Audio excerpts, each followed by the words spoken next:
Okay, I think are we ready? Okay, great. Okay, good morning. Welcome, everyone. This is the second day of our symposium on slavery and its aftermath. It's not on. Is it on? I have to speak up anyway. Okay, good morning. Welcome to the second set of panels for our symposium on slavery and its aftermath in the Atlantic world. I'm Susan Levine, Director of the Institute for the Humanities.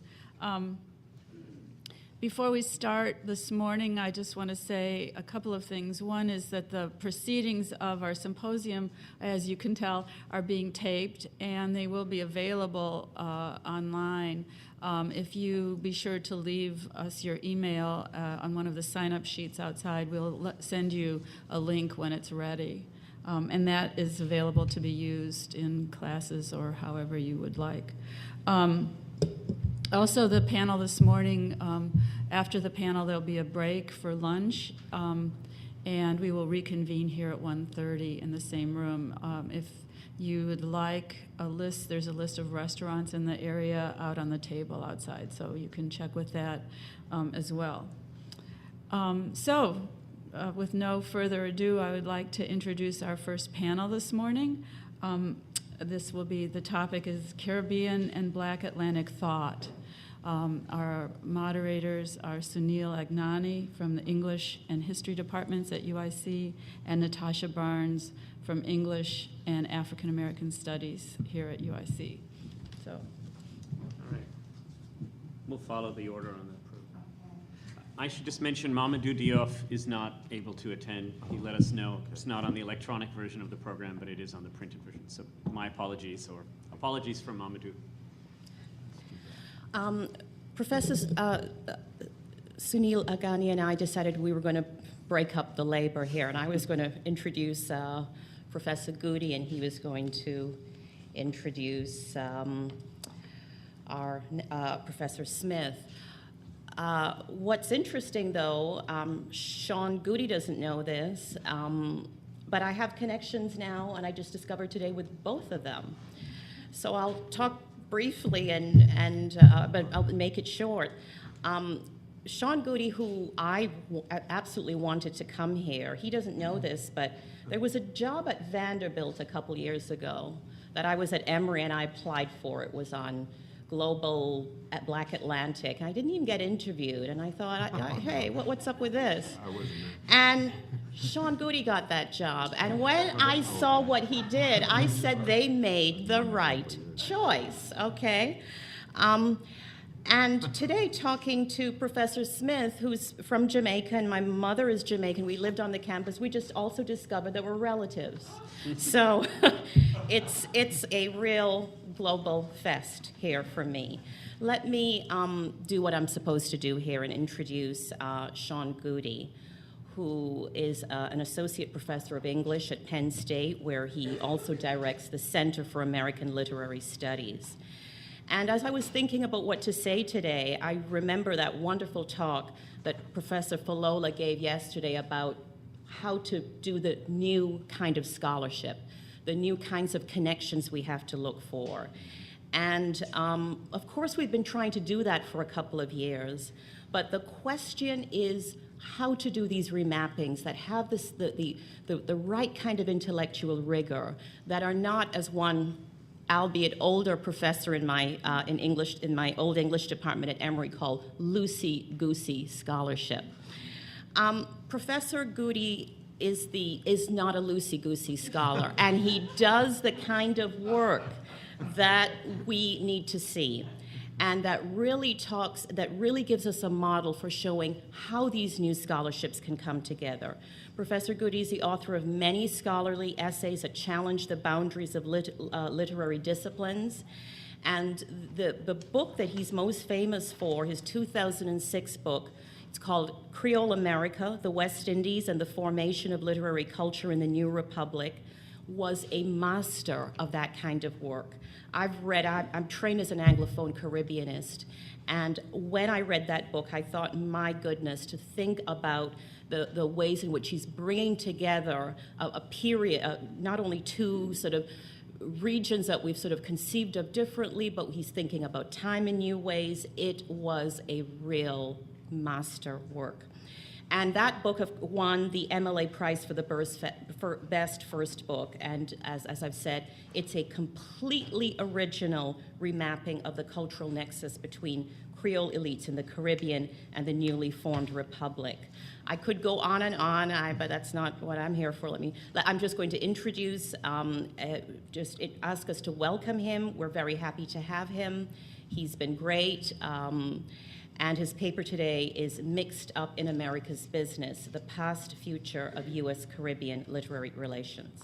Thank you.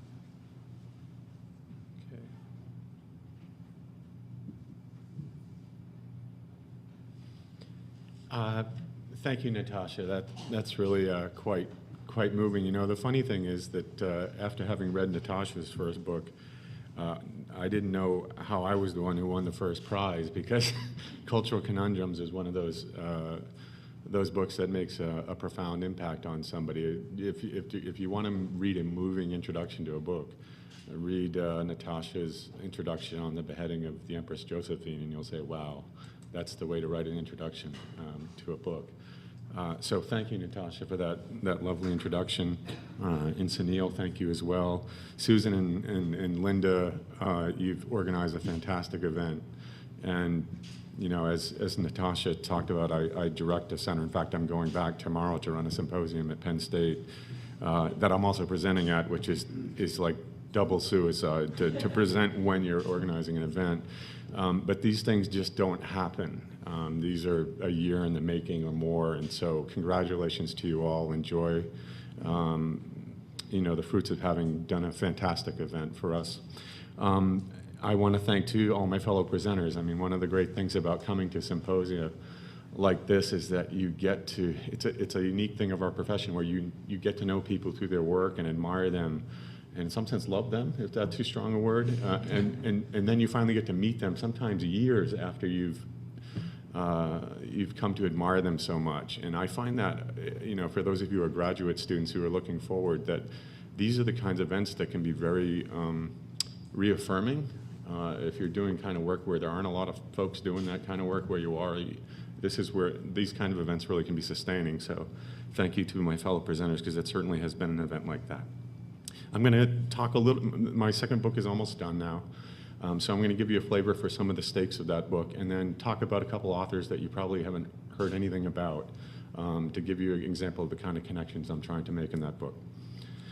In The Pleasures of Exile, 1960, Barbadian author and critic George Lamming provides one of the most compelling exhortations in the 20th century about how, through self-imposed exile, West Indian intellectuals can develop strategies for decolonizing their minds, bodies, and art.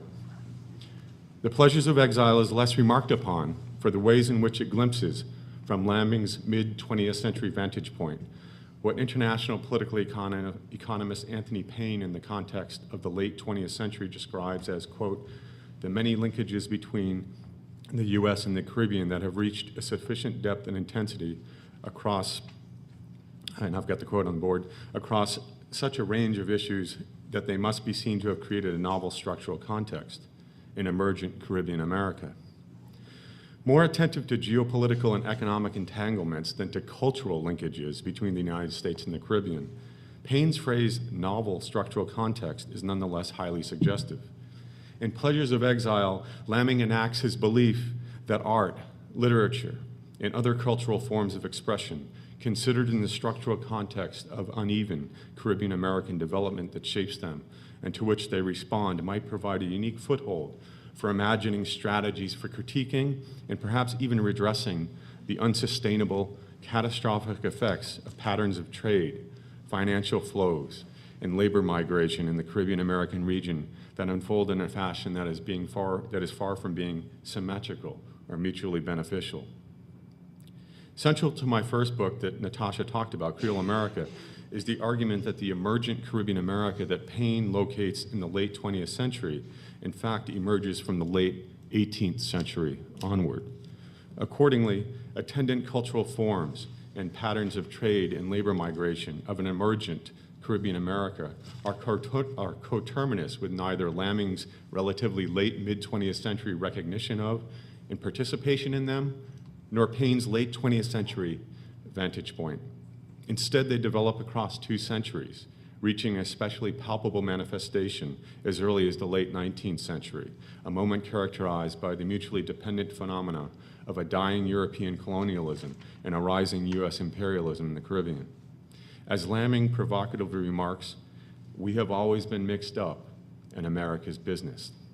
A multivalent grammar of identification, according to which West Indians are actors in and acted upon by America's business, thus suggesting the urgent need to limn the business of Caribbean American cultural relations and the cultural relations of Caribbean American business across space and time. Appropriately, Lamming evokes Alexander Hamilton to demonstrate the long history of Caribbean involvement in America's business. Quote, "We have a big stake in the building of America. Alexander Hamilton, the federal guy who contributed so richly to their constitutional literature, was a West Indian," unquote.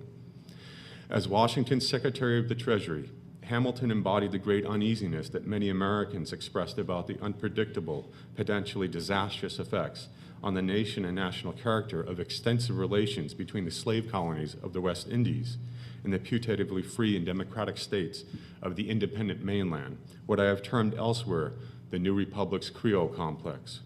Accordingly, Lamming's offhanded reference to Hamilton as the federal guy perhaps betrays his ambivalence about Hamilton's role in the literary history of Caribbean America as founding author of the vision for U.S. commercial empire that Lamming admonishes for its material excesses and inhospitable treatment of the West Indies and West Indians.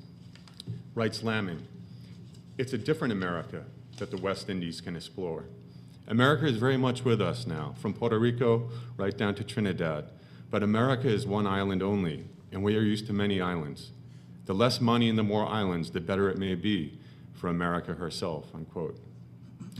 So my current book project, from which this paper is taken, treats the late 19th and early 20th century period when Hamilton's century-old vision for the U.S. as the dominant empire for commerce in the hemisphere became a reality. Enabled by a proliferation of transnational corporations across the Caribbean American region, the U.S. dramatically altered the terms of political, economic, and cultural relations in the hemisphere, much as Hamilton had presaged in the Federalist Papers, 1787, and other writings. In turn, Caribbean island and basin economies, many of them in the throes of economic depression and/or political turmoil, became fertile territories for U.S. expansionism. Various stakeholders from the spheres of business, politics, and labor were witness to such expansionism in an ever-widening, variable, and contingent poetics of Caribbean American regional relation. The Banana Republic, my second book, thus begins to assess how cultural imaginaries are shaped by and responsive to the dual phenomena of an emergent U.S. geopolitical and economic dominance in the Caribbean American region and the onset of late-stage decolonization movements hastened by, among other factors, the collapse of the world sugar market.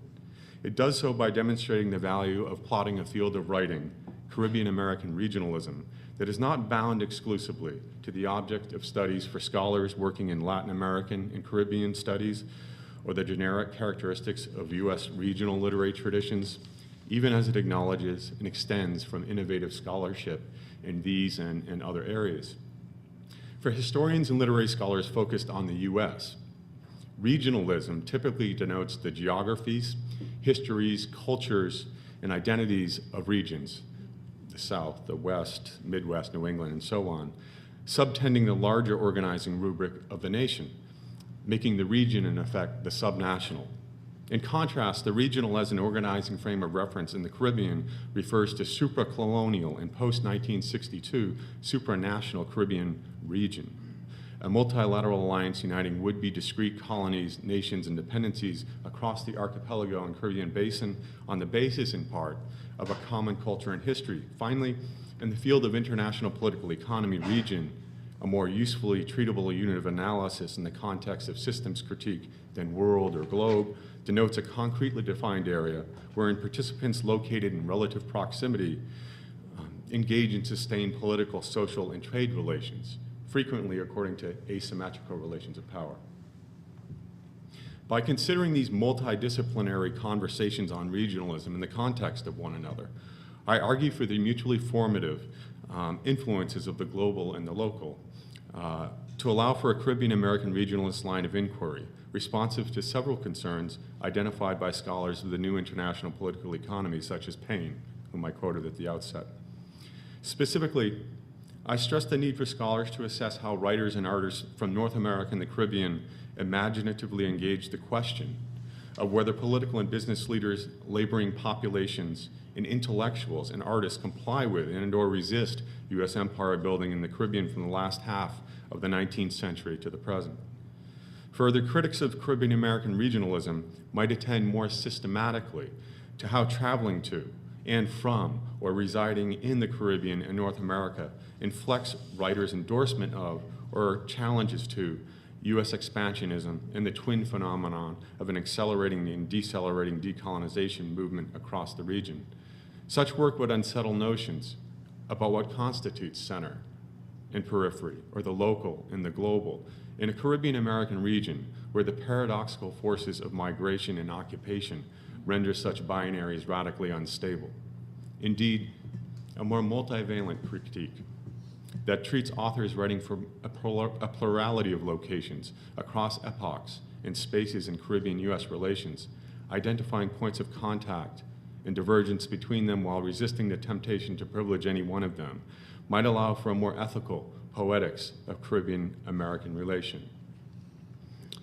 So I'm about trying to, in this book, map a kind of new literary history that is transdisciplinary and transregional, in search of a more just and kind of equitable Caribbean-American political, economic, and cultural, ultimately, relations. Of necessity, a central preoccupation of the Banana Republic is to assemble an archive of writers, texts, and images according to its Caribbean-American regional framework. In the time that's remaining, I briefly treat two such figures.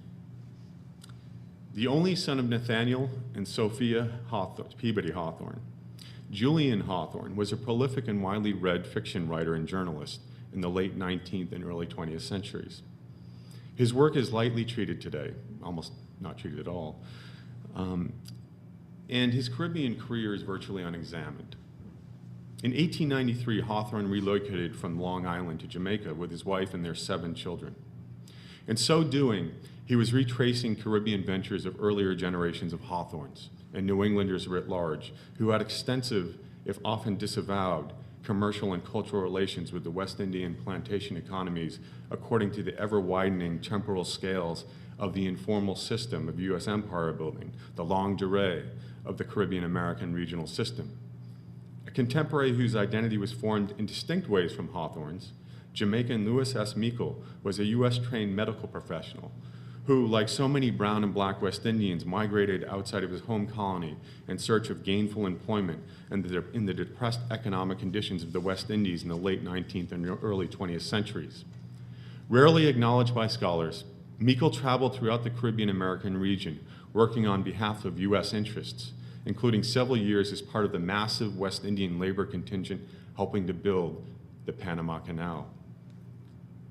Meikle, I maintain, is a salient, if overlooked, example of a kind of Caribbean American regional personhood that critiques both sides of an emergent inter-imperial Anglo-American alliance in the hemisphere, the British colonial empire and an informal U.S. empire, in search of a resistant, empowering, creolizing a Caribbean American regional aesthetic, authorized from the point of view of the colonized. While both Hawthorne and Meikle advocated against annexation in the West Indies, in one of the chapters of the book, I'm interested in annexation and anti-annexation literatures. They did so in different genres, contexts, and rhetorical modes. So this is the footing on which you can suddenly bring together two authors who you would never have thought have any relation to one another. If Hawthorne employs the specter of Black rebellion in a Gothic mode to ward off U.S. annexation in the West Indies in order to resist, and here we go, Matt, becoming marred in another Haiti. Miko mobilizes the specter of an inhospitable white U.S., a civilization of whiskey, vice, shots, and shells, to urge against accepting U.S. annexation of the British West Indies. Together, they evince a richly variable, if paradoxically contingent, inter-imperialist aesthetics that forms itself in relation to past, present, and future conditions of Caribbean American regionalism. Landing in Jamaica is the engraving contained in a travel sketch entitled Summer at Christmastide, 1894.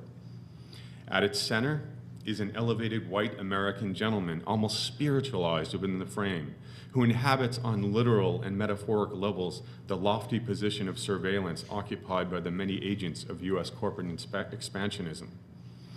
The engraving consumes the Caribbean, there I'm evoking Mimi Scheller's famous phrase, by romantically depicting the production and transport operations, as well as the scene of port labor of transnational corporate enterprises like Boston, later United, Fruit Company, on whose steamship the traveler has arrived. In the Century magazine, in which publication the local color travel sketch on the Caribbean is concluded. The figure depicted on the gangway, a sort of threshold space, is none other than Julian Hawthorne. Perhaps influenced by his mother Sophia Peabody's stories about her times in Cuba on the Morel coffee plantation with her sister Mary Mann in the 1830s, Hawthorne's first-hand Caribbean encounter included his purchasing a tropical fruit plantation, which he oversaw with his wife, and producing travel sketches for the U.S. periodical Public Sphere that operated to promote, whether implicitly and explicitly, U.S. business investments in the Caribbean. Significantly, the two aspects of Hawthorne's Caribbean career evince the interdynamic between business and culture, influencing the shape and form of much Caribbean American regional literature at the turn of the century. Notwithstanding the Hawthorne's family's best efforts, and here I'm leaving out a big and interesting part of this discussion, 3 years after arriving in Jamaica, they suddenly vacated the colony owing to the plantation's failure. One of the things I'm trying to do, and this is the title of my book, The Banana Republic, is invert hierarchical assumptions about what that means. In other words, that phrase, Banana Republic, obviously usually is projected onto what? Caribbean and Central American and Latin American dysfunctional embryonic nation states that are hostage to, say, political and military powers outside of them.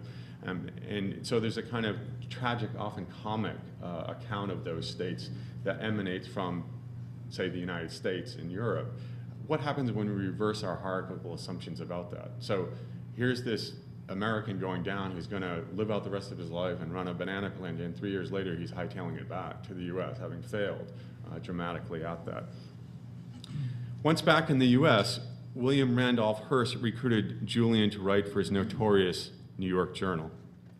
Whereas in his Spanish-American War journalism, Hawthorne depicted the spectacle of starving and dying white Spanish Creole bodies as capital to encourage U.S. intervention in Cuba. In the Jamaican context, he deployed a revolutionary black body to warn against Jamaican annexation owing to the threat of anarchy that an Afro-Creole majority posed to a white minority.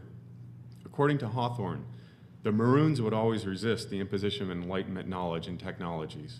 Moreover, brown Jamaicans, Hawthorne writes, quote, do not find their way smooth for them among the descendants of the old planters and the American visitors, unquote. Employing a speculative inter-imperial Gothic mode common in North American anti-annexationist writings at the time, Hawthorne warned that a second Haitian revolution was fast approaching. If an exceptionalist U.S. corporate expansionist presence provides for Hawthorne's travel writing, that same presence, owing to its inhospitable treatment of its brown and black Jamaican hosts, is ironically complicit in inspiring rebellion against itself and the white governing colonial elite. Since scholars have not yet considered the full extent of Julian Hawthorne's Caribbean career, so too they have been unaware of the outpouring of reaction to his New York Journal essay in the Jamaica Gleaner in 1899. Such debates are part of a multi-directional trade in cultural production that a Caribbean American regional framework provides for, I maintain. Led by solicitor John Henry Johnson of Kingston, Jamaican Creole elites chastised Hawthorne for getting his facts wrong about the island's demography and for presuming to think that the British would be willing to sell or exchange Jamaica to the U.S. They suggested, too, that brown Jamaicans would never join poor black Jamaicans in a Haitian-style revolution, as they were invested as whites in ridding the island of Afro-Creole primitive spiritual practices like obia, according to an aggressive project of Victorian uplift. Ultimately, Hawthorne's Jamaican Creole detractors charge him with monstrous ingratitude and suggest that his great failure as a plantation owner perhaps betrayed his motives for choosing to write the piece in the New York Journal as he did. They mockingly suggest that just as he failed as a businessman, his writing career would never measure up to his renowned fathers. This photograph is one of a sizable number of photographs chronicling the construction of the Panama Canal and all its phases and operations during the first 2 decades of the 20th century. It depicts 1,500 Barbadian laborers above deck on the SS Ancon, a steamship owned and operated by the U.S. state and its corporate partners, awaiting disembarkation at Colonial, the eastern terminal city of the Canal Zone. Containing within its frame the voiceless, nameless mass of black West Indian laborers necessary to build the epic, world-changing canal project as sign and symbol of U.S. exceptionalism in the hemisphere, the photograph stands as harrowing evidence of the blatantly inhospitable conditions facing West Indian migrant laborers on the Canal Zone. A canal narrative in an oblique sort of way, and this is an argument I make in the book, that scholars have bemoaned the fact that we don't have much firsthand testimony from this mass, thousands of, they haven't recognized, I think, that in a way that this is a canal narrative, an important one. A canal narrative in an oblique sort of way, Confederation of the British West Indies versus annexation to the United States of America, 1912, is Lewis S. Meikle's nonviolent, revolutionary response to Hawthorne's speculations in Hearst's journal about Jamaica going the way of Haiti, to Hawthorne's white Creole and British colonial detractors in the Gleaner, and to the West Indian laborers enduring inhospitable conditions in the photograph above. If Hawthorne speculates in melancholic tones about a future surrender to the brown and black Caribbean, Meikle fears the brown and black Caribbean being overrun by an unruly expansionist white America. In Confederation, Meikle authors an anti-annexationist position out of concern that the British West Indies will go the way of Panama, from which he had recently relocated to Trinidad after several years in the medical corps at Colonial. Dedicated to, quote, the cry of millions, to be relieved from bondage and excessive toil, that is their right as living beings, unquote. Meikle's resistant text is important in the literary history of Caribbean American regional, of the literary history of the Caribbean American regional system as a foundational call for a federated West Indies. Meikle's authority to speak to both systems, a declining crown colony system within an ever-widening Caribbean American regional system, is borne out by the extensive biographical matter included, and I think quite strategically and self-reflexively, in appositional form on the title page, matter that indicates Meikle has witnessed the full extent of U.S. empire building in the Caribbean and in the U.S. South. He lists, Anna, that he got his dental degree at Howard, that he practiced as a dentist in one of the toughest places in the South, Arkansas, that he moved from there to work as a surgeon in medical hospitals in the Canal Zone in Cologne. He worked in the fire brigades and so on. And he was an inventor of fire equipment. He's a pretty extraordinary person about whose life we know very little. Well positioned to diagnose the root causes of America's unrest in the canal. That's probably a bad pun. I should drop out, actually. I'm going to make a note of that. Bad pun. My wife, I won't get into this, but she's had to put up with that too long. Dr. Meikle patented an invention to protect firemen from suffocation while entering a burning building. It's quite an interesting drawing that's part of the patent. Likewise, his text, that once a polemic and an appeal, is designed to protect brown and black West Indians from conflagration, specifically the need to choose between being annexed by an ever-expanding U.S. empire in the Caribbean or remaining with an ill-functioning British empire. Writes Meikle, quote, choosing between two fires, it can be said without fear of contradiction that we wish to remain British in spite of our internal disagreement. We wish to remain as much as possible independent of the United States. We wish to be federated, italicized, as one body with italicized self-government, unquote. This is way before C.L.R. James, 2 decades, right? It's called for that. In authoring a Poetics and Politics for a Federated United West Indies, Meikle produced a blueprint for a more hospitable, viable, and just brown and black Caribbean American future, against which both sides of the Anglo-American imperial divide conspired. Meikle spends much of the narrative indicting the Crown Colony's government and sensitive treatment of the brown and black majority, including the perpetual cycle of underdevelopment and unemployment. Yet rather than allow the U.S. to annex the West Indies, he urges self-government for and by the island's majority population. Quote, we have progressive ideas and plans. We wish for the opportunity to develop as civilized men what can well be termed one national business in our own way, with the kind assistance of the mother country, unquote. So, evoking Christopher Brown yesterday, a legitimate commerce of a particular kind. Given the wretched state of colonial society in the West Indies for brown and black Creoles, why not welcome U.S. annexation? Meikle gives 2 interrelated reasons. First, what makes the American a poor colonizer, he argues, is the American's inability to Creolize himself. Quote, he will not readily adapt himself to conditions found outside of his own country, and as a result, his actions in this new sphere have been characterized as the man who, literally speaking, takes the bull by the horns. It sounds like Marty in a way at this moment. Takes the bull by the horns as the simplest and easiest method of overcoming resistance, unquote. Such policies included widespread segregation in the Canal Zone, what Meikle mockingly refers to as the American religion.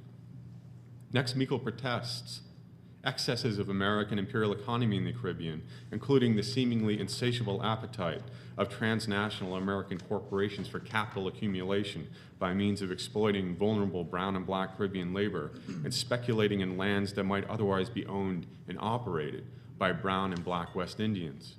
Yet Meikle's critique of American corporate expansionism is decidedly ambivalent. Insofar as the excess of American expansionism, ironically, points to the great neglect of the health and welfare of unemployed brown and black West Indians by the Crown Colony government, Meikle capitalizes on American capitalism to shame the British into colonial reform, a kind of belated reparations for the formerly enslaved and their descendants. Historian Harvey Neptune has recently shown how Trinidadians seized on American paychecks during the military occupation in World War II to Americanize themselves in ways that proved threatening to ruling British elite. Likewise, Rhonda Frederick and others have remarked on how Cologne men, West Indians working in the Canal Zone, adopted and adapted an American style upon their return home that proved similarly anxiety-inducing in British colonial governments. Like the Trinidadian Calypso showmen and the West Indian Cologne men, Meikle creolizes from his professional class standpoint the specter of American wealth and conspicuous consumption to mock British failings in their administration of the West Indies and argue for West Indian federation and self-government. Meikle's critique amounts to an anti-American expansionism that simultaneously operates as an embryonic form of West Indian nationalism, insofar as infusions of American capital into and the flow of West Indian commodities and labor out of the Caribbean mock British colonialist ineptness in reviving West Indian political economies post-emancipation. If, according to his creolizing sensibility, Meikle acknowledges the achievements of American business in the Caribbean, he elsewhere suggests its limit. As Jose Marti admonished a decade and a half earlier, Meikle advises Americans to engage in less business and more reform of their conduct in the Caribbean. Absent such reform, Meikle bemoans how, quote, the small men in our industrial life would be forced out of existence before the octopus trust and other formidable combinations so common to American business life, unquote. Rather than submit to the control by absentee landlords at Downing Street or on Wall Street, Meikle urges the Confederation of the British West Indian colonies with self-government, reorganization, retrenchment, and imperial preferred treatment, according to which West Indians would be willing to be more British than ever, unquote.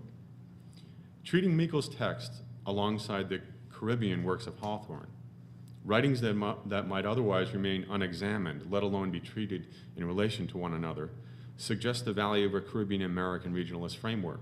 Moreover, their works allow us to see the value of culture too, and as a vehicle for critiquing U.S. corporate expansionism in the Caribbean at the turn of the century. Likewise, we can glimpse the ways in which U.S. corporate expansionism influences the formation of literature and culture across the Caribbean American region. Finally, we begin to spy out the crucial importance of Caribbean decolonization movements, themselves inseparable from U.S. expansionist designs, to alternate visions of Caribbean American futures, whether registered according to Hawthorne's anti-annexationist Gothic mode or Meikle's ambivalent anti-annexationist strategy. The former, protective of an imperiled white nationalism within the context of an ever-expanding U.S. informal empire in the Caribbean. The latter, suggestive of an emergent business of brown and black West Indian nationalisms amidst an inhospitable, irrepressible U.S. expansionist presence that paradoxically aids and threatens to derail them. Thanks.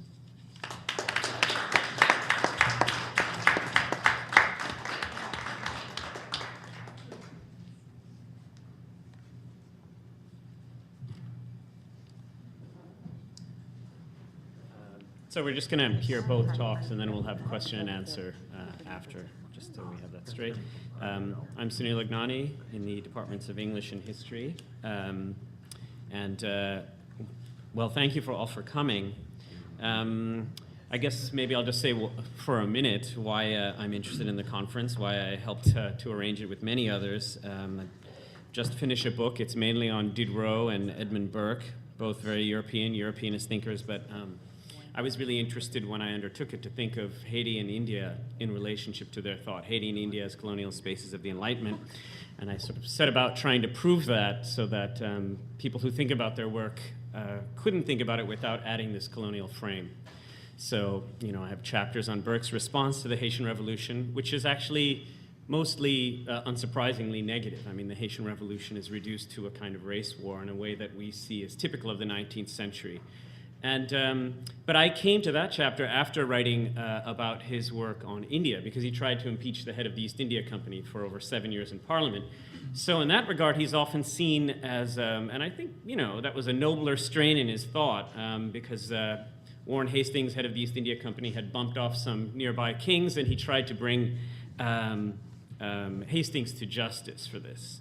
But I was struck by the contrast. So what began initially as a kind of focus on South Asia and the East Indies, to me, necessarily expanded to include the West Indies as well.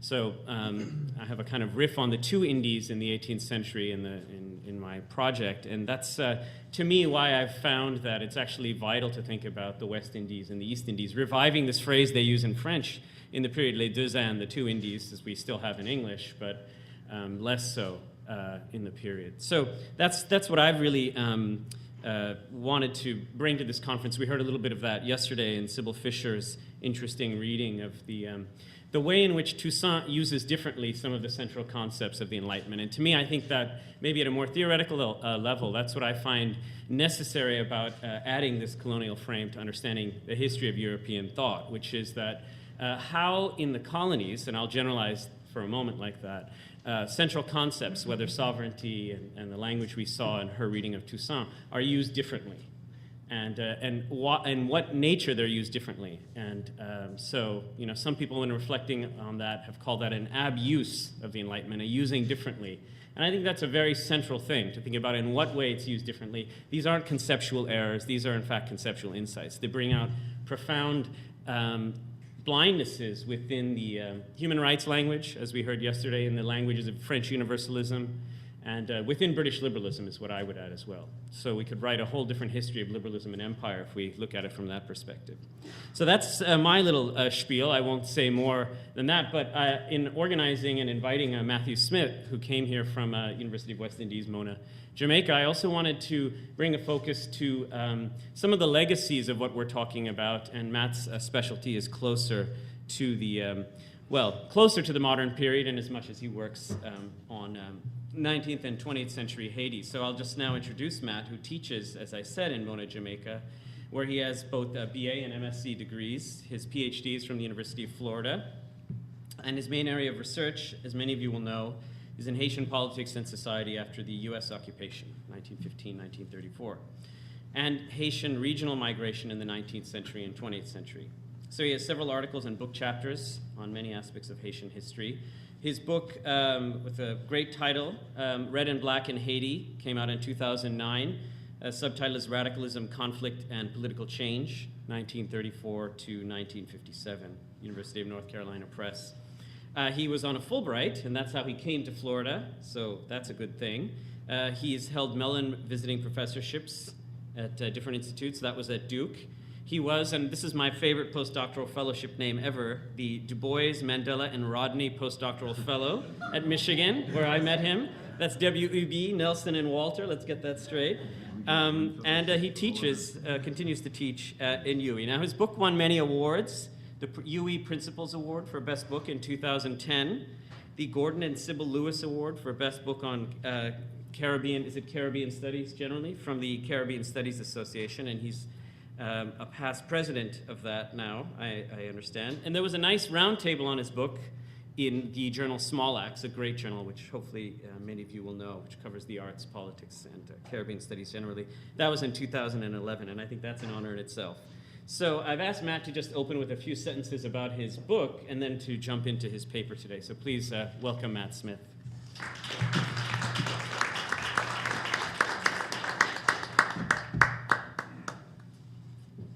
Thank you, Sunil, for that introduction. Just a quick correction. I'm actually past president of the Haitian Studies Association, not Caribbean Studies Association. Maybe one day No, you don't. that will happen. No.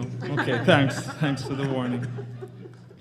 I want to thank the organizers of the conference for what's really been a great conference. It's been said already, and I echo that sentiment. It's really, I've learned a lot, and I've enjoyed what I've participated in. I've enjoyed hearing all the different presentations. I thank especially Sunil and Natasha for putting this panel together and for inviting me to be part of it. It was really a great thing this morning to find out the relationship between Natasha and myself. That was quite something. And also, Sunil mentioned our connection with Michigan, but as you'll hear from my presentation, there's also a relationship between my paper and Sean's. I was quite struck by what he presented.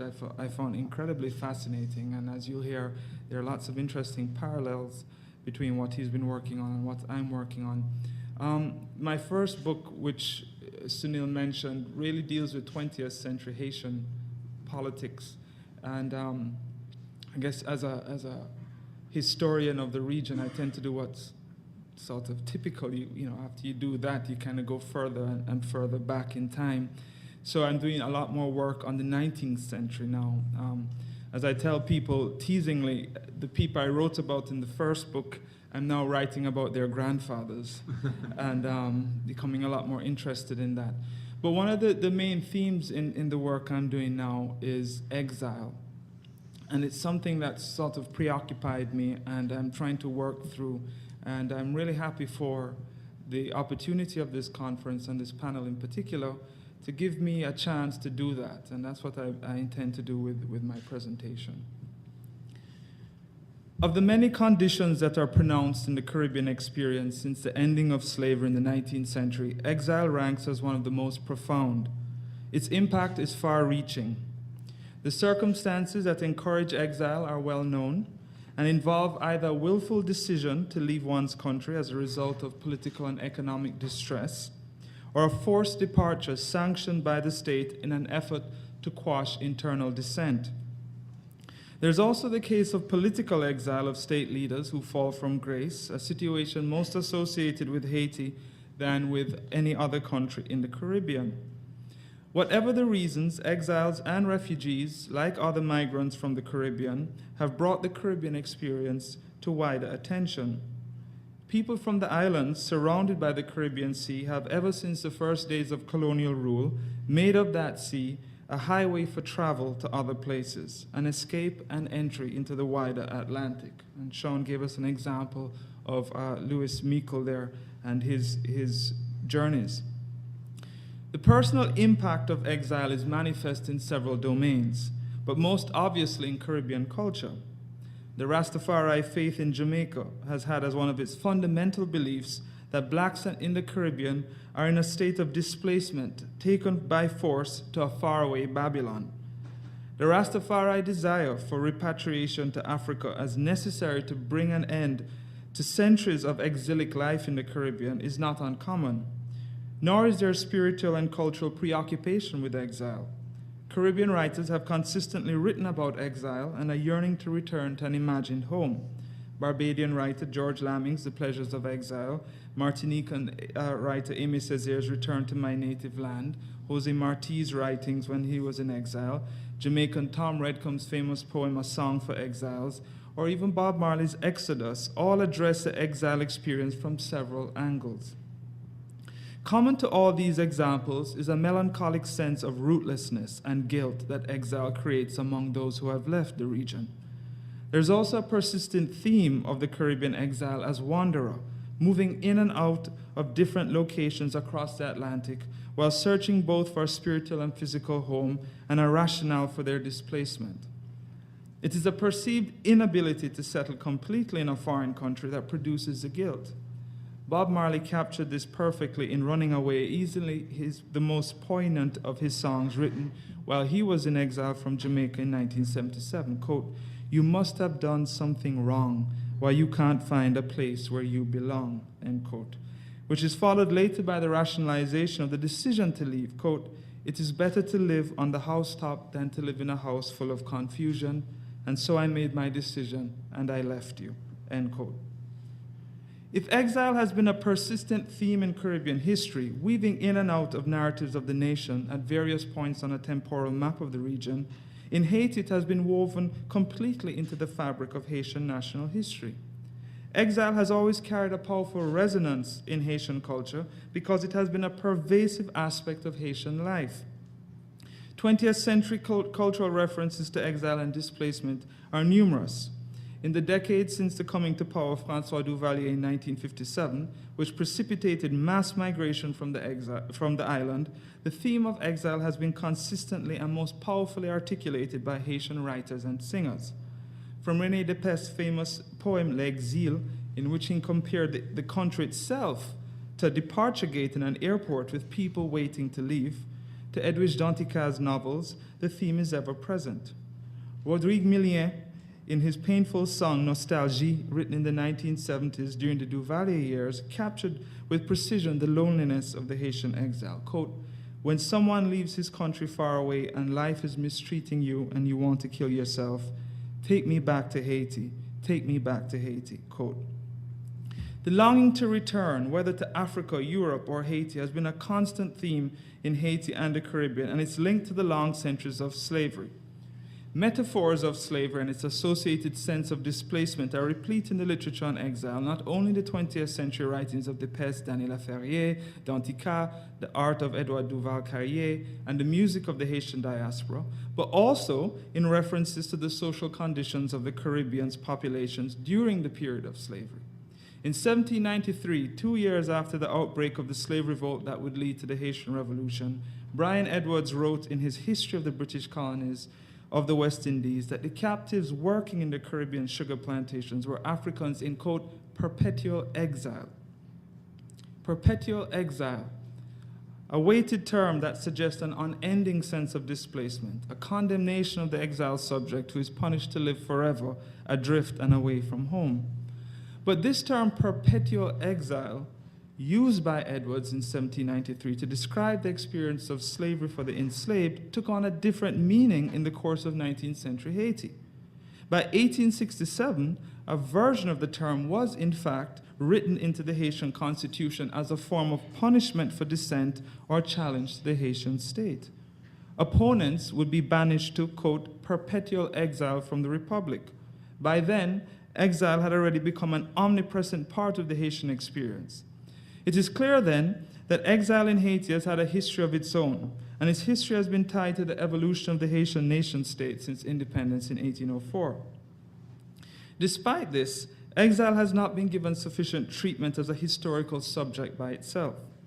To study exile in the long first century of Haitian independence involves an exploration of the transitions in Haitian history and their connections to the wider Caribbean and the places where the exiles settled. What I intend to do this morning is to offer some early thoughts on how a study of the history of Haitian exile can be pursued effectively, and how this study can reveal sometimes hidden aspects of the Republic's history. I will go back to the roots of exile in Haiti's long 19th century, which Haitian historian Patrick Bellegarde-Smith has said began with independence in 1804 and ends with the U.S. occupation of Haiti in 1915. I'll do this by looking at the personal experiences and writings of three prominent 19th century Haitian exiles, Joseph Balthazar Ingénac, Edmond Paul, and Antinor Fiamet.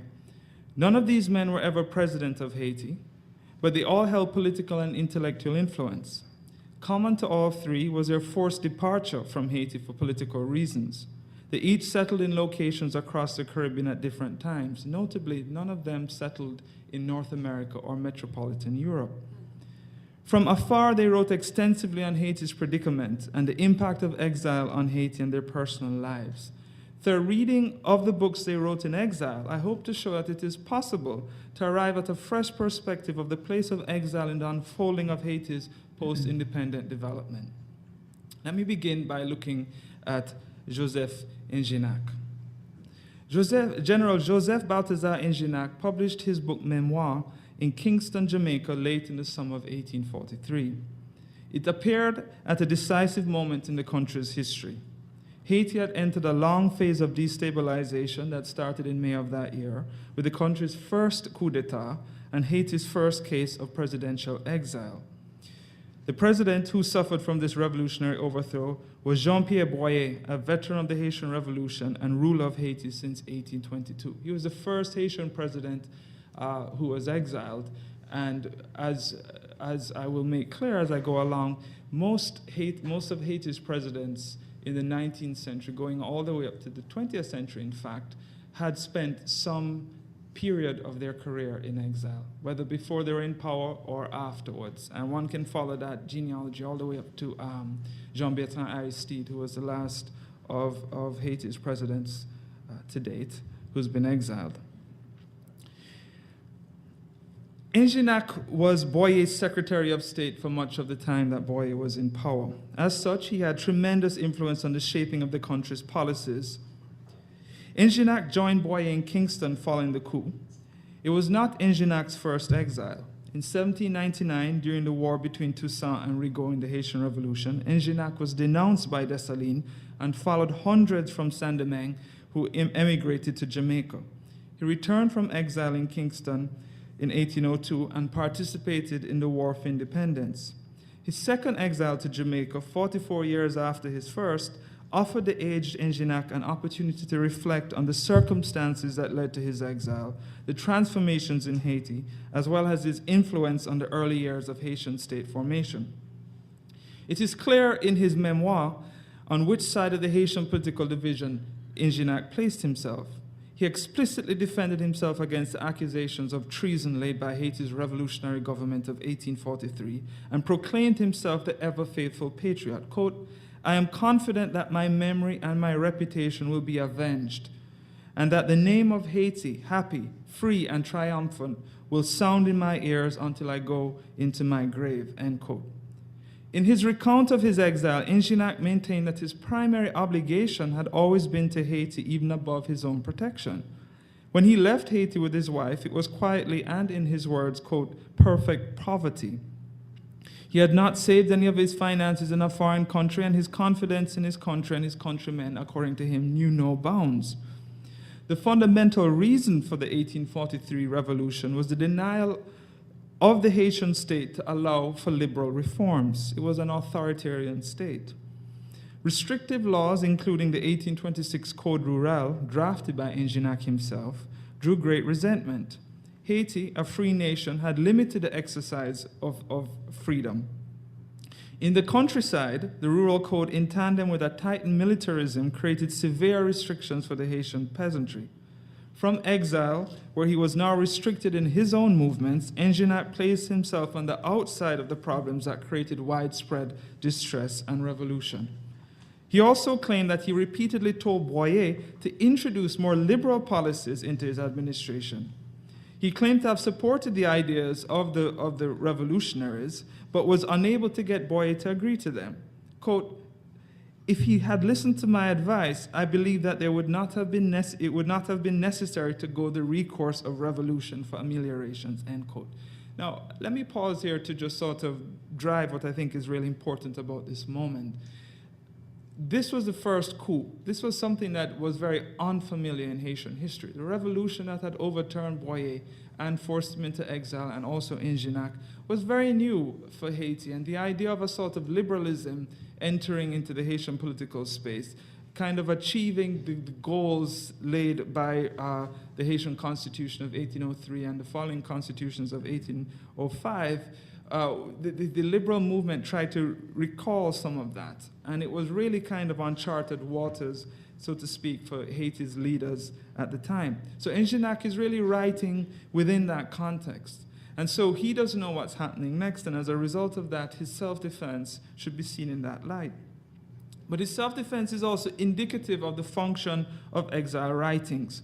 It was to clear, one of the functions rather, to clear his name and exonerate himself from any influence in the crisis that followed the coup. Boyer, the last of the presidents of Haiti who actually fought in the Haitian Revolution, was gone, and the political space that opened up after saw many political leaders emerging.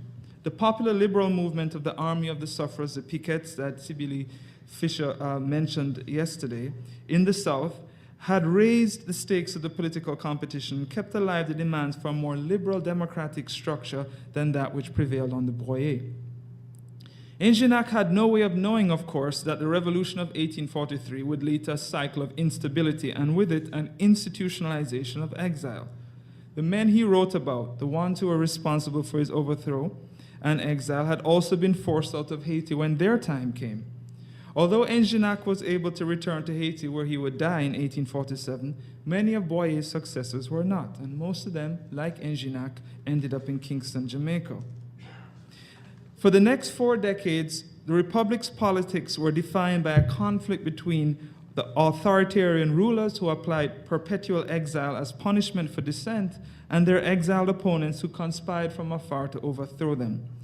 Over these long years, the condition of exile hardened, and thousands of Haitians left the island for safety abroad. The frequency of this migration and the conditions that caused it concerned later generations of Haitian political thinkers who desired to see an end to the problems that had become fodder for foreign commentators who made much of Haiti's politics as evidence of black inferiority. And we saw some of this in what Sean presented, the idea that other countries could become another Haiti because Haiti was labeled not necessarily for the export of the Haitian Revolution, but more importantly for what many saw as a condition of instability. By the 1880s, several Haitian ideologues considered Haiti's predicament from several perspectives. One of the most notable was Edmund Paul, a politician and writer from Port-au-Prince who had helped establish the Liberal Party in the 1870s. The Liberal Party formed in the wake of a bitter civil war in Haiti. I won't go into the details of it. But the men who formed the party fashioned a solution to political turmoil in Haiti by advocating a form of enlightened rule. Power for the most capable was their rallying cry. The party was not exclusive to any one color. While some of its leaders were in fact members of the light-skinned bourgeoisie in Haiti, others like Paul were not.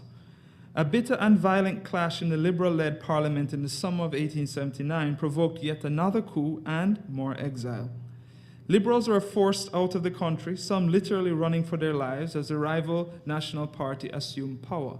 Edmund Paul ended up in Kingston, where he lived with other leading lights of the Liberal Party, Boy Badsley, Annibal Price, J. Dunbar, and others. He died in Kingston in 1893, and in the years he lived in exile, he continued to agitate on behalf of the liberal cause. In 1882, from Jamaica, he wrote an important treatise on the circumstances that had come to define Haitian politics 4 decades after Boyer's overthrow, a book called Les Causes de nos malheurs, The Causes of Our Misfortunes. The book was part a call to arms and part a meditation on Haiti's political present. People, he wrote, this book is a call to your heart, the last refuge of patriotism, end quote. The reference to patriotism was a common feature in the text of many exile writings and speeches in the 19th century. A foreign diplomat in the late 19th century noted with condescension that Haitians were most patriotic when they were out of power. Paul's main motivation for writing the book was obvious in the opening pages.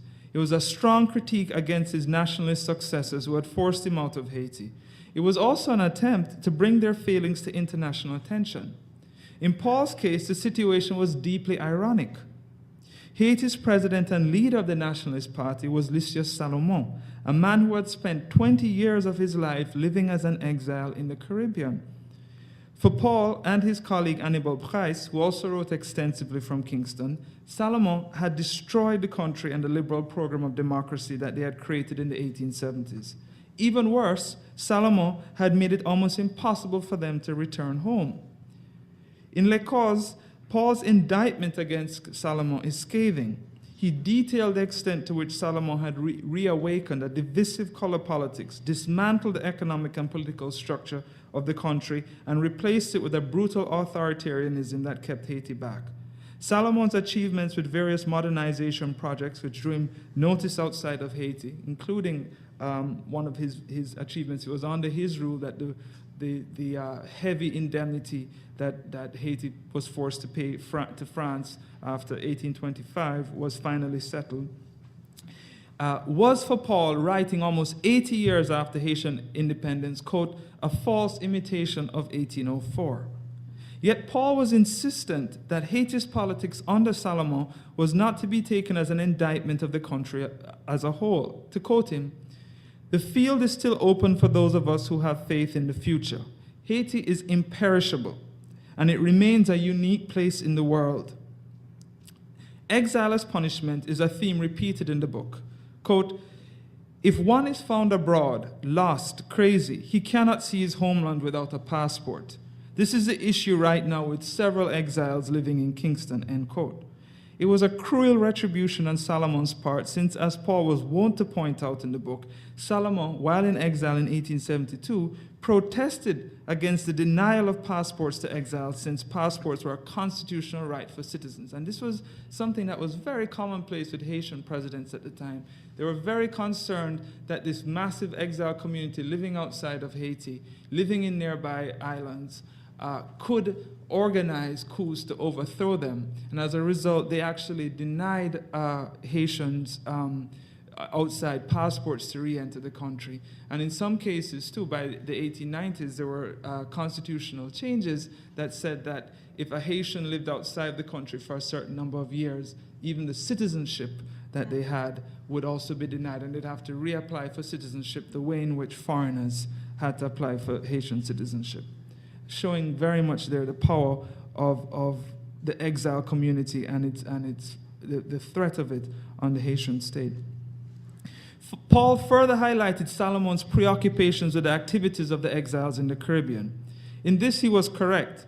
Salomon had issued several warnings to the governments of Jamaica, Turks and Caicos, and St. Thomas to keep the Haitians living there under close surveillance. Salomon grew even more concerned following the clandestine circulation of an anti-government pamphlet called Haiti au Soleil, written by Paul in Kingston in 1880. Salomon knew the subversive potential of such activity, as he himself was a supporter of conspiracies during his own exile and often resorted to the very same tactics. But what bothered Paul more was Salomon's adjustment to the Constitution, which acknowledged explicitly the state's fear of exiles and their potential in destabilization attempts. According to Paul, quote, the sentence of exile admitted in our previous legislation to replace the death penalty in politics was removed by Monsieur Salomon in his Constitution, end quote. By removing perpetual exile from the Constitution, according to Paul, Salomon intended to punish his enemies with imprisonment or death. There's much more here than an ideological clash or a competition for power. There's even more than a defense of Haiti on the claims of patriotism that we found in Ingenac's writings. If we consider Paul's frequent reference to what his colleague Annibal Price, also writing from Kingston, called, quote, the anguish of exile, it is evident that exile was integrated in Haitian political life as both motivation and consequence. The unfulfilled desire for political power or Haitian improvement was inevitably knotted with the personal desire to return.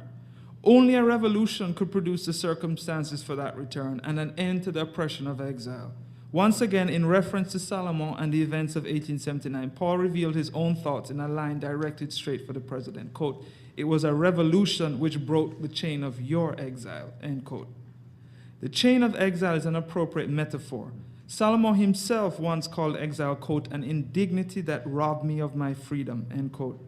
A concept of freedom in the perspective of elite Haitian intellectuals and politicians meant the ability to choose not to move, not to leave Haiti. It is this sense of loss that drove Salomon to support the 1879 revolution, and it also drove Paul to endorse an ill-fated revolution led by exiles from Kingston in 1883, the year after his book Les Causes was published. The liberal revolt was led by Paul's political ally, Broye Basley, and exiles from Kingston, the Bahamas, Turks and Caicos, and St. Thomas.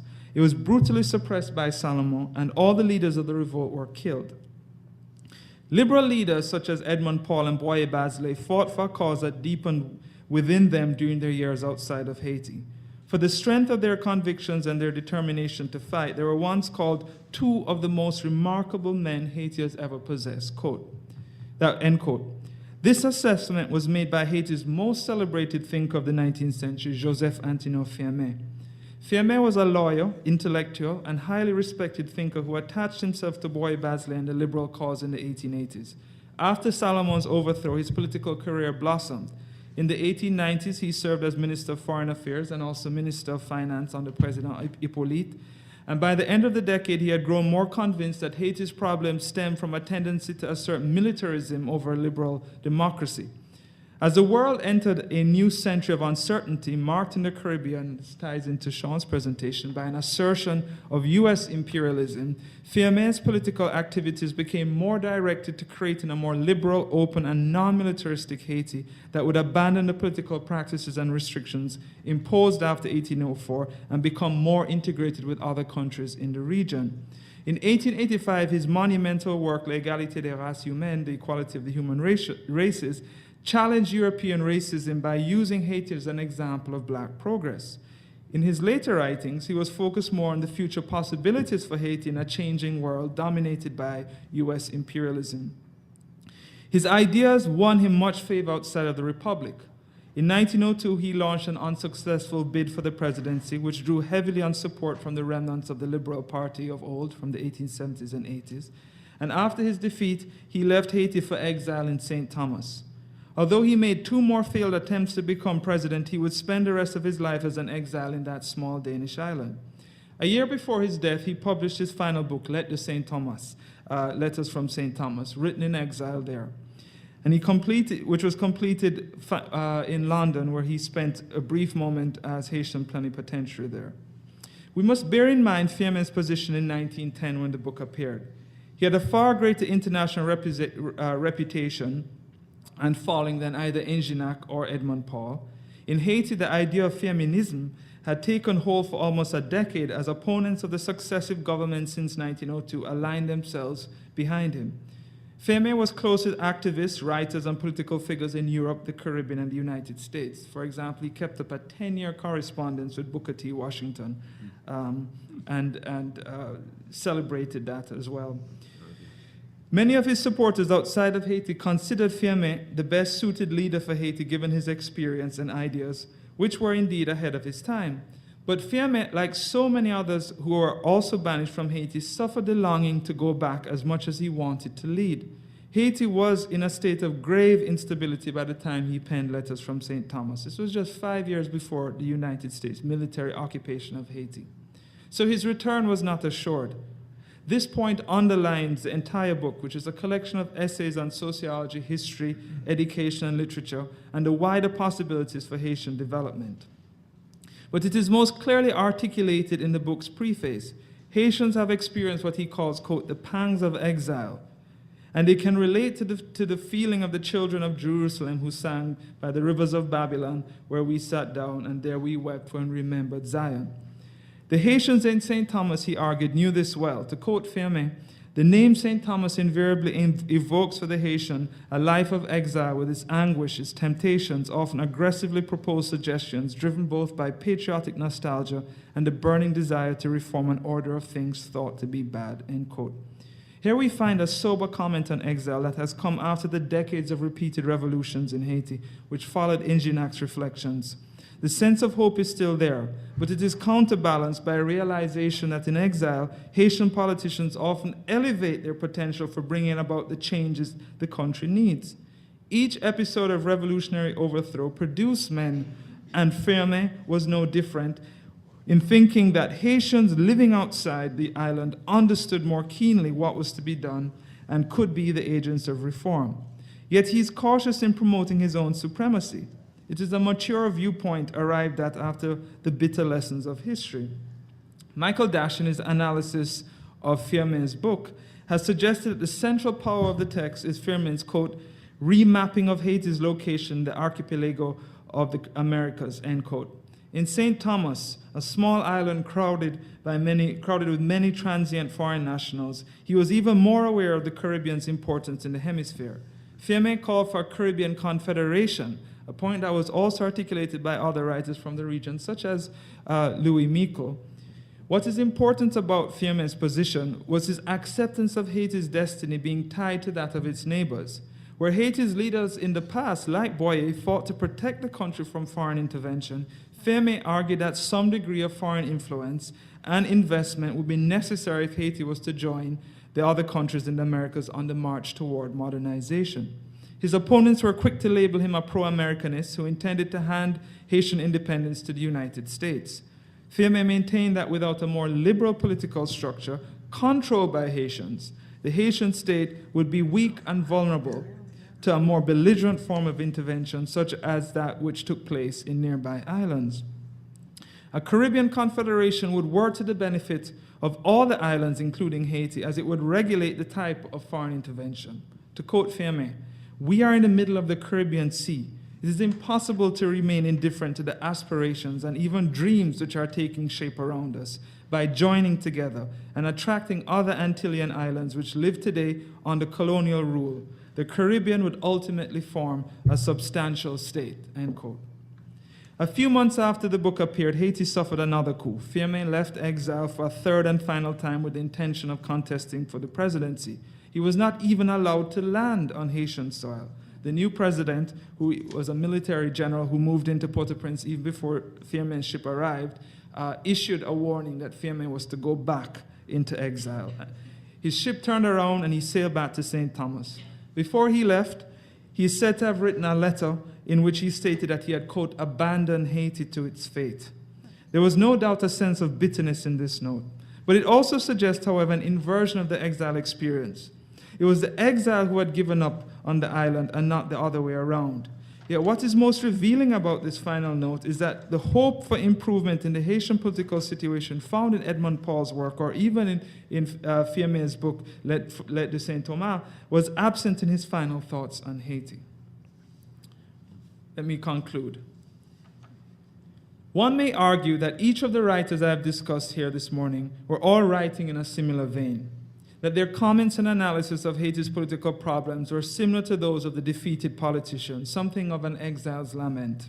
But if we consider how they each placed their personal experience against the backdrop of Haiti's evolution, the differences are clearly apparent. Each writer looked at 19th century Haiti from the perspective they were familiar with. The historical timeline for analysis is extended, and the failures and achievements since 1804 could be reconsidered in light of more recent events at the time of writing. From their distance, they could look at Haiti differently. There's an increasing frustration with the circumstances that continue to plague Haitian politics when we read each writer, and each offered different solutions. Ingenac cautioned against the promises of the liberals of 1843. Edmond Paul advocated for a return to liberal democracy along the lines of a political program he devised in the 1870s. And Fiamme, more radically, claimed that Haiti should look beyond its shores to its neighbors in the Caribbean for support. In Exile, all three writers faced the isolation of being, quote, alone everywhere, as the French poet Lamennais famously wrote. But their experiences reveal a great deal about Haiti's 19th century development and the consequences of what another Haitian exile, Osman Picon of the Nationalist Party, wrote, called in 1892, quote, Haiti's disturbing habit of throwing her sons on the pavements of other countries, end quote. This is not to suggest that these experiences are representative of how all Haitian exiles lived their lives in a new place. Many Haitian exiles then, as now, adjusted themselves to their new realities and built social networks in their host countries, giving up the idea of returning to Haiti. The majority of 19th century exiles did not have the social and political capital of dozens of Haitian politicians who ended up scattered across the Atlantic. They found a different type of freedom in their new locations. But as the writers I've discussed here today make clear, political exiles still hoped for a physical return to Haiti. They also hoped that each coup would be the last, and that the idea of universal freedom promised in 1804, and for that matter in several subsequent constitutions, could be fully realized. Amédée de Pichon, a Haitian poet of the 1860s, put the point most dramatically when he said that he hoped that with the final overthrow of despotism, not only the exiles would return to Haiti, but also the very concept of freedom itself, which according to him was like the exiles forced to flee. There was therefore a conscious sense among Haiti's 19th century exiles that Haitian freedom was a contradictory issue with clear distinctions drawn between its application in national and private spaces. Haiti's 19th century rulers no doubt regarded exile as necessary for the preservation of national security, but the exiles saw it as a denial of their freedom. There's a thread that ties together all Haitian exile experiences in the 19th century. Haiti's diplomatic ostracism and the problems that the Republic faced both internally and externally meant that Haitians who settled in other countries drew a mix of responses. Some were well respected, like Fiamme and Edmund Paul. Others were seen as conspirators, threats to public order, or simply sources of ridicule. Whatever their station in life, all Haitian exiles had to contend with the challenges of adjusting to a new and unfamiliar setting. They all left an independent nation to settle in neighboring territories, many of which were still colonies. Over time, the relationships they built in these new locations would deepen linkages with Haiti. Even if Haiti was diplomatically alienated at the personal level, there emerged deep ties between Haitians and foreigners. Ties that Engenac could not fully appreciate in 1843, but Fiamme was acutely aware of when he wrote letters in 1910. The ultimate value then of rethinking the place of exile in Haitian history is that it provides us with another angle from which we may read Haiti's complicated course after slavery. Thank you.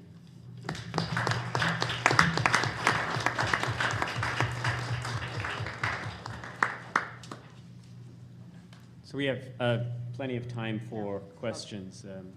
Feel free to just ask them where you are or use the microphone. We're small enough that we'll probably hear you if you project. So. I was in back, so. Oh, because it's being recorded. Go ahead. I was also in back, so I talk. Anyway, they're wonderful papers. And so thank you very much. Here, maybe I'll go ahead. All right.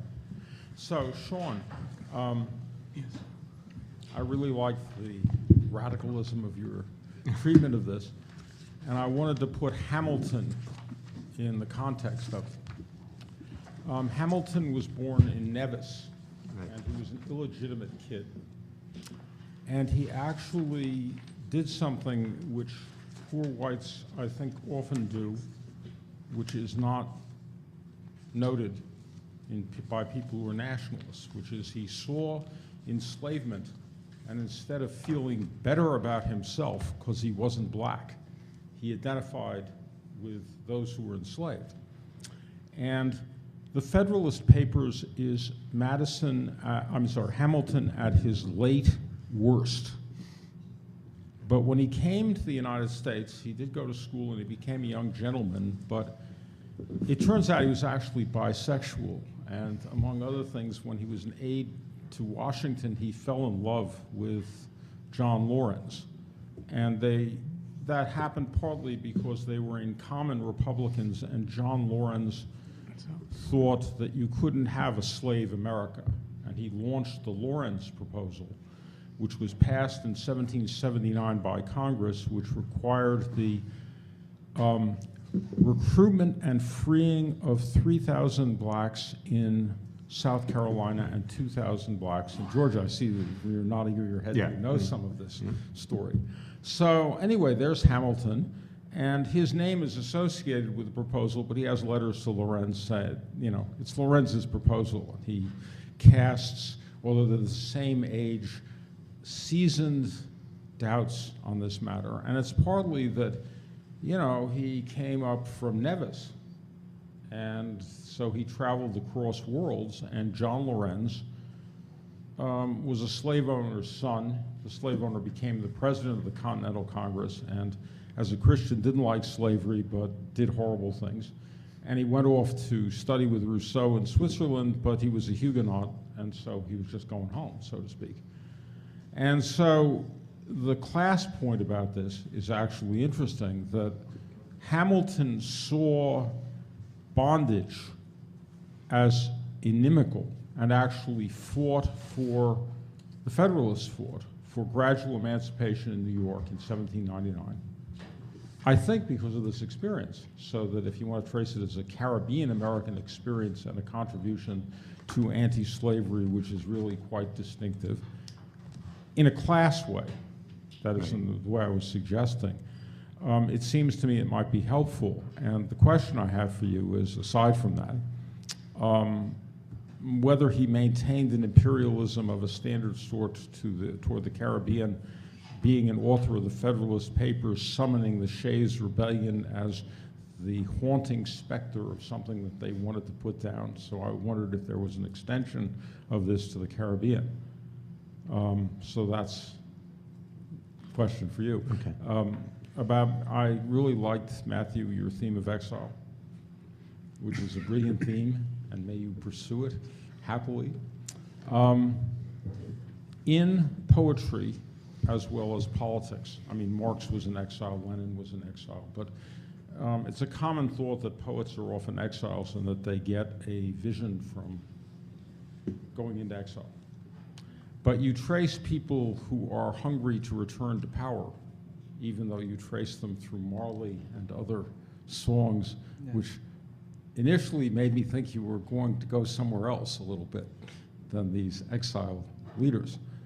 And the last guy puzzled me, because it seems to me that the question I would have for you is what vision they got of Haiti, and as you said, the Caribbean.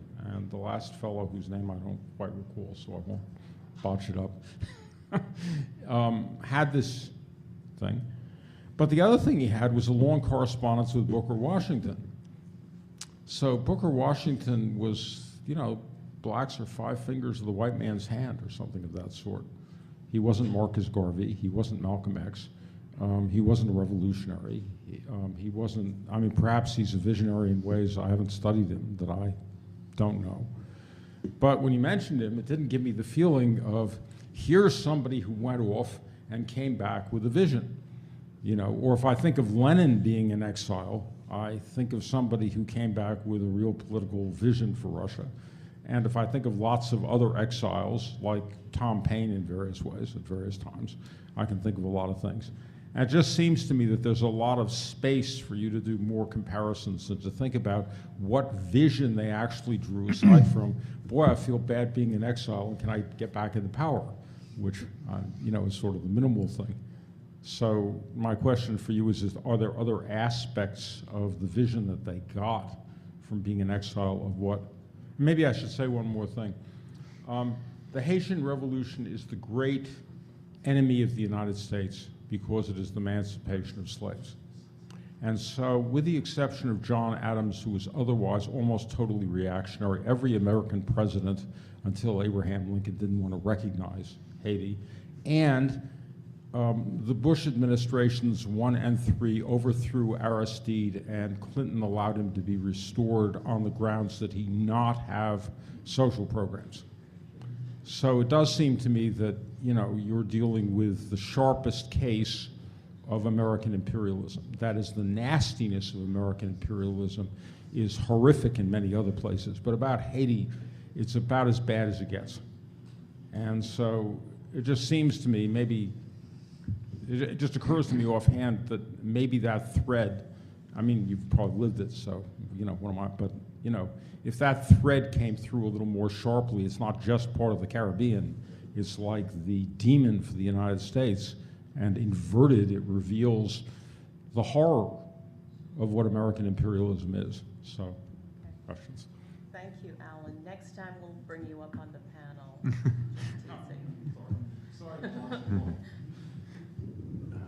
Don't we go? Thanks, Alan. A quick note of self-promotion. I've only been to Chicago 3 times in my life, but I'm coming here I'm coming here 3 times in the next month. So I'll be back for the Chicago Humanities Festival and giving a talk on Sunday, November 4th at the Newberry Library, and Hamilton will be a big part of that talk. So, yeah, I mean, Hamilton he's obviously a fascinating figure to me. He's important in my first book. All of what you said is pretty accurate and right and important. Hamilton was the first one to advocate guerrilla warfare on the eve of the Revolution.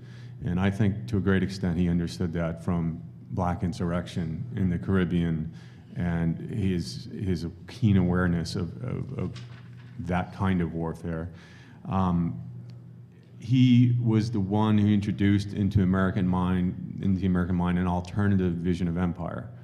Whereas Jefferson was advocating, and again, this was an ideal that Jefferson obviously didn't practice because he owned a plantation economy, an empire for liberty, which would be a scattering of small farms across the continent. Hamilton thought he was completely naive and insane, and that the U.S. had to be an empire for commerce. How did he know that? Because Hamilton became an American in a very different way than Adams and Jefferson and all, right? He, as you suggested, he was born in Nevis, but he became a merchant clerk, ahead of one of the biggest merchant clerk houses in the Caribbean, the island of St. Croix, at the age of 13. And he worked for the Kruger family, a big outfit out of New York. And he came to understand the hemisphere in a very different way in that capacity for 5 years before he came to the United States on the eve of the Revolution and became Washington's aide-de-camp. So, you know, Hamilton came to, you know, it was, you know, Adams hated him in many ways and called him the Creole brat of a Scottish peddler.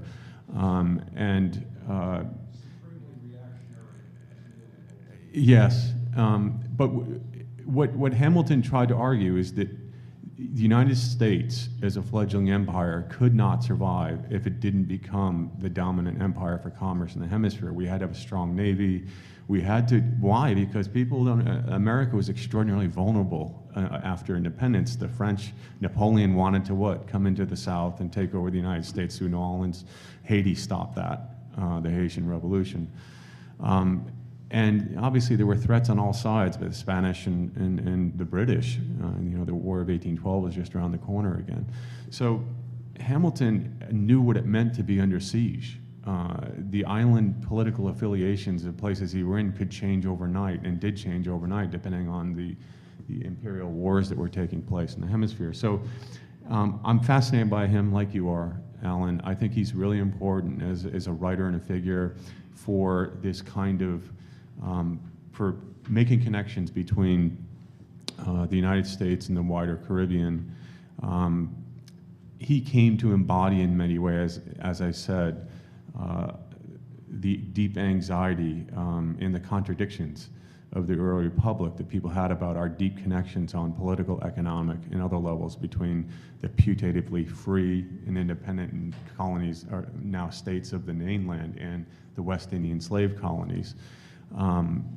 You see commodities and culture blend and blur during this period from the West Indies and the U.S., which belie attempts to draw these clean distinctions between the Creole colonies in America. So, and I think his attitudes about, you know, he was a capitalist, you know, and an aggressive capitalist, And I don't think he, as some of the speakers talked about yesterday, I don't, I'm thinking particularly about Christopher Brown. He was a legitimate commerce person, right? He saw slavery as not, not practical, wasteful. He did advocate arming the slaves. Christopher Brown again, right? Christopher, you here? I'm not sure. With Lawrence. But again, I think that he was a brilliant mind who understood strategies of warfare, strategy of a political economy, and the irony is it took a West Indian who never could become president because of his affiliation, who was derided by his opponents for his Creole degeneracy as a West Indian, to right the nation and put its political economy on a proper footing. So I'm really interested in Hamilton as an important figure, and as I tried to talk about in the talk, I think that we inherit that legacy. And in the late 19th, early 20th century, if I could sit in a room, with Hamilton, I would ask him, like, did your vision become true in the way you felt it could for the United States, or did it go awry in some way? So thanks for your reflections on Hamilton, and I'll talk more about him in a month if you're interested.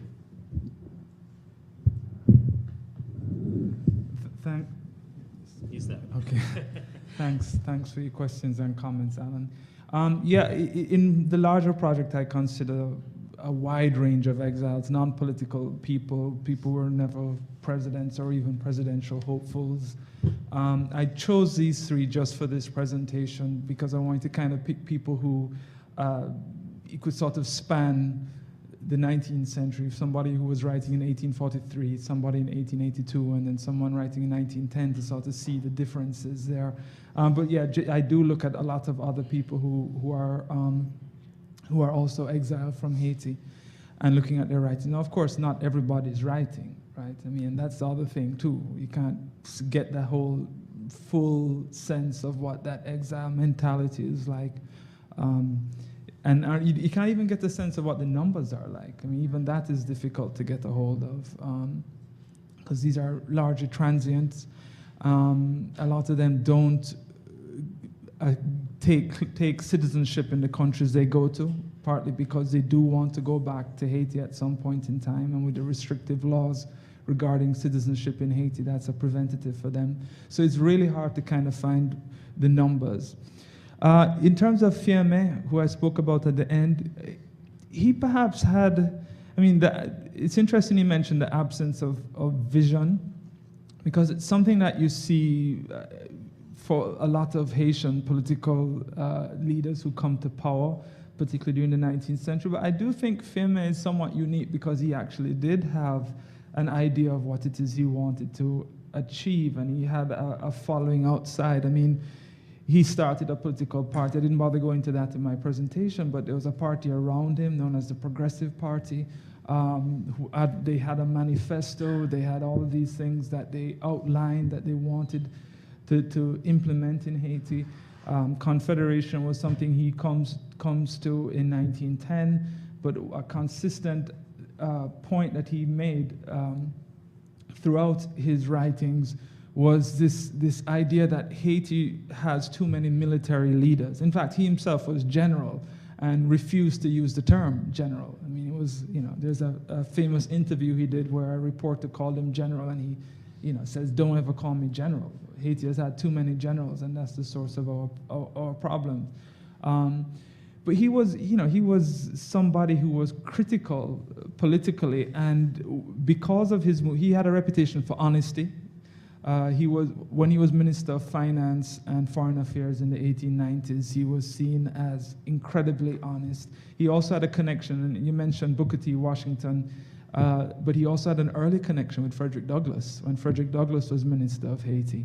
And when the United States had wanted, at that point in time in 1892, to get control of Mont Saint Nicolas, a strategic point in northern Haiti, it was at that point that Temne was Minister of Foreign Affairs in Haiti, and he played just a brilliant game of diplomatic bait and switch, if you will, with the Americans. Essentially saying, and boiling it down here, saying that we'd be very interested in granting in opening a conversation and dialogue about that. And then when it was opening up as a way of recognizing the Haitian government at that point in time, when it was coming close, he said, oh, but our constitution prevents any such negotiations, so I'm sorry. So that was the first attempt by the Americans to go into Haiti with to take Mont St. Nicholas, and Firmin was regarded as the hero who prevented that from happening, and he was celebrated globally and definitely regionally for that, and that helped his reputation grow. So a lot of people rallied behind him and felt that here was somebody who had a reputation for honesty, probity, and also for defending Haitian interests. And that's why it's interesting to read some of what he wrote at that point in time in 1910. He leaves I didn't mention this in the presentation, but when he leaves Haiti for the last time in 1911, a few months later he dies in exile in St. Thomas. And 4 years after that, the United States invade Haiti and occupy Haiti. So he never lived to see what would have come of that US contact, but he seemed to realize that there was no way around the United States at that point in time, and that the best way to confront or to deal with the US empire was to do it in a way with a Caribbean confederation, but at the same time do it in a way that he felt that in 1910 that Haitians could still control, that once Haitians maintained control of the state, they could regulate how much intervention happened. Whether it was naive or not, we don't know. We could argue that, but I mean, he never lived to see what happened afterwards or to write about it. Professor Mann, I think you were second. Yes, thanks. I want to thank Sunil and Natasha for organizing this wonderful panel, and also to the two of you who've just presented very stimulating papers. I want to thank you for them. Sean, I deeply appreciated as an historian the way in which you situated your discussion of literature in an understanding and an analysis of political economy. I just so deeply appreciated that. I don't know whether it was Natasha or you, Sean, who spoke about your multivalent approach to the study of Caribbean literature, culture, and history, an approach that Matthew extended in his discussion of exile, looking at peoples who were further displaced. Their ancestors had already been profoundly displaced, but through events that took place in Haiti or elsewhere, they were further displaced. Natasha spoke in introducing the panel about the work that both of you and that others in your fields are doing to figure out how to map these new kinds of histories that reflect these multiple demographic and cultural and political and economic influences. And I find for myself, I can conceive these histories in my mind, but I have a harder time figuring out what language to use to talk about them. Not when I'm talking about, either in my own work or in my classroom, specific places and peoples, but when I'm trying to generalize, when I'm trying to move from a discussion of the specific to the more general phenomenon. Issues about language came up yesterday a little bit. This conference has used the Atlantic rubric. In organizing it. We played around some yesterday with transnational, but that doesn't really fit either. Sometimes I want to use the language of global because in teaching about Africa and its relationship to the Americas, I'm very aware that Asia contributed as well, both in the goods that were used in Africa to buy the slaves, and also later on after the end of slavery in the Caribbean and elsewhere, in the introduction of Asian indentured workers, as they tried to figure out new ways to organize labor in the aftermath of slavery. So I'd be interested I mean, we've been talking about specifics here, following Alan's question, but I'd be interested in your thoughts, the thoughts of all of you on the podium and also others in the room about the language we can use to talk about these very complex histories that have multiple demographic and cultural and economic and political influences, and where people are really circulating. I mean, these people circulate, and they circulate certainly around the Atlantic world, but sometimes beyond, and they're influenced through their a connection with peoples who come from beyond the Atlantic basin. So I guess that's what I've been struggling with in my own work, and kind of want to put it out there for you too. Thanks. You sure? Thanks, Kristen. And yeah, I appreciate, I mean, one of the reasons I like being in symposia like this is they're interdisciplinary symposia where you, all of us probably in the room have experienced in one form or another where you're in working groups or in study groups or where you're working with folks across disciplines and just the language of discussion is difficult. But I find that personally that's where a lot of the light comes from, right, is the friction and the antagonism. And so trying to understand what someone else's language is and what their methods are and why and how and to what end they've arrived at that place. You know, in terms of rubrics, whether it's creolization in sort of a Caribbean discourse context, I find a framework like that for my first book that was useful because scholars across disciplines have contributed to the formation of that.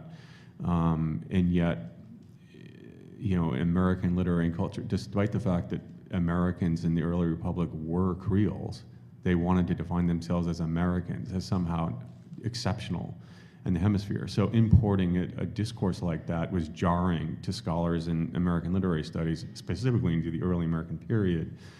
And it was dangerous, and I got a lot of flack, not from Caribbeanists, but from Americanists saying, look, we're not that, well, the important thing is, and I appreciate your recognition of the edict to always historicize, which I try and do, is that Creole was a word that was mobilized for particular political, economic, and other kinds of effects at the time. So you can disavow that it matters, but when Adams, as I mentioned earlier, is attacking Hamilton as being un-American because it's a Creole, you can't suggest that just the discourse of Creole rather than the theories of creolization don't matter.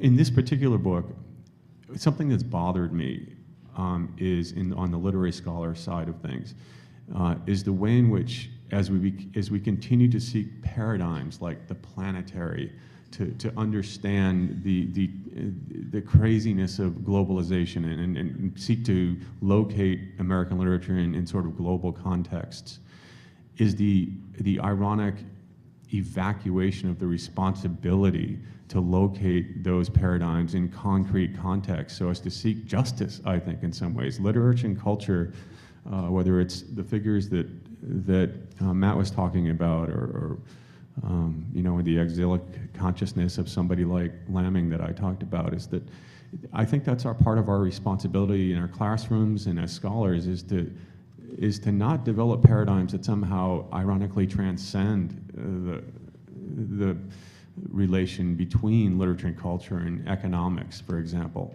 It's too easy. People like Payne, who I evoked right up front, culture is like a static term for political economists quite often. One of the things I do in the book is track trade agreements and relations from the late 19th century to the present time, like things like the Caribbean Security Basin Initiative that under Obama, going back to Reagan and so on, to see how do they talk about culture. In what sense does culture even figure into those trade agreements, and to insist about the importance of having discussions about culture in the context of political economy, and conversely, discussions about political economy in the context of culture, right? So it's that always shuttling, and it's difficult, it's hard, but I think it's so important in the humanities, especially at this time, that we not run away from, but engage discussions with scholars who are in different scholars and intellectuals and so on, who may be in fields that we think are completely alien from us. To me, that's where the payoff lies, is run to that. Don't run from that. Run to those discussions. And so that's what I would say, Kristen, is that I don't have any, I definitely feel the difficulty of it, but to me, I enjoy that frustration and that challenge in trying to come to a language that can try and speak to folks in some way who may sit in different kind of disciplinary vantage points and perspectives. Is that the end of the panel? Matt had a. Well, I agree fully. I agree fully with what Sean says, and I don't have much to add to it. I agree with him totally. I can just say from my own work, even in the specific, you have all of these debates. How do you define even at that level? I mean, we spoke about the specific versus the general and finding terms to use for the general, but even when you go specific to say the Caribbean, whose Caribbean are you referring to? How does the Caribbean differ from the West Indies? All of that. And what I've tried to do is to listen closely to the people that I'm studying, find out how they located themselves within the region, and present that as part of the history and part of the story, both in teaching and also in my writing. Okay, Professor Falola, I will not filibuster you. Go ahead, speak. Thank you very much. I want to thank Matthew for his paper, and I want to use this opportunity because there may be people looking for an idea to write about, and you've given us a topic that we should do, which is African political leaders in exile. And it's your talk that provoked this topic in me, and we have a large number of them. Thank you very much. Thank you very much. To my left is Eto Abraham. He actually looks like your dad. He's a former minister who is also in exile. So we have people like that. Rich people who sit down quietly. Now, your takeoff point and the invocation of Bob Marley and the conclusion, they suggest mass-oriented, amorphous group. And the middle point is about a caste of elitists. So I know you do suggest in the conclusion that you are aware of the non-elitist ones. As we were talking, the devil in me began to use your data differently, in which I began to see what the writers are calling the trauma, as you cast it, into privileges in two ways. One, they are lucky to have escaped assassination, right? If we change it to some other regions, they won't be in exile. They will have killed them, right? Ask the minister. And the exile, as I was listening to you, became a location to reflect on the nation state itself, which is a major intellectual opportunity, right? So that the point now, not that I'm justifying it, the point now is how that conversion, right, has also helped the project of the nation state in terms of how that nation state was defined abroad. So you have equivalences in say what we call Belgian nationalism was framed by some of this exile outside of the nation state itself. So that's one way in which this can be framed in terms of how, and then the point that Christian made is how exile connects to a larger political network within that region, so that as a network, right, we begin to see how it also became converted into political opportunities. So on the one hand, you find individual tragedies, but on the other hand, you find a number of intellectual privileges coming out of it. And and I really thank you for that paper. My next project actually is similar. My next book it's similar in some ways, because my next book is African Diaspora Intellectuals, which is to take the cast you have done, look at Chinua Achebe, Ngugi and others who left are now living in the United States. That's what I'm doing at the moment. So thank you very much, and maybe we can talk more. Yeah, I'd like it. I ask this one to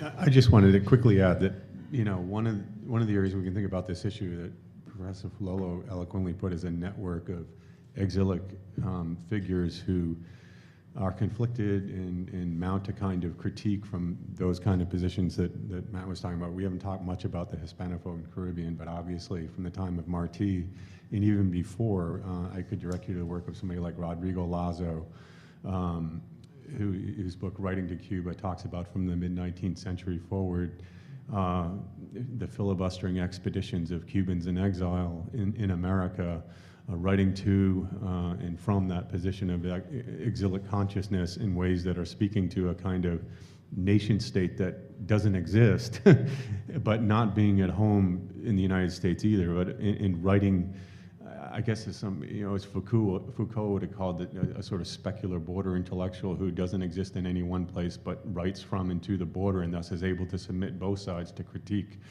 at the same time. That the Hispanophone Caribbean, that we haven't talked a lot about yet too much, and I do talk a little bit about in my book, I just look at the history of Florida, and you have a rich kind of community of exiles who traverse spaces and time and speak to the issue of political exile and consciousness. So I thought I'd add that.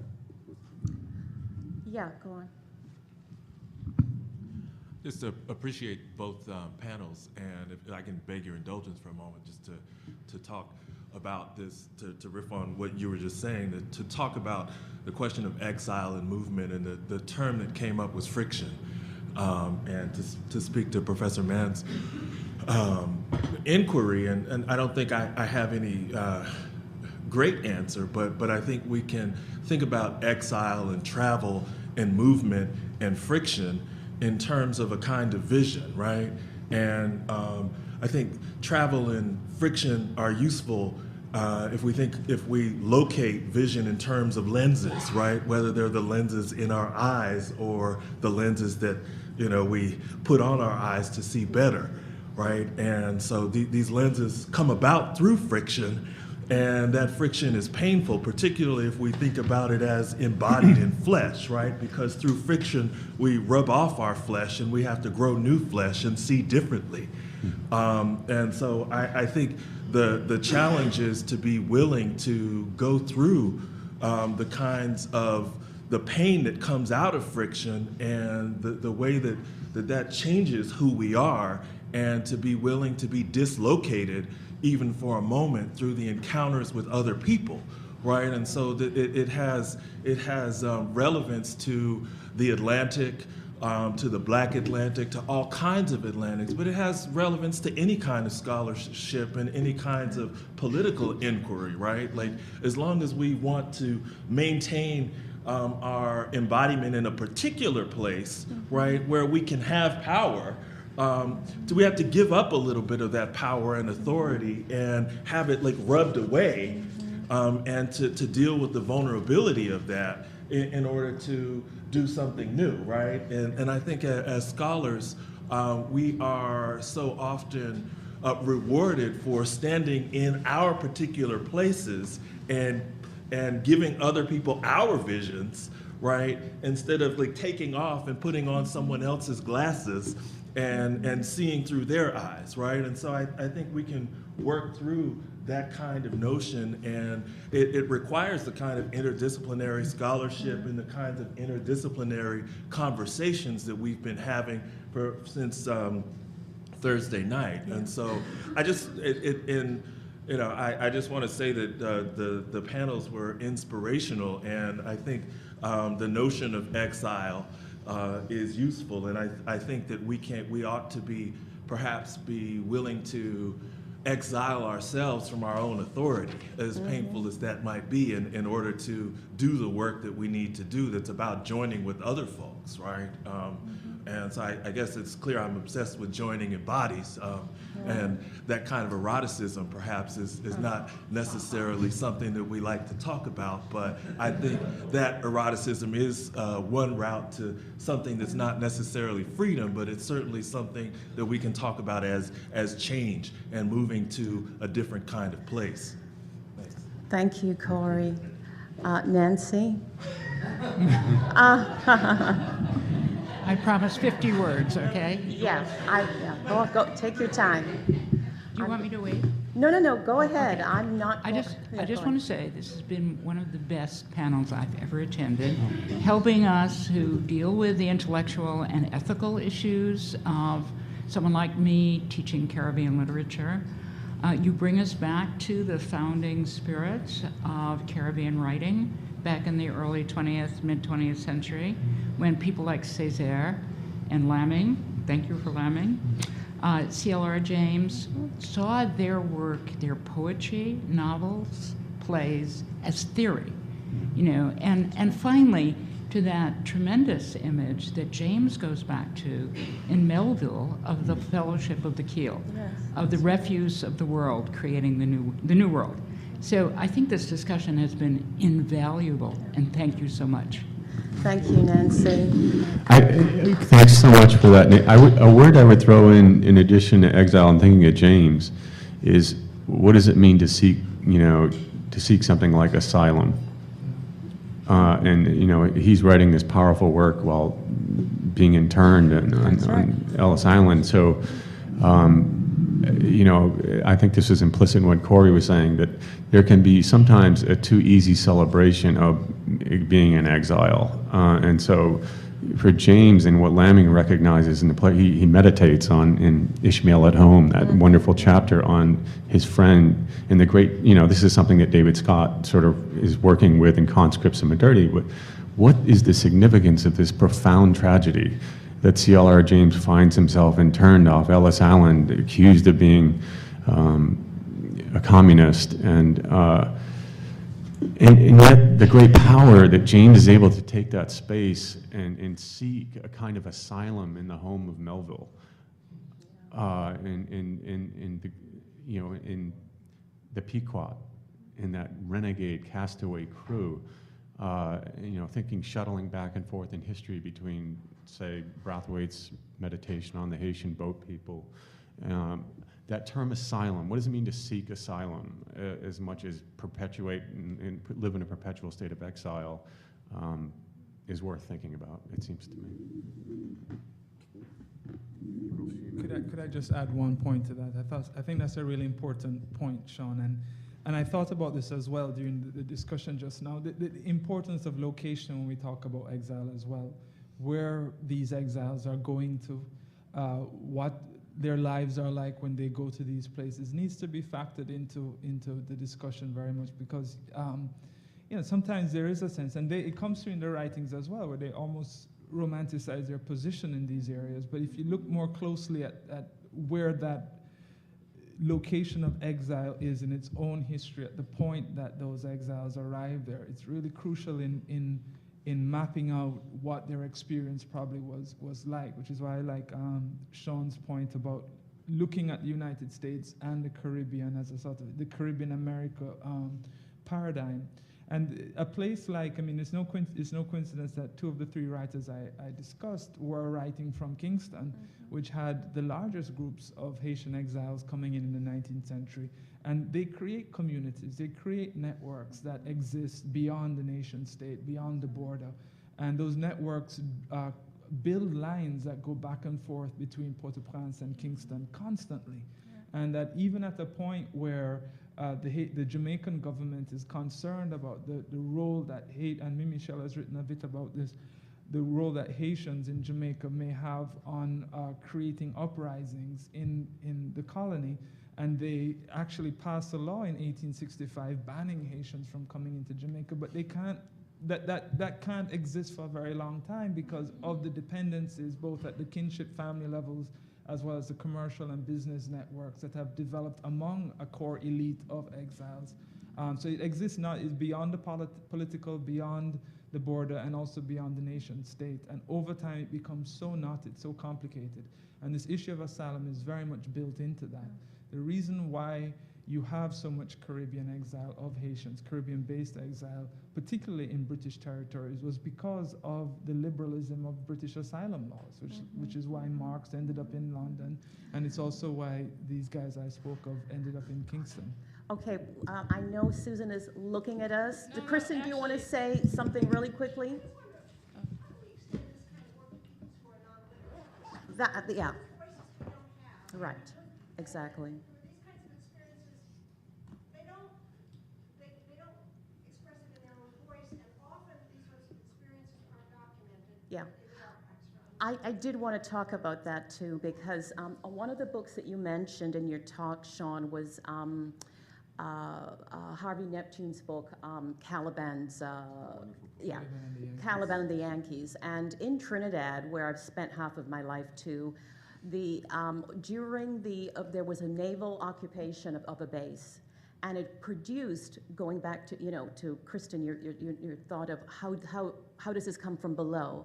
It produced the most fascinating kinds of appropriations and exchanges, not always hierarchical, in fact, frequently non-hierarchical.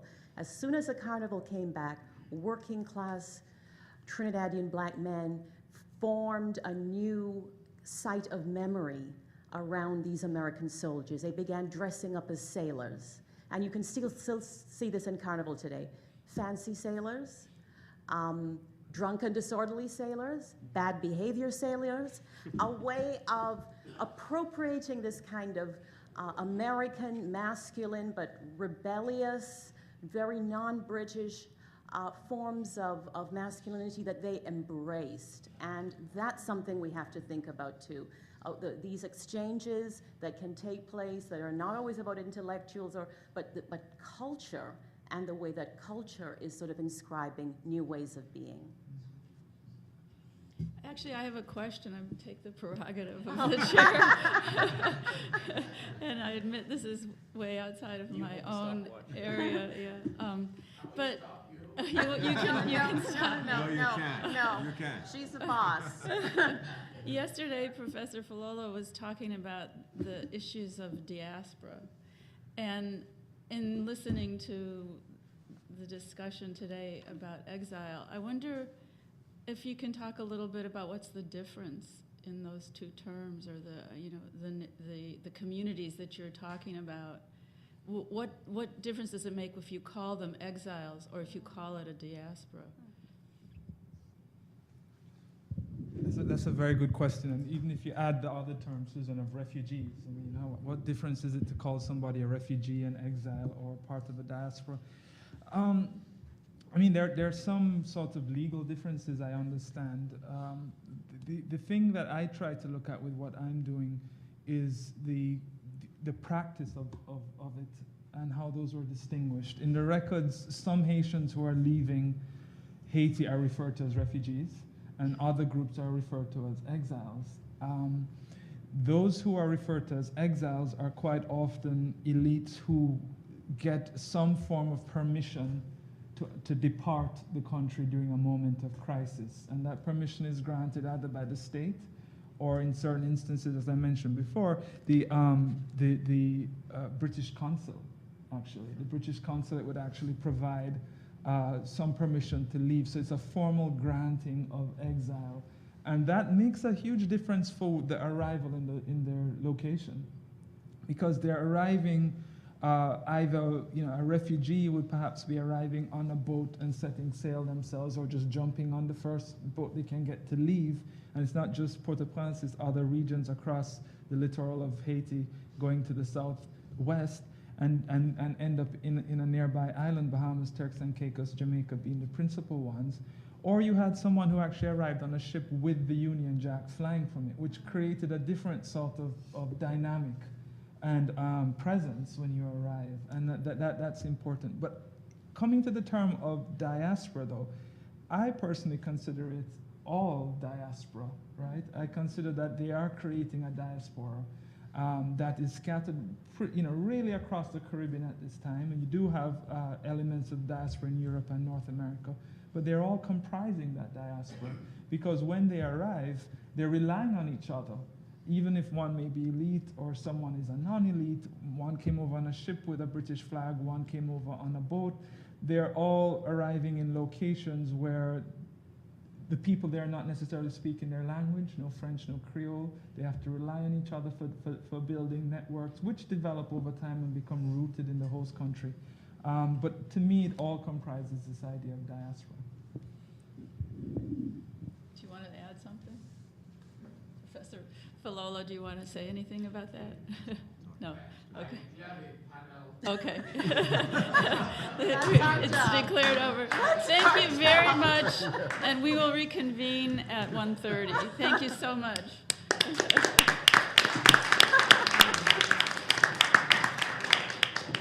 Great.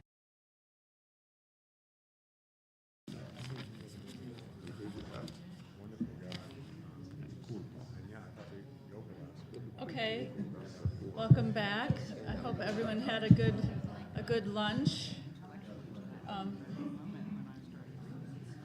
You can certainly move up to the front. There's plenty of room. I'd like to introduce our next panel now.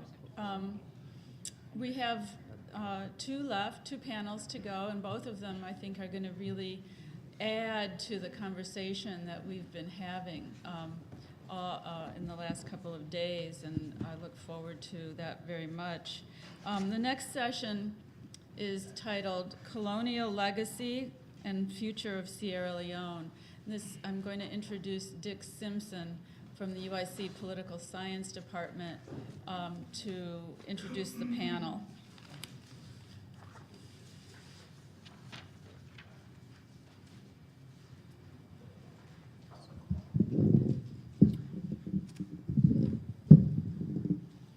So the panels today are beginning to consider the question more seriously of the aftermath and legacy of slavery.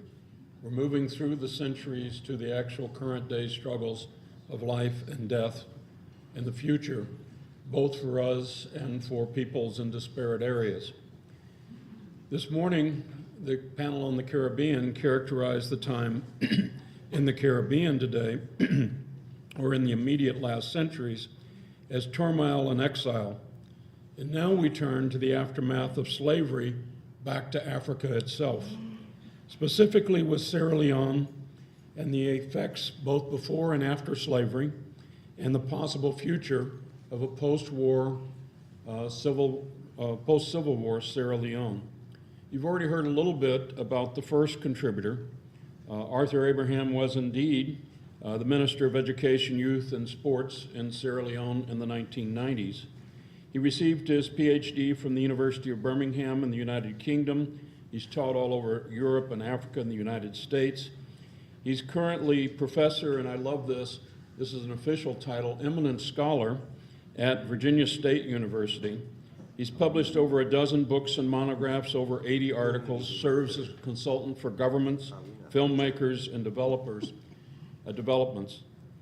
His most famous work is The Mende Government and Politics Under Colonial Rule, a historical study of political change in Sierra Leone from 1890 to 1937. Welcome, Arthur, and we await your enlightenment of us.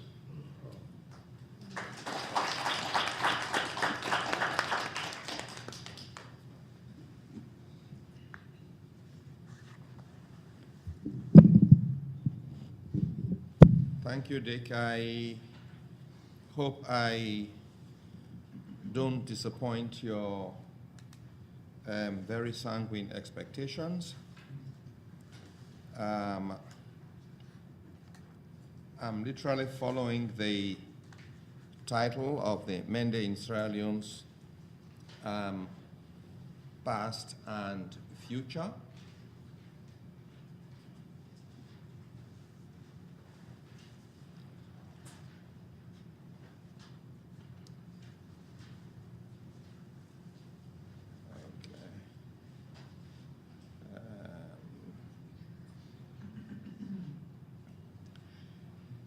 Let me first of all situate the Mende people.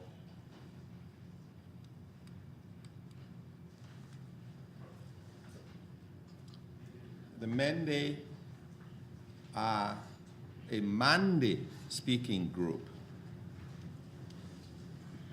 located on the Upper Guinea coast,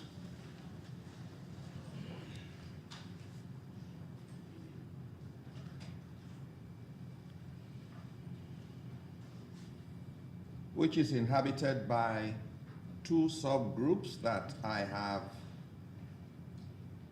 colored, so you can see the yellow or orange, whatever it's looking like. Those groups there speak West Atlantic. Their languages belong to the West Atlantic subgroup of the wider Niger-Congo Valley, Niger-Congo group of languages. The blue belonging to the Mende subgroup of the Niger-Congo family of languages. If you, roughly, Sierra Leone would be a circle like this, right here. And so I just want you to keep that in mind. Of course, along here, I have listed the groups that speak the West Atlantic languages and those that speak the Mende languages that actually constitute the present-day ethnic groups of Sierra Leone. With that circle, which I just made around here, I think you can envisage that it seems almost to have been willfully carved out by European imperialists to exemplify a perfect replica of this diversity that has not always proved wholesome. The Mande-speaking Mende are the dominant group in the southern half of the country, while the West Atlantic-speaking Temne are the dominant group in the northern half of the country. This is very significant because it just creates it does create an ethno-linguistic, regional, political juxtaposition, because these groups have almost the same population, and between the two of them, they account for more than 2/3 of the population of Sierra Leone. And the way political ethnicity has developed since the colonial period, it makes it a very difficult call to bring this country and rule it, because it's always moving back and forth like that. But so just keep that in mind. I'll be coming to that. Both groups have roughly the same population, and between them account for over 2/3 of the population of Sierra Leone. This ethno-linguistic, demographic, and regional juxtaposition has, by an accident of history, created a structure of bipolarity with serious implications and consequences for Sierra Leone's recent history and politics that will definitely continue into the future. Well, who are the Mende? I think since it's about the Mende past, and I like to go into this a little bit, because there are two groups in Sierra Leone, both of which belong to the Mende, the Mende and the Logo.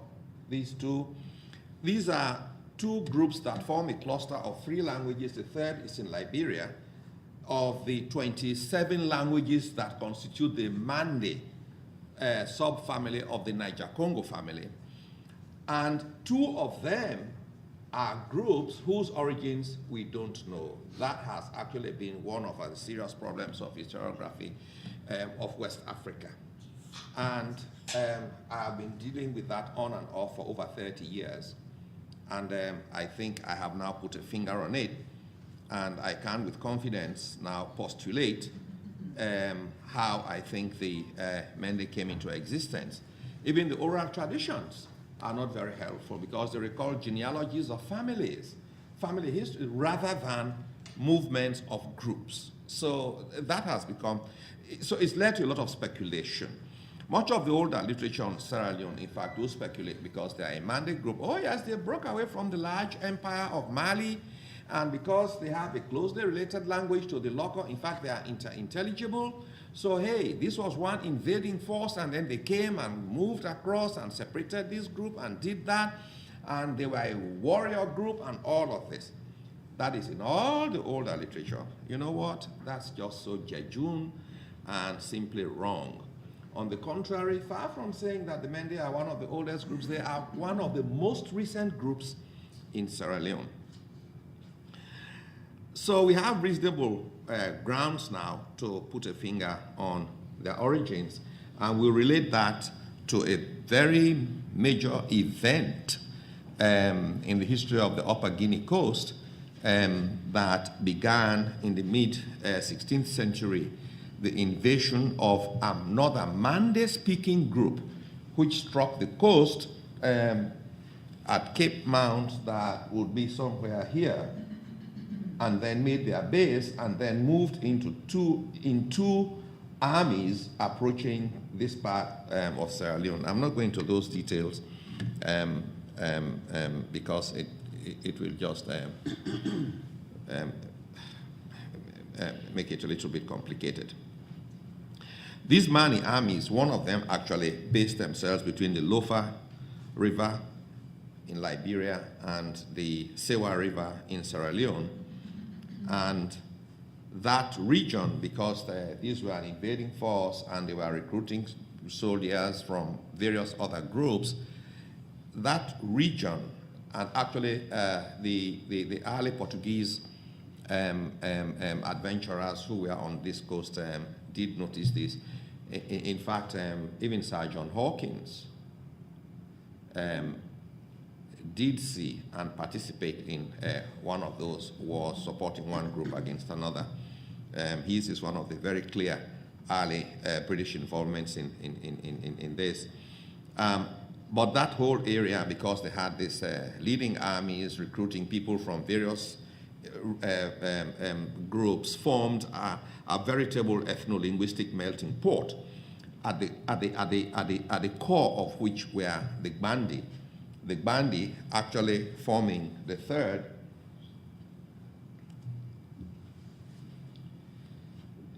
Here, this group is in Liberia, it's not in Sierra Leone anymore. But this Bandi here, this Mende, and this Loko, they form one cluster of the Mande languages that are inter-intelligible.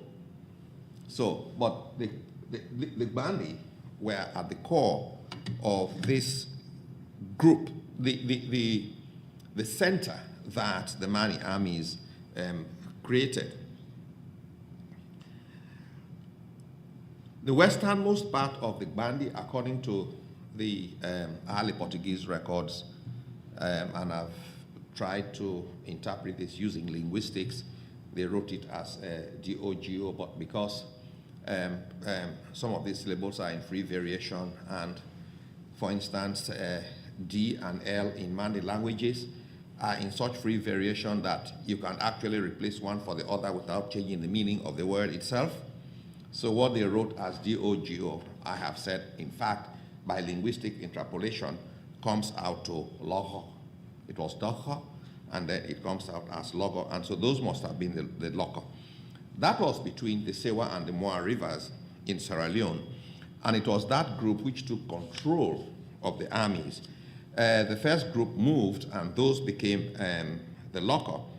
But that, because they had armies from various groups, they had to have a language of command and communication. And the dominant language, because if a group is dominant, its language becomes prestigious and many other cultural aspects of it.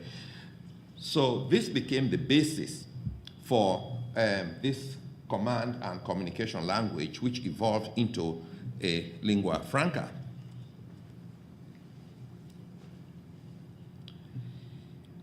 And so it is between the Moa and the Sewa rivers that one is to place the cradle of the Mende, as I've called it. Like I said, the whole idea was an invading force. They broke away from Mali and then they started moving.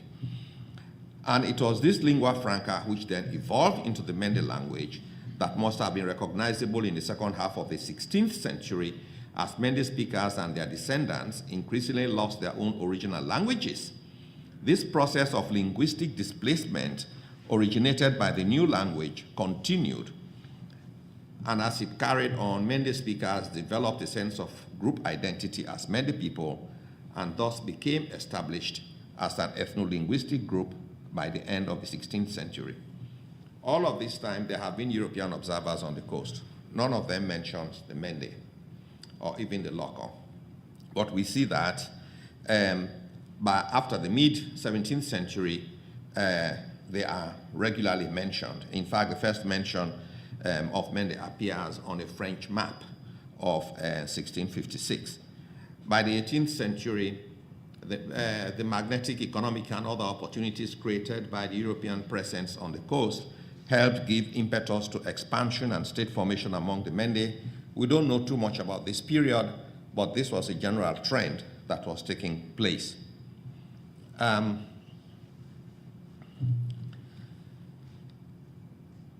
This area here with the dots shows that veritable ethno-linguistic melting pot I was talking about.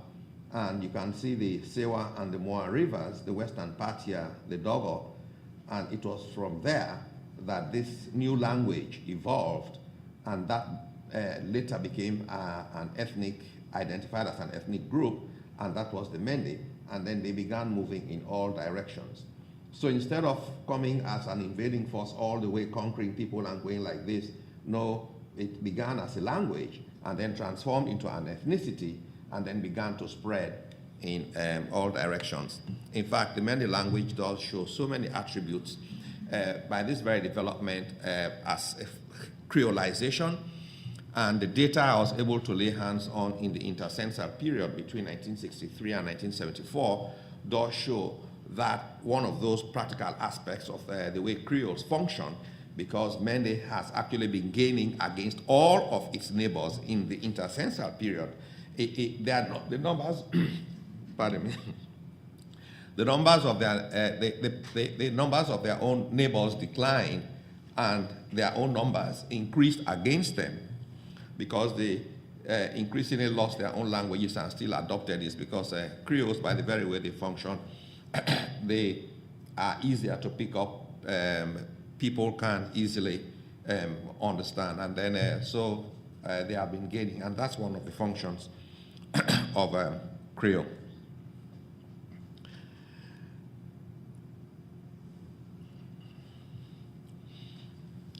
By the latter part of the 18th century, a dynamic impulse for state building and or expansion saw a subgroup of the Mende called the Mende expanding forcefully westwards towards the coast, and by the end of the 18th century, Mende presence on the coast opposite Shabro was noticed in all European records. You see, this is the Shabro area here, this one, and this is the Mende. It's a very distinct subgroup of the Mende with its own dialect. In fact, if anyone speaks, there are 4 dialects of Mende. If anybody speaks Mende, you know immediately this person belongs to this group. But they emerged by force, and they conquered territories belonging to this group here, Banta, that had an empire spreading all the way there. And that was what most Europeans saw, and then they just concluded, oh, you know what? All these Mende people were just warriors and fighters. They just moved in and displaced all the other people. But that is specific only to the Mende, and that belongs from the late 18th until about the mid-19th century. Throughout the 19th century, Mende migration south and west of the coast voluntarily in search of economic opportunities, or as exiles from war continued unabated while their language expanded. Mende continued to provide warriors to political contestants, not only among the Mende, but among the Temne in the north, while furnishing laborers to the Freetown Peninsula and coastal areas to the south that were annexed as British colonies. The neighbors of the Mende continued to gradually lose their own languages and to speak only Mende, a process that is still going on, which I've called Mendenization. Although missionaries were expanding European cultural influence in the interior, the colonial officials were interested in expanding commercial influence to make profit. As European and Creole traders, Creole actually here refers to the group of people who were repatriated back to Sierra Leone, who had been freed from slavery in several, I don't want to go into all of this, but beginning with the settlers, and then you had the Nova Scotians, then you had the Maroons, and then when the slave trade was abolished by the British, they settled, they set British squadrons in West African waters to actually capture ships that were carrying people across the Atlantic, or that did have evidence, like if you had more food than your crew needed, it was suspected you were a slaver. And so they would bring all of them, set up a court, an admiralty court in Freetown, where all those ships were brought. And those people, the majority of them were actually captives from the Yoruba civil wars that were taking place in the 19th century. And then they were set free right there. And so these people, because again, Creole, the nature of their coming together, having to communicate, but coming from different cultures, different languages, had to evolve a new culture, a new language, and so we refer to them as Creole. So that's what Creole means here. So these Creoles were, because they have been, many of them had been here in the West, and then they went there, so they were exposed to Western culture. And also because the colony, which was now taken over by the British in 1808, they also had missionaries, and they have this European influence. If you are set free there, you are with them. So you acquired so many aspects of Western culture. So they also acted as cultural agents. It was not only the missionaries, but the Creoles too were a veritable group spreading Western culture into the interior. But not unusually, as traders, both the Europeans and the Creoles got caught in local wars taking place there.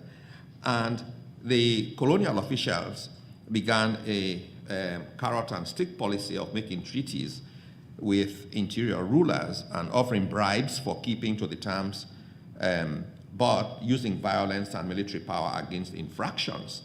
These treaties were later institutionalized as treaties of friendship after the Berlin Conference of 1884. Although these treaties did not cede territory or sovereignty, they were misused by the British as a basis for declaring a protectorate over the interior countries. The dishonest method of seizing their territories on the pretext of friendship treaties that was effectuated in the declaration of a protectorate in 1896 over their states caused great resentment among both Mende and Temne and the other groups. But locally, totally unfathomable to them was the imposition of a tax on their habitations, which caused a flurry of petitions from the Mende rulers to the colonial administration, which was very cavalier and indifferent in its dismissal of them. Then in 1898, all hell let loose in the so-called hot tax war. While the Temne in the north conducted a methodical guerrilla war under the leadership of one of the local rulers, Bangura, the Mende to the south, through the secrecy of the Poro organization, this is a compulsory male society for Mende people and many other groups too, but it was the instrumentality of the Poro through which they organized their own resistance, and they burst out in spontaneous attacks on all government and Western establishments, including missionary stations. It took the colonial administration almost a year to defeat the resistance and regain control, providing more justification for the institutionalization of force that transitioned the frontier police force to the Sierra Leone Battalion of the West African Frontier Force. This is actually a war diary from the Mende area, somebody who was leading British troops there and fighting, writing about his experiences on this particular day. And so they transition now, so they create the Royal West African Frontier Force, and Sierra Leone had the Sierra Leone Battalion of the RWAFF. So the Mende and the Temne and several others entered the 20th century as British colonial subjects, their territories under foreign control and open to economic exploitation, and the legitimacy of their political order now vested in the British governor of the territory. A new system of administration placed traditional rulers under the control of district commissioners who had administrative and judicial authority and could get any ruler deposed. To facilitate economic exploitation, a railway was proposed as early as 1894 to tap the trade from the Western Sudan. The Western Sudan would have been in the northeastern direction because the trans-Saharan trade had been going on for thousands of years. And one of the big centers of the Fula people who were in Futa was Timbo, and they wanted to tap that trade and so on. But one enthusiastic governor made 2 trips through the whole of what he was considering to declare as a protectorate.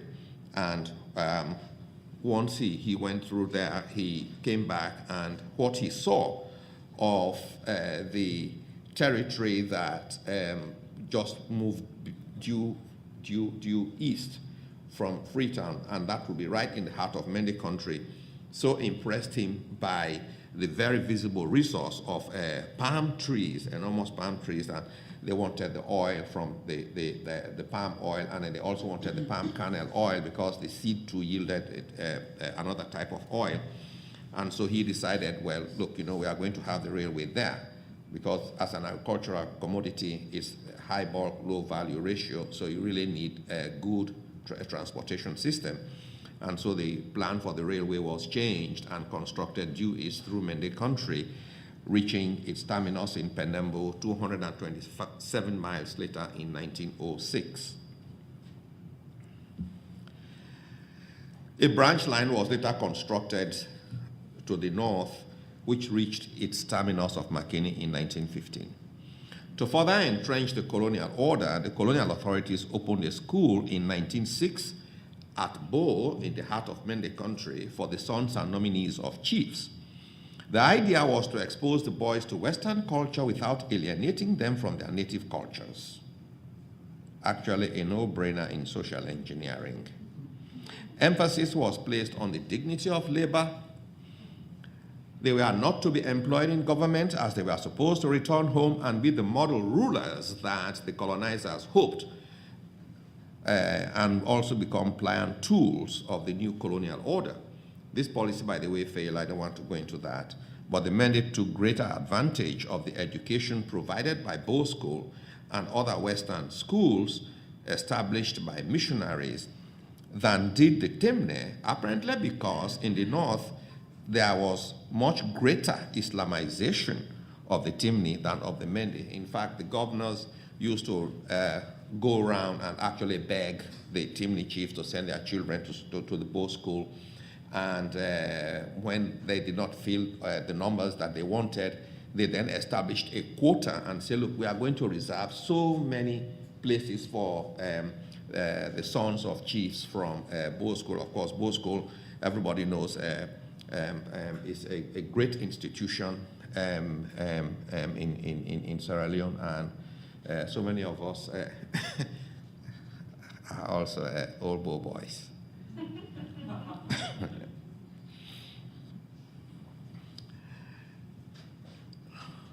This policy failed, but the Mende took greater advantage of it.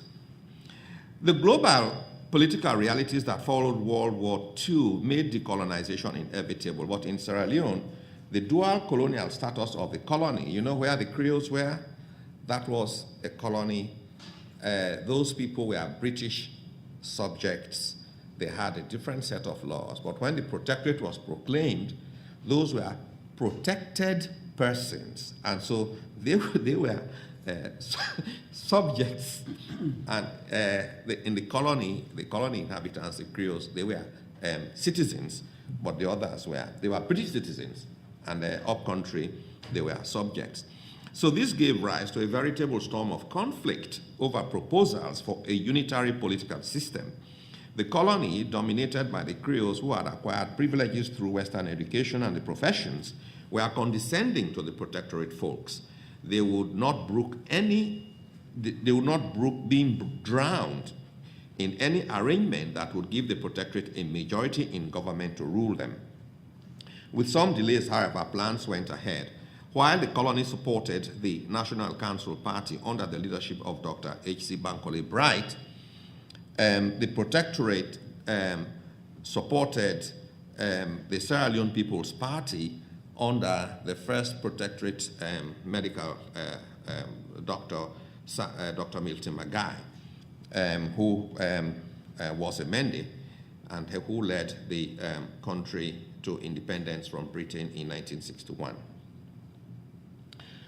From this point, since independence, we now see a trend that I mentioned at the beginning, the ethno-politicization and the post-colony.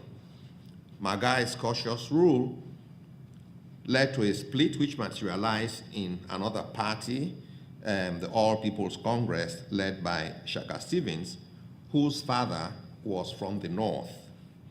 He combined that fact that his father was from the Limba, the third largest ethnic group in Sierra Leone, with the discontent in urban areas to effectively create a political base in the North, dominated by the Temne. This brought maturity to the North-South ethnic, regional, political bipolarity, which has created rivalries and divisions that no government has been able to bridge successfully because, by its very instrumental nature, the politicization of ethnic identity tends to obscure ethnicity and political choices or affiliations. So in other words, it just becomes axiomatic. If I come from the North, hey, look, you know, our party is the APC, I support the APC. I come from the South, look, our own party is the SLPP, and so you don't even rationalize about those choices because ethnicity is now at the heart of it. That has been politicized. Stevens very narrowly won the 1967 elections along the bipolar fractures of the country, making his hold on power fragile. To consolidate his grip on power, he contrived a policy of centralization and concentration of power at the top. For almost the next 2 decades, Stevens tricked, cajoled, intimidated, even eliminated opponents, made himself president in 1971, established a one-party state in 1978 by making other parties illegal. In the process, he created a political culture of violence and thuggery. Although Stevens, whose mother was a Mende from the South, tried to reach out to the Mende, incorporating as many of the Mende elites as possible into his new power structure, the feeling among Mende people in general is that they received the short end of the stick, with the North and Temne and Limba benefiting far more than they did, both in the allocation of resources and in the distribution of state positions. A very obvious example I can give you something I've examined in some other work, social. Anyway,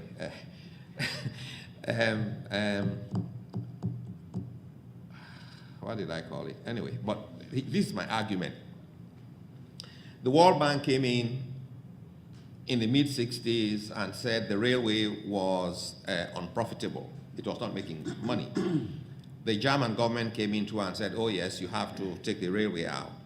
The SLPP government was afraid of it because, you see, it went right through their base. So when Stevens took over, as part of the ethno-politicization of the country and the dynamics it played out and how he had won the election, he then said, since there was a recommendation, I will implement it. So he decided that the railway be removed. But this railway that went due east was going through the heartland of the agriculturally productive part of the country, with Kalamazoo district, where I come from, at the time producing 60% of the agricultural export crops of Sierra Leone. But then they promised that they were going to replace the railway by a network of efficient roads and all these kinds of things. Well, the road plan went ahead, and every part of the country got a road except Kalamazoo, the most agriculturally productive district. My argument in this work, which I could not just recall immediately, was that it was a politically inspired economic decision to punish the people of Kalamazoo because they always remained opposed to the All People's Congress government. And so I conclude that this was really like cutting your nose to spite your face, because it was not only the Kailan people who suffered, but the whole country suffered. The entire macroeconomy was made to suffer because of this decision to punish those for political reasons. Stephen's preoccupation with holding on to power left little space for serious attention to economic matters, which slipped badly due to both internal and external factors, exacerbated by the hosting of the Organization of African Unity in 1980 that increased the debt of the country unnecessarily, using contractor finance to build infrastructure and provide services that were not maintained thereafter. As senility crept on the old president, he believed that it was politically safe for him to hand over to his hand-picked successor, Joseph Saidu Momo, in 1985. Momo was was from the Limba ethnic group, and he was army chief at the time. But his rule proved an utter disaster. As national opinion shifted towards a multi-party system of government, Momo set up the Peter Tucker Commission to draw up a new constitution, which passed in a multi-party constitution that passed in 1991. A conjuncture of internal and external factors, including political grievances and exclusion, economic hardship and unemployment, the flaming desire by some foreign leaders to settle personal scores, all materialized in the rebellion of the Revolutionary United Front, which started with the invasion of Kailahun, backed by Liberia's leader Charles Taylor, who was leading his own rebellion there in 1991 under a man called Fode Sankoh.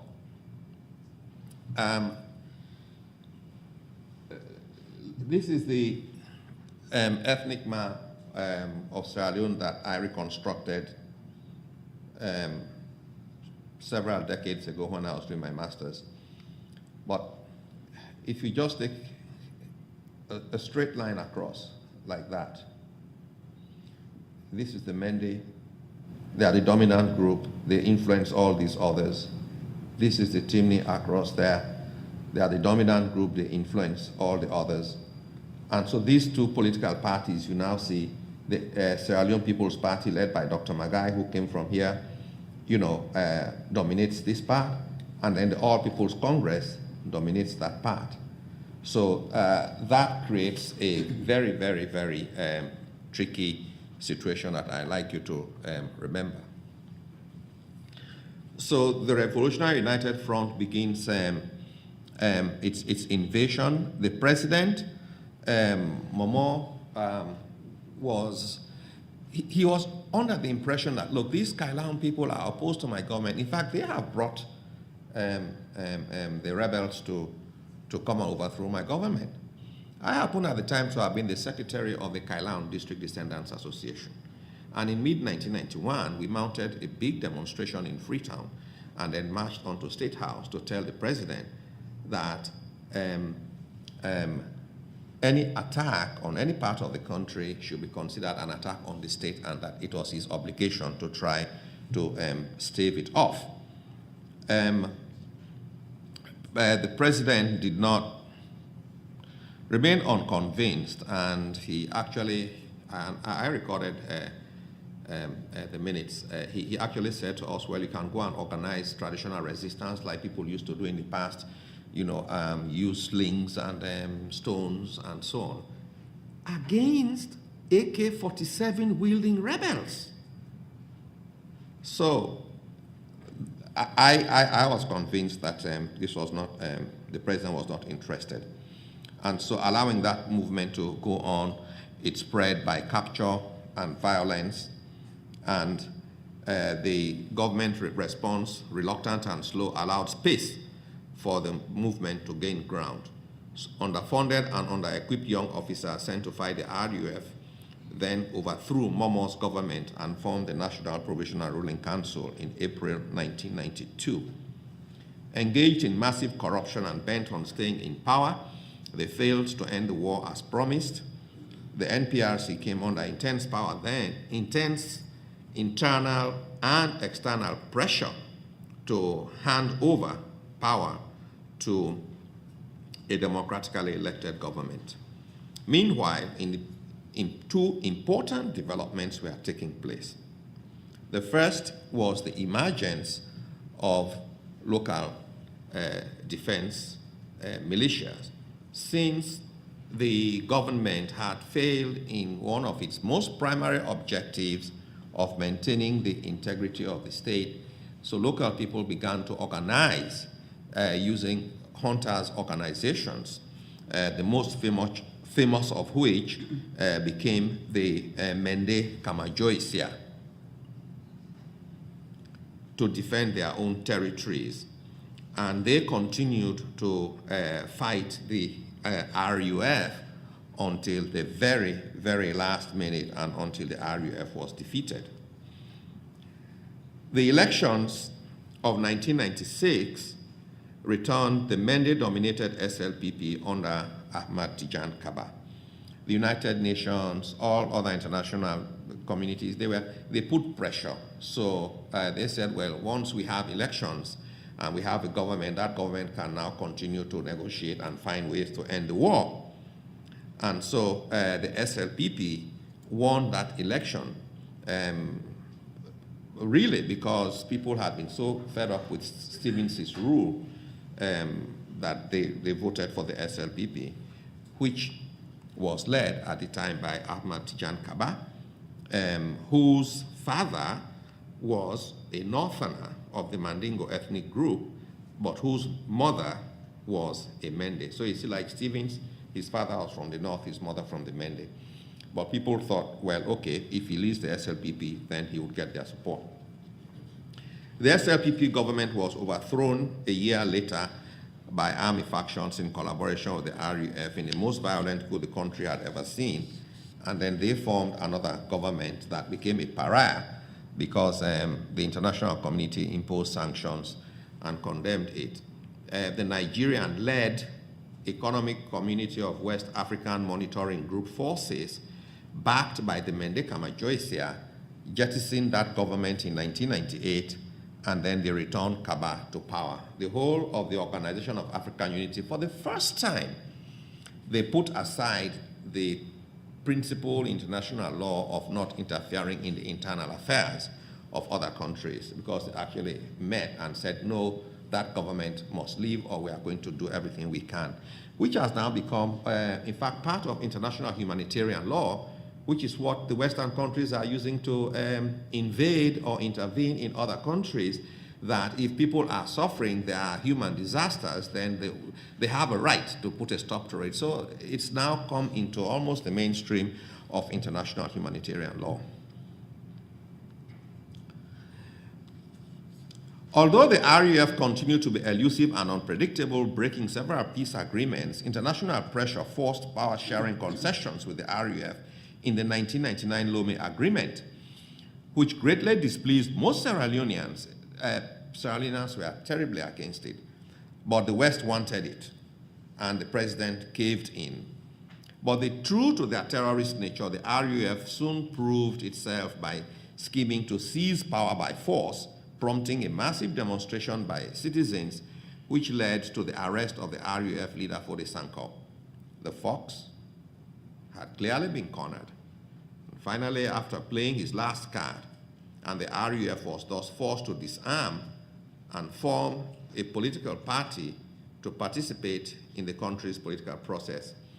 It was from the Lome time that Paulo Bangura, whose papers that we now have in the place here, yes, became the spokesman trying to rationalize, and I think he was even adopted as the first candidate in the political process to run for president.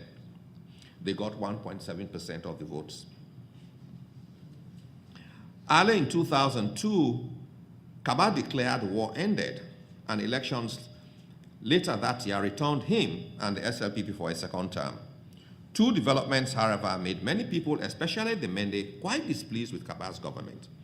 The international community, which had brokered the Lome Agreement, set up a special court to try those most guilty for war crimes.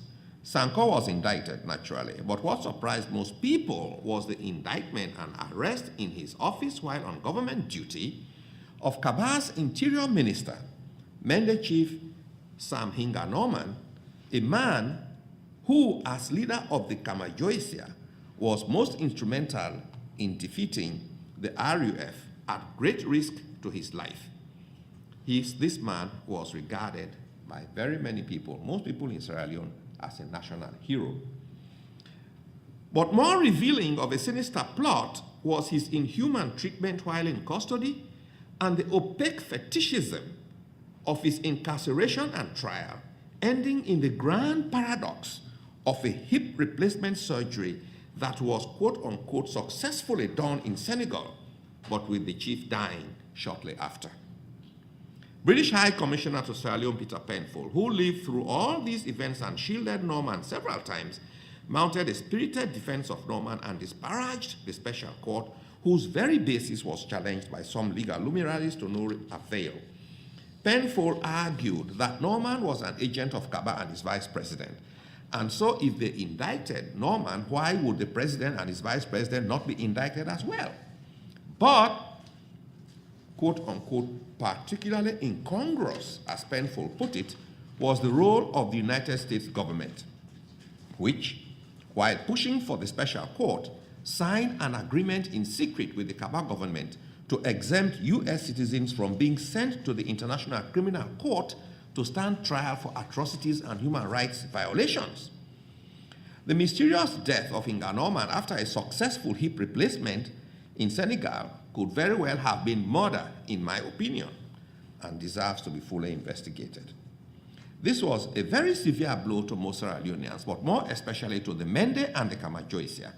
Kaba's recent memoirs, published earlier this year, would have been an appropriate forum to come out transparently on this particular issue. But the very brevity he gives to the Hinga Norman saga appears almost like a cover-up, for there is a whole lot more that Kaba definitely knows, which the chief accused him of, that the public too is interested in knowing. The second development was the internal machinations that were eating away at the unity of the SLPP and tearing it apart. Party leadership elections, especially the Makeni Convention, were fraught with corruption and intimidation, and yet bandied around as democratic. In a well-orchestrated maneuver, Kaba dropped his vice president, Joe Demby, for his crony Solomon Demby, who won, quote-unquote, won the SLP elections. Again, on all of these issues, Kaba is, just makes a little passing reference, and that's it. He doesn't explain anything. Okay. So one of those who lost, Charles Magai, son of Sierra Leone's second prime minister, a friend of mine, a quite volatile fellow, he broke away and formed the People's Movement for Democratic Change, and in 2007 got support, especially from where the Hinga Norman Kamajo area is, and threw in the tile in a runoff with the opposition All People's Congress, and so they won and gave victory. Very many people feel that they were betrayed by Kaba, first for getting rid of Norman, and second for causing SLPP to lose the elections. He was actually accused of double dealing, as he actually congratulated the opposing party's leader before the formal declaration of the election results. This is Charles Magai, and that's annexed by Kroma. All this helps to better understand the choice of the Sierra Leone presidential candidate for the 2012 elections. They're actually holding elections next month. But this is actually what I want to come to.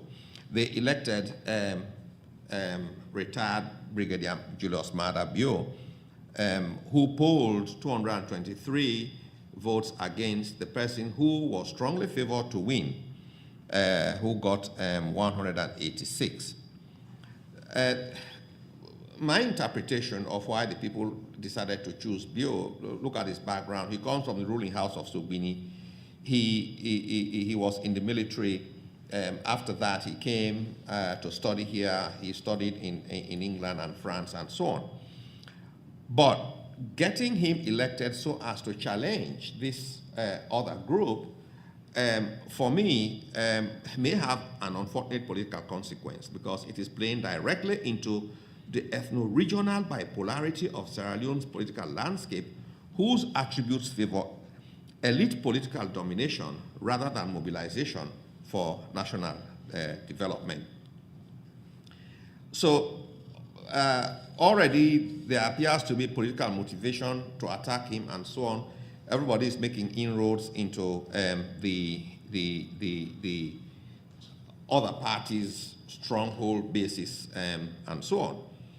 But due to the primordial fractures manifested in the North-South divide and the ascriptive nature of ethnicity, which renders it axiomatic as the basis for political organization and can translate ethnicity into political ideology, there is a veritable fear of the possibility for violence. Bloody incidents between the parties have not been unknown, although they have now agreed that they are going to restrain. They actually signed an agreement to prevent violence and so on. Even the president says he is going to be even-handed and establish a level playing field. Nevertheless, for the majority of the Mende, the SLPP remains their party, and only an SLPP victory will give them a sense of belonging, since the ethno-regional bipolarity of the country always ensures that whichever party wins will reward its supporters by removing key supporters of the losing party from important government positions and replacing them with their own. It is this bipolar ethno-regionalism that is perhaps the bane of Sierra Leone politics, and as matters thus stand, it has, if anything, been exacerbated by recent developments. How or whether this can be resolved is anyone's guess, but it requires enormous determination on the part of the leadership of the country to handle properly and channel into a culture of unity in diversity.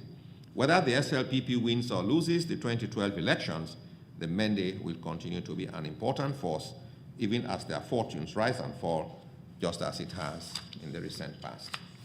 Thank you very much.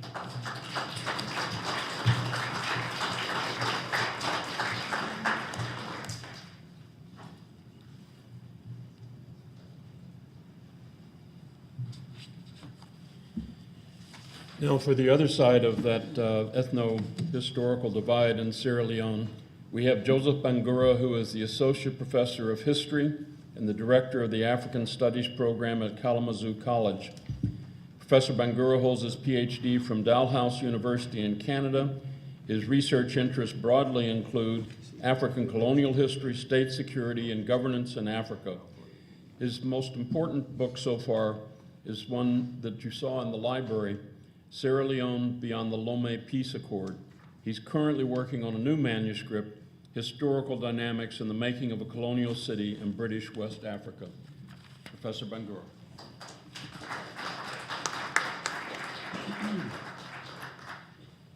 Thank you, Dick. Let me see. It's going to be a difficult act to follow with all those beautiful slides Professor Ibrahim just displayed. I will merely show you maps, and then I'll speak to the other issues. This is the map of Africa, which I am fully convinced that a good number of people, if not everybody, knows. And then I'm talking about a place here.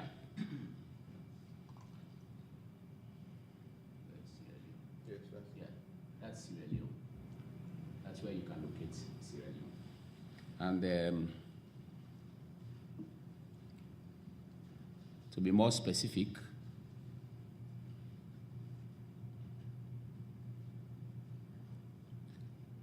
this is a map of Sierra Leone. And the folks I'll be talking about occupy most of this region,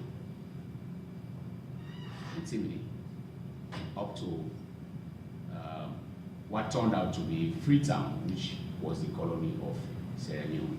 So the Temne is dominant in this region. And the map of Professor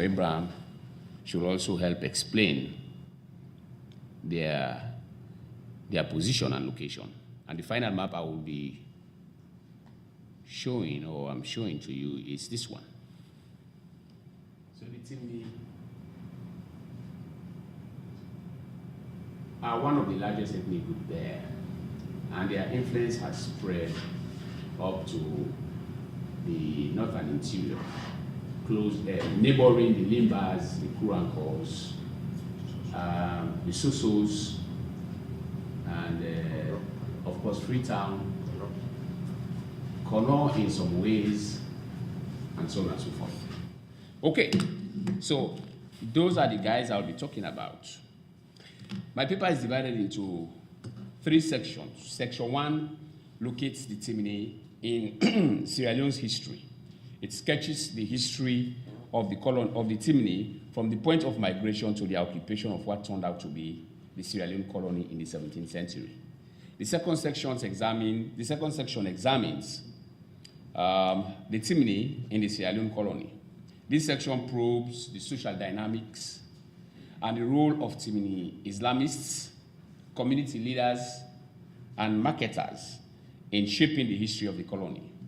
The final section assesses the role of the Temne in the political future of Sierra Leone. In other words, what is the future of the Temne in Sierra Leone? In spite of their numerical strength and centrality in the politics of Sierra Leone, the Temne have never won the presidency. This paper will attempt to wrestle with these questions. Like most ethnic groups in Africa, the Temne identity is polemical. In other words, Temneness shifted according to place and time. Sources show that the term is to a large extent an invention which served instrumental purposes. Thomas Spears, in one of his several works on the subject of ethnic instrumentalism, points out that, and I quote, "In recent times, when colonial and modern elites have got to mobilize to support their own claims to restricted resources in both traditional and modern sectors, ethnicity then becomes instrumental, capable of being invented and manipulated in the service of one social goal or another." End of quote. The literature on ethnic invention in Africa shows that elites are major players in constructing ethnic identities of people. In fact, Leroy Vail, John Davis, and Thomas Ranger, among others, strongly argue that ethnicity in Africa is a human construct. They note that ethnic identities cannot be primordial, rather that they are constructed to serve economic, social, political, and religious functions.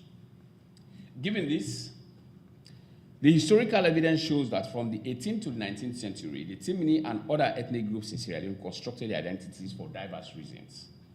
Therefore, the term Temne is used here to refer to those recorded as, as such, and or those who assumed the identity. Linguistically, the Temne language belongs to the Niger-Congo language family. According to Adeleye Ijagbami, a very prominent Nigerian historian, who is one of the foremost authorities on the Temne, Ijagbami notes that the Temne account of their origin is diverse. However, it is clear from a number of sources that the Temne, like all other ethnic groups, save for the Limba, migrated to Sierra Leone from Fouta-Djallon between the 14th and 15th centuries. Fouta-Djallon is around Guinea, what is currently Guinea. Upon their departure from Fouta-Djallon, the Temne occupied the northern half of Sierra Leone with a very powerful center in Kassel, around this area. Excuse me, I'm battling some cold. By the 16th century, a subsect of the Temne, called the Koya Temne, invaded and inhabited the peninsula of Sierra Leone. Between 1890 and 1947, various groups described as Madingos, Seracules, Fullers, and Sosos also migrated to the Sierra Leone Peninsula. The variables used in determining the identities of these groups remain unclear. Though Allen Howard, who has also done a lot of work on Freetown, notes that with regards to the, and I quote, Susu, Madingo, Sarakule, and other Mende identities, communities, and institutions were generated in the capital of Sierra Leone, Freetown, during the 19th and 20th century through negotiations within communities, among communities, and between communities and the British authorities, end of quote. Thus, the various groups, including returnees from Europe and the Americas, constituted the population of the colony. Given their military superiority, the Temne gained big tracts of land in the northern interior, which became their stronghold. In terms of political organization, they were further divided into 25 clans and kingdoms, each with its own king, referred to as the Obai. The polity had strong checks and balances to avoid abuse of power by political officials. In addition, a cadre of sub-chiefs assisted the Obai. Each sub-chief assumed the role with conditions attached. Using their numerical advantage, they conquered neighboring groups such as the Susu, Loko, Mendes, no, not Mendes, sorry, I take that back. They conquered neighboring groups such as the Susu, Loko, Madingos, Fula, and Kuranko. But also on numerous occasions, they clashed with their rivals, the Mendes.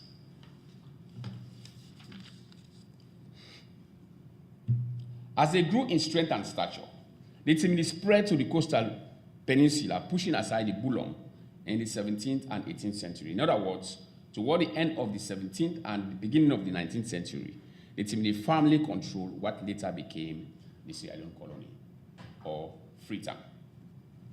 As a matter of fact, in 1787, when the British sought land to repatriate ex-slaves to Africa from Europe, the Temne chief, King Tam, erroneously referred to in the literature as King Tom.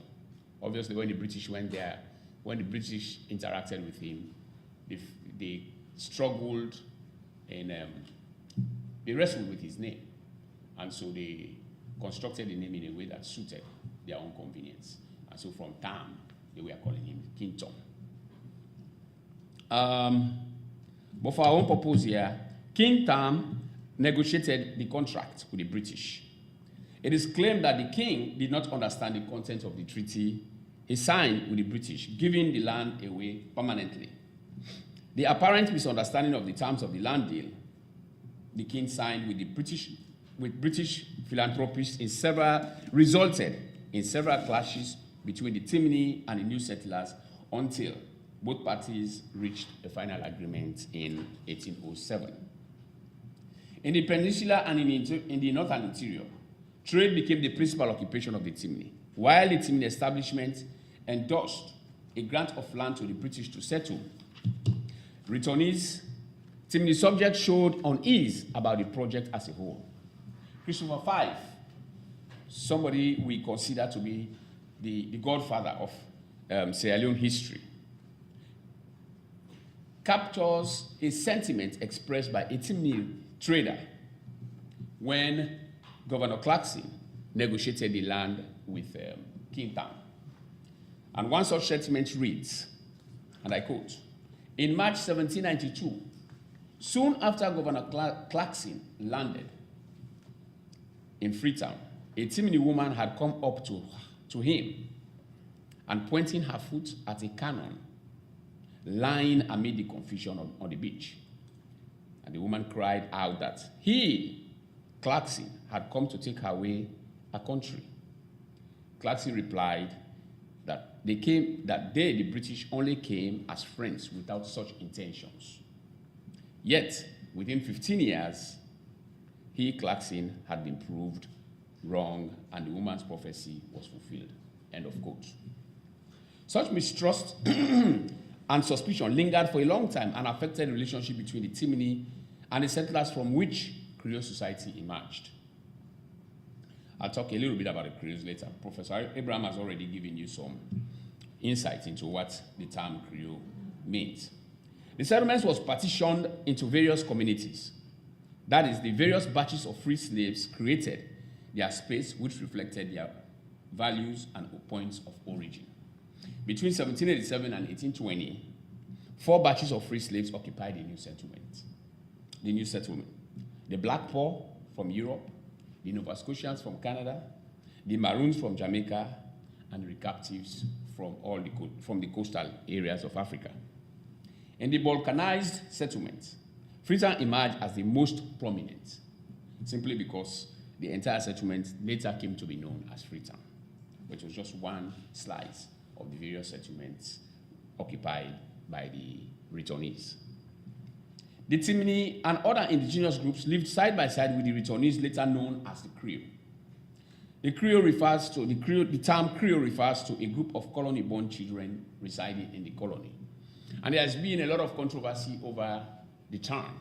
Some prominent Sierra Leone historians, Akintola Wise and Mark Samuel Dixon File, they have described these people as Creole. The spelling is K-R-I-O.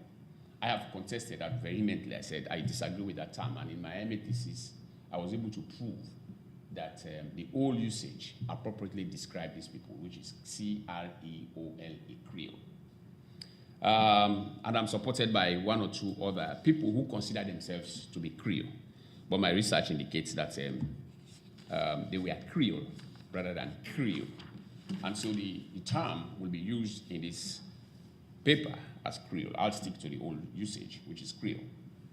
In the 20th century, migration from the northern stronghold of the Temne increased in a steady fashion, thus making the Temne ethnic group the preponderant non-Creole group in the colony.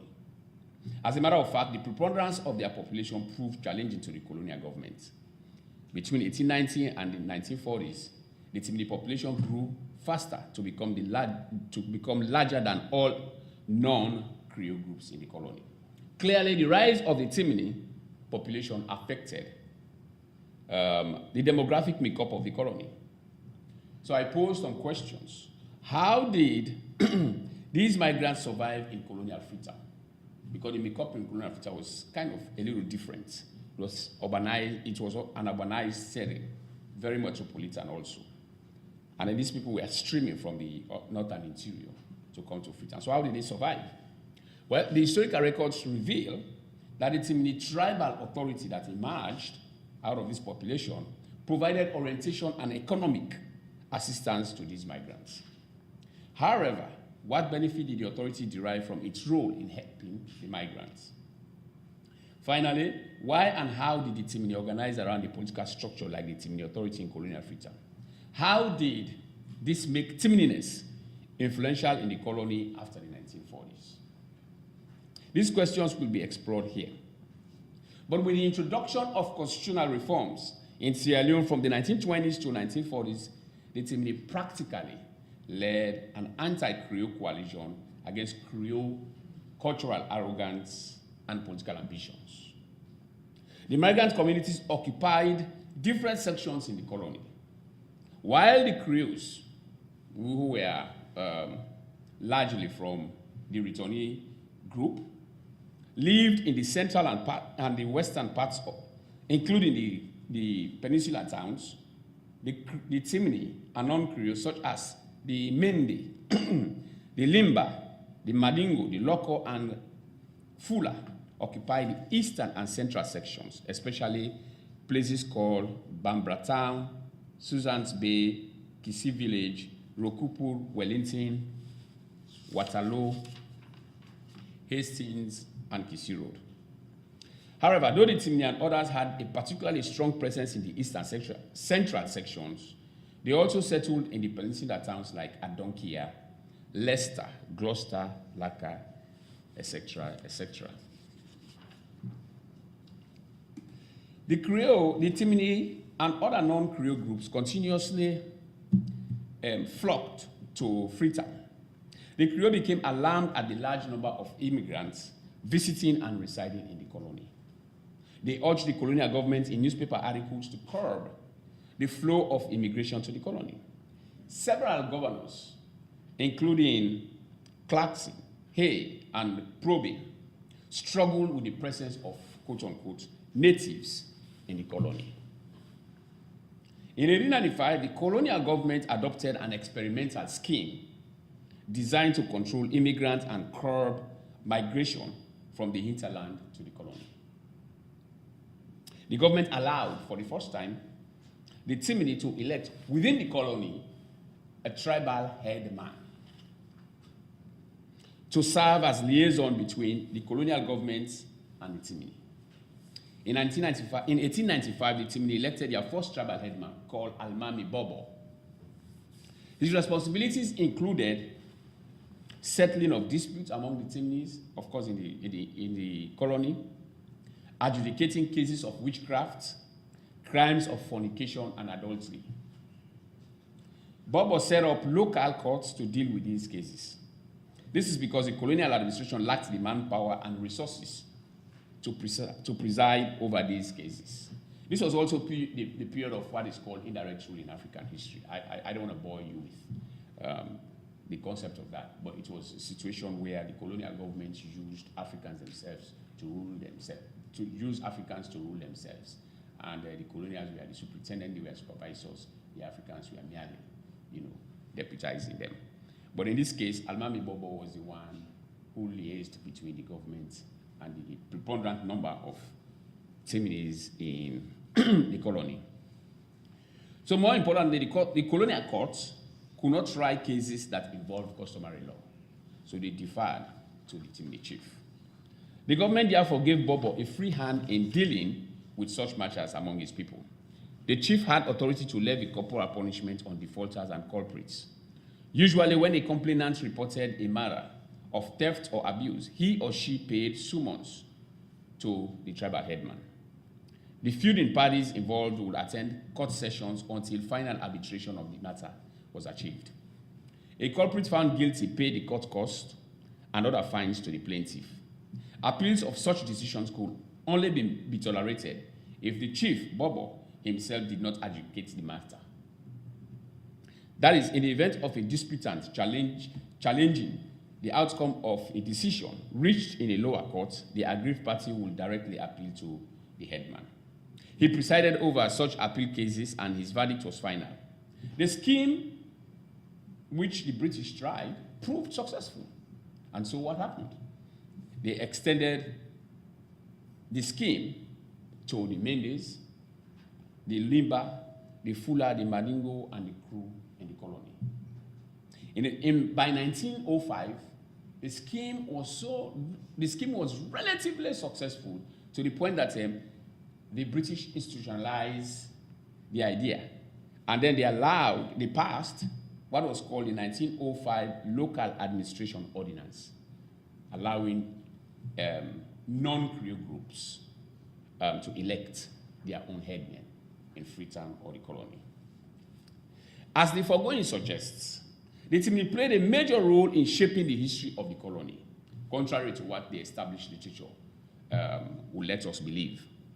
As already mentioned, they owned the land on which the colony was created, an idea that was never lost in their minds and which they trumpeted when necessary. Trade between the colony and the interior grew from the 19th century onwards. In addition, despite the tension that characterized the Creole-Temne relationship, trade increased between the two groups. The Temne became principal traders in assorted goods, especially raw produce, which the colony then badly needed. Nonetheless, the clash between the Temnes and the Creoles over a number of issues continued, i.e., control over public space, religion, gender equality, etc., etc. The Creole establishment in Freetown in Sierra Leone, in the Sierra Leone colony, opposed the notion of tribal administrations that would parallel the municipal council. The municipal council was a Creole-controlled council. The Temne tribal headman and others confronted the Creoles on this. They argued that Freetown did not belong to the Creoles alone. Such tensions continued when the Temne and others vied for municipal council seats in the 1950s. After the Second World War, in line with calls for reform, the colonial authorities made attempts at reforming tribal rule and unifying its systems. Such attempts drew fire from the Creole-dominated municipal councils. The Creole totally abhorred any attempt to consolidate tribal system in the colony. A careful examination of the historical records reveals clearly that the Creoles feared that by empowering non-Creoles through tribal administrative structures, the government was not only encouraging a dual system of governance, but creating political rivalry which might only grow bigger should the British leave. They therefore preferred not a modification of the tribal system, but its abolition completely, as shown in this comment. And I quote, "It seems ironical," this is a Creole councilman arguing, "it seems ironical that whilst efforts are being made to end the colony protectorate distinction, there should at the same time, group be set up within the city, which in effect will mean division of the people instead of welding them into one. The municipal council is strongly opposed to the setting up of tribal council and board in Freetown, as they are considered to be unnecessary, inimical to the interests of the people, and derogatory to the status of the mayor, alderman, and councillors," end of quote. These comments and attitude did not go unchallenged. The Temne tribal headman, one of the famous ones, Kande Bure, fired back at the attitude of the Creoles.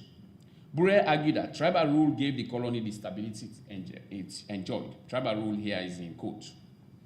Supported by other local administration officials from Mende, Limba, Loko,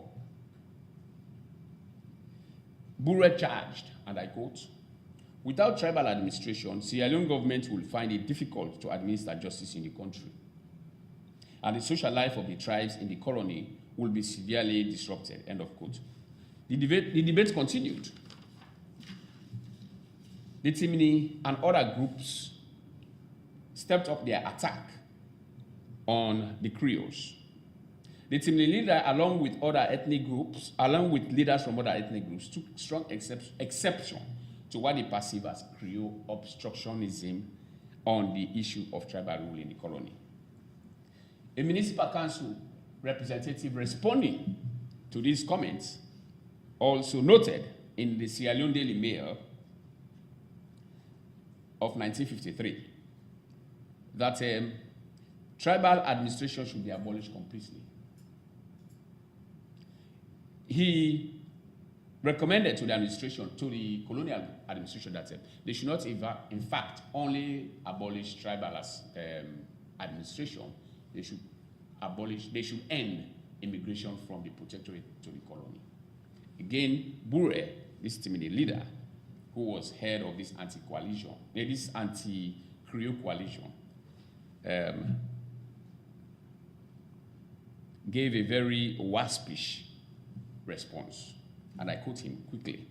"Mr. Berkeley," the Creole councilman, "suggests that protectorate people should be restricted from making visits or staying in Freetown.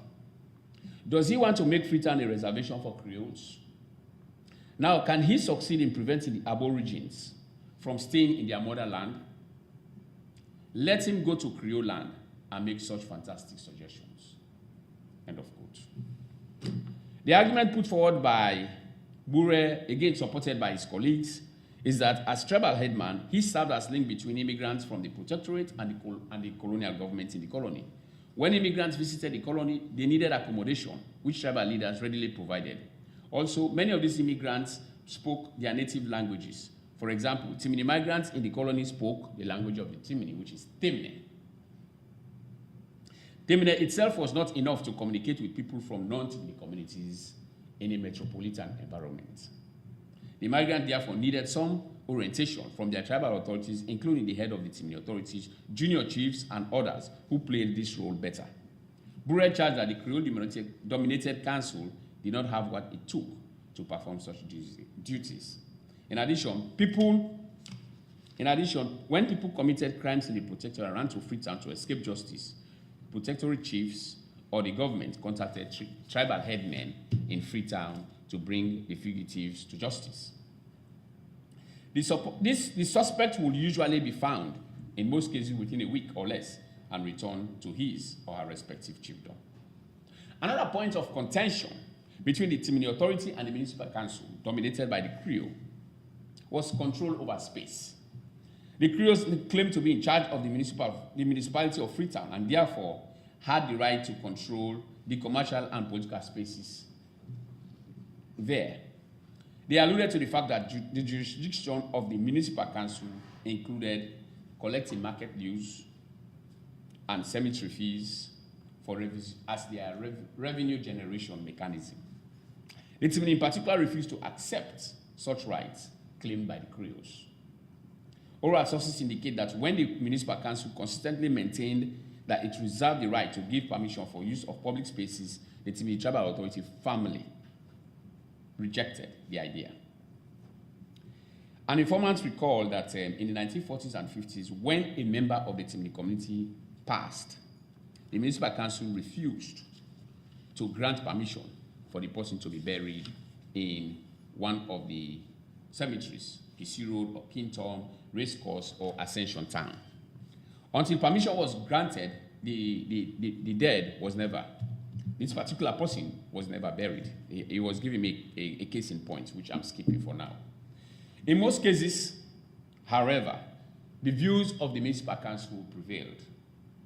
As a matter of fact, the Municipal Council Ordinance of 1945 placed the council in charge of cemeteries and as shown in this clause, quote, according to the ordinance, it shall be lawful for the corporation to provide and regulate the use of public cemeteries in the city, and notwithstanding anything contained in the public ordinance of 1924 to close any such cemeteries in accordance with bylaws made under the ordinance. However, tribal rulers, I put tribal rulers in quotes as well, particularly Kandebure, refused to accept any such Creole assertion of authority. He encouraged his subjects to use other designated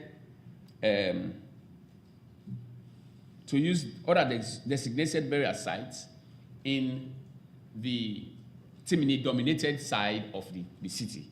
Rokupu, Circular Road, Kisi Road, and Wellington cemeteries.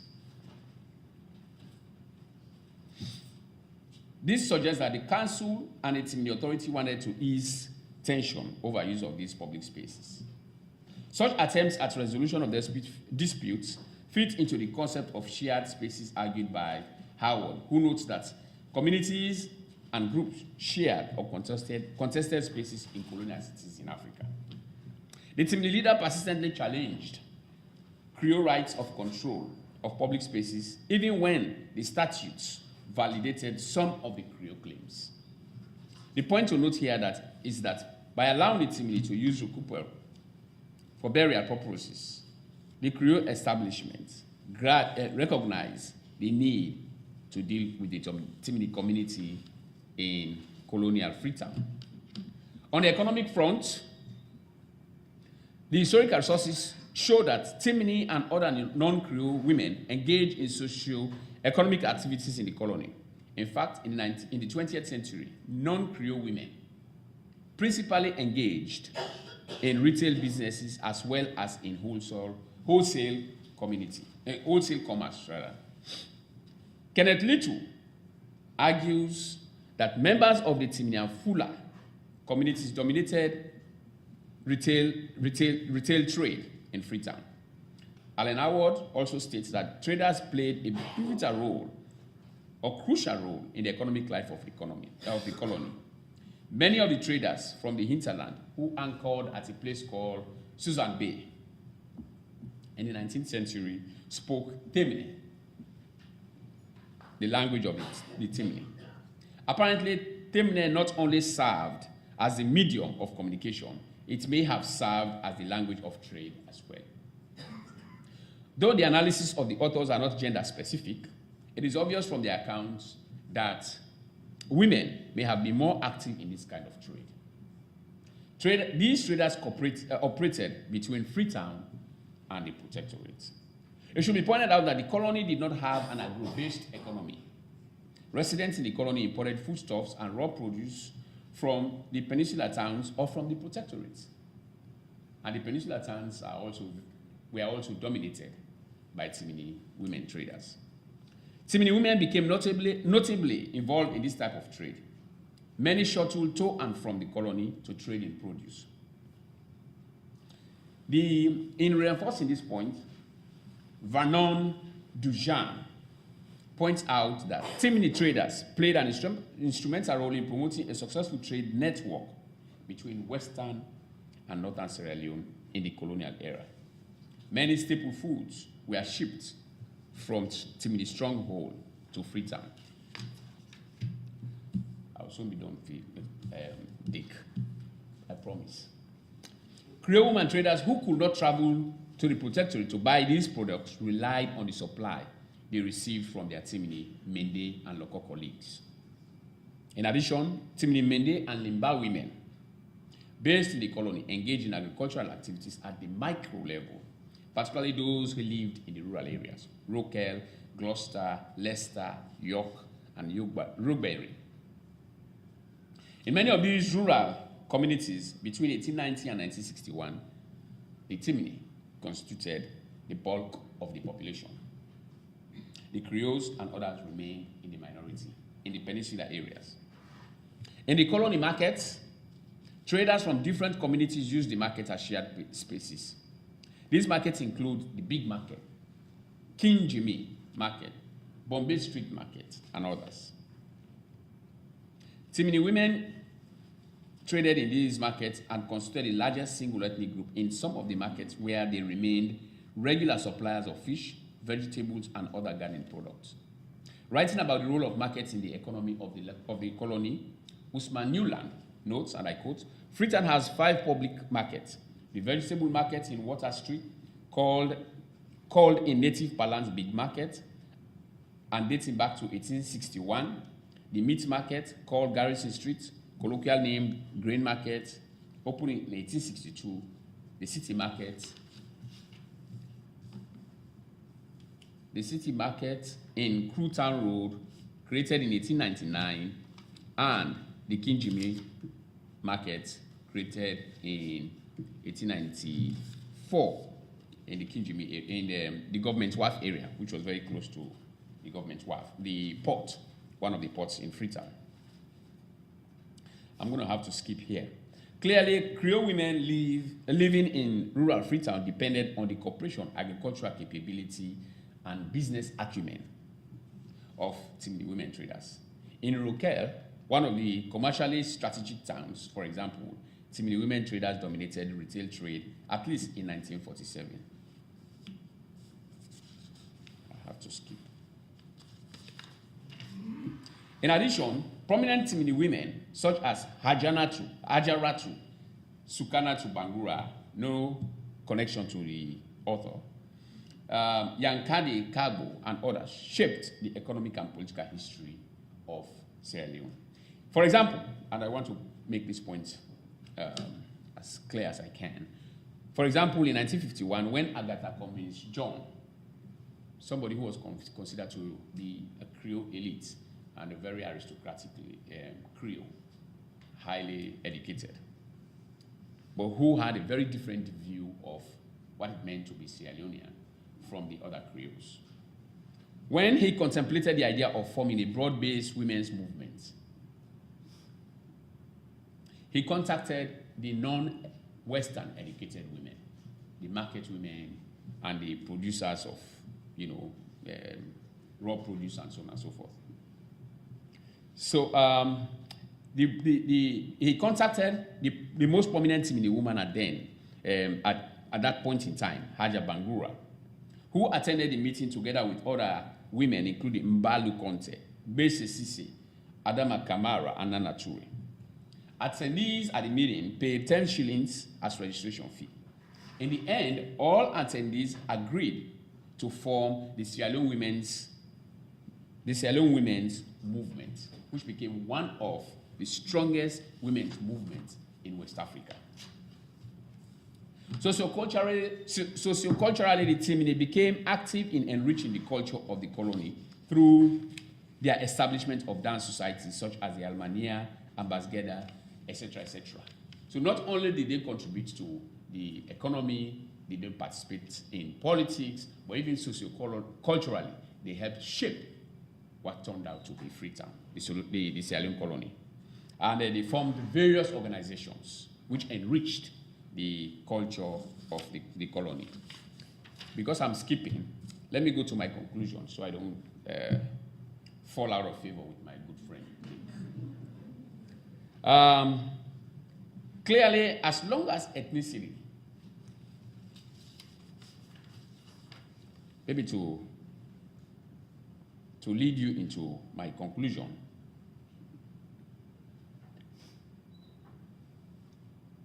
let me quickly read this. Socioculturally, the Temne became active in enriching the culture of the colony through the establishment of dance societies, such as the Almania, Ambasgeda, etc. These Temne cultural associations became attractive to lots of people, Temne and non-Temne alike. Non-Temnes, like the Mendes, the Locos, the Fullers, who joined these associations, played by the rules of the associations. And this is interesting. That is, they learned how to speak Temne, the language of the Temne, for them to gain admission. Many of them had to learn how to sing songs in Temne. They had to put on the costumes designed for membership of the association. It remains unclear whether by joining the so-called Temne associations, non-Temnes, who I call Mendes, Limbas, Locos, permanently shared their ethnic identities for good, or permanently shared their ethnic identities. That remains unclear. What is clear, however, it is the fact that because of the activities the associations engage in and the benefits associated with such activities, the associations not only flourished, but also attracted a diverse group of people in colonial Freetown. This led to a number of Mende, Limba, Loco, and Mandingo members flock to the Temne identity, thus enriching the culture of the colony. While oral sources attribute the establishment of these associations to the rise of Temniness in this period, it is clear that other factors such as the establishment of Mandingo and Aku association may have influenced their rise as well. Clearly, the associations helped burnish Temne pride and prestige, making them very attractive to non-Temne community members. In all, the idea of Temniness became instrumental in so many levels. Finally, as long as ethnicity continues to be instrumental in Sierra Leone, the Temne will continue to be key players in the politics and economics of the state. However, true Temniness, Creoleness, and Mendeness, while a given, can also be contested and may never be truly determined. For example, the current head of state of Sierra Leone, Ernest Bai Koroma, whom Professor Abraham showed you, got into trouble when he noted, after he attended a cultural ceremony organized by one of the ethnic groups, the Loco ethnic group, that he was local. Newspaper reports quoted the president to have asserted that in appreciation of the invitation extended to him by the Loco, he considered himself a member of the Loco group. That caused tension. But his remarks attracted protestation from Temne members, both in Sierra Leone and in the diaspora. The protestation was so sharp and heated that the Minister of Education, who might be called here the Secretary of the Minister of Information or the Secretary of Information, had to issue a clarification, essentially denying the reports that the president ever said that, or that the president was misquoted. Eventually, though the president is part Temne, he continues to enjoy overwhelming support from the Temne strongholds in the north and west of the country, simply because of his partial connection to Temne. Similarly, the head of the opposition, Sierra Leone People's Party, Julius Maada Bio, who Professor Abraham showed his slide of, is accused of not being a true Mende. And thus, he is accused of using Mendeness in an instrumental fashion. All in all, the politics, the history, and politics of Sierra Leone will continue to be influenced by ethnic identity now and in the future. I thank you very much.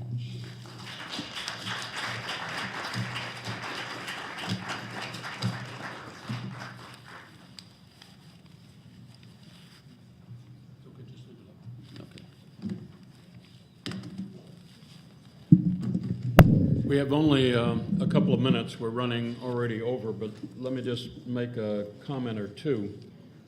First of all, why are we so involved in the details of Mende and Temne and these things?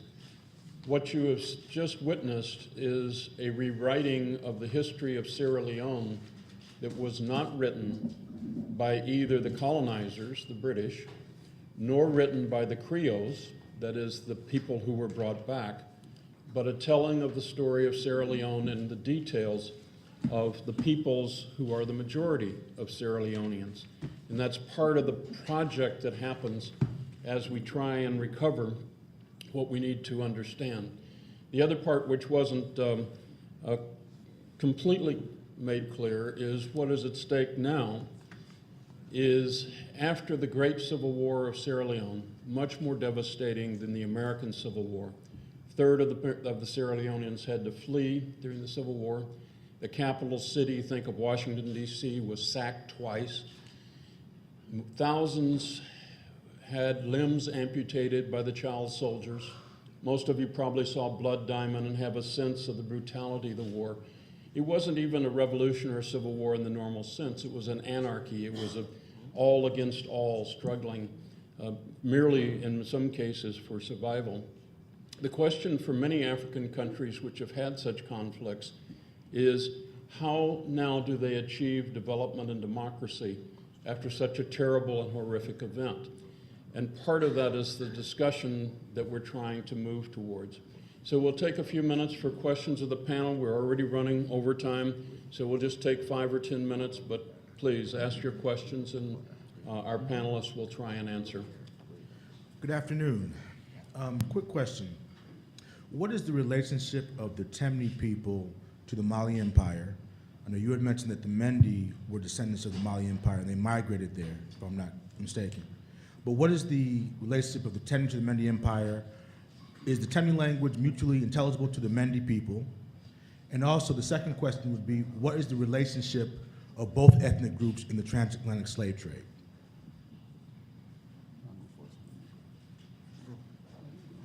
Both microphones are on, so can you Okay.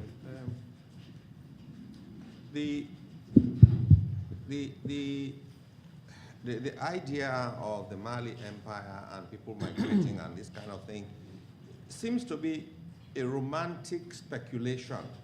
People like to attach to famous entities and so on. And although I studied anthropology throughout my education, I had to part ways because if I don't see a clear connection and there is no logical inference to make it that way, I'm not going to go that road. Simply because this is here and this is similar to that, I'm not going to make a connection the conclusion that they are connected. So, for all that we know about the Temne, like I said at the beginning, they belong to a different ethno-linguistic configuration from the Mende. In fact, these two are there. The connection to the Mali Empire, nobody can tell. The traditions of the Temne are very clear and specific. My colleague mentioned Futa Jalon. In fact, even today, you do not say a Temne chief has died. When he is dead, he has returned to Futa, whence he came. If you know a Temne before he becomes a chief, and you want to refer to those moments when he was not a chief, you were schoolmates and so on, you don't say when you were not a chief. You use the euphemism, when you were in Futa, And there is this whole concept of rotoron. That rotoron points directly to Futa. That much we know. There is one group that is closely related to the Temne. They speak mutually interintelligible languages. They are called the Baga, but they live in Guinea. So the Mende belong to a very different group. And like I said, Mende began as a language before it transformed into an ethnic identity. And that we know now. So they both belong to different ethno-linguistic classifications. They are not interintelligible, but they have this configuration where they are about the same numbers in population, and each one has a regional base, the Temne in the north, the Mende in the south. And between the two of them, they form over 2/3 of the population of Sierra Leone. And so that rivalry, that ethno-politicization, which tends to alter state-society relations depending on which party wins, because now there are two parties, major parties, each one based in one of these regions. So it's playing like a yo-yo. Each one, whichever one wins, tries to reach out to these people so they don't feel excluded completely.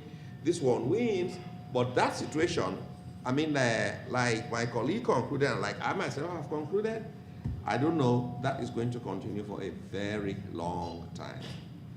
Any last question before we have to? Yes, what was the role of the Mende and Temne in the transatlantic slave trade?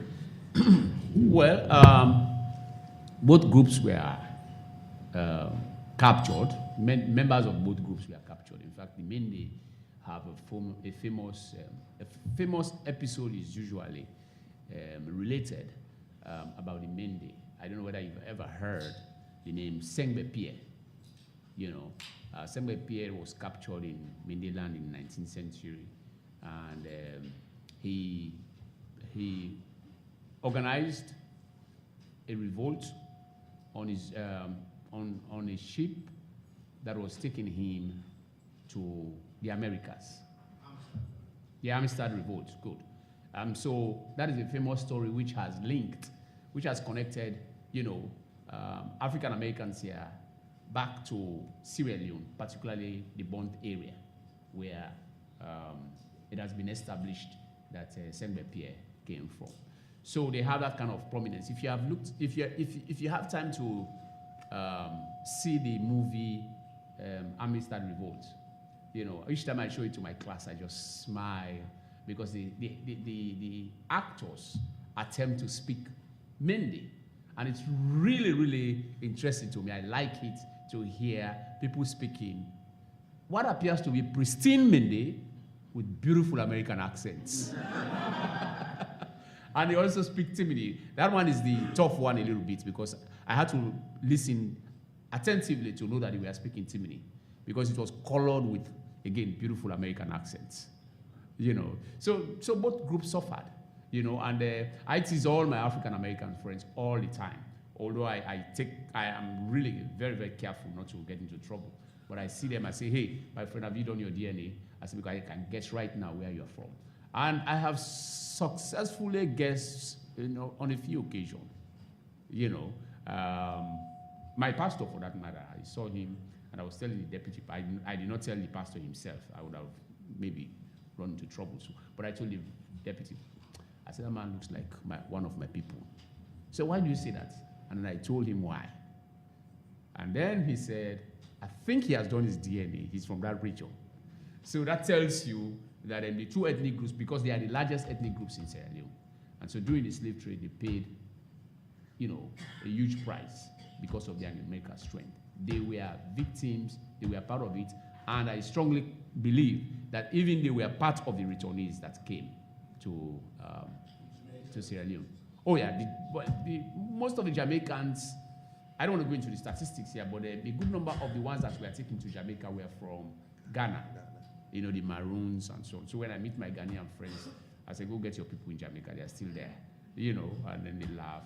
So the Maroons, in fact, they constituted the third batch of free slaves that occupied the Sierra Leone colony.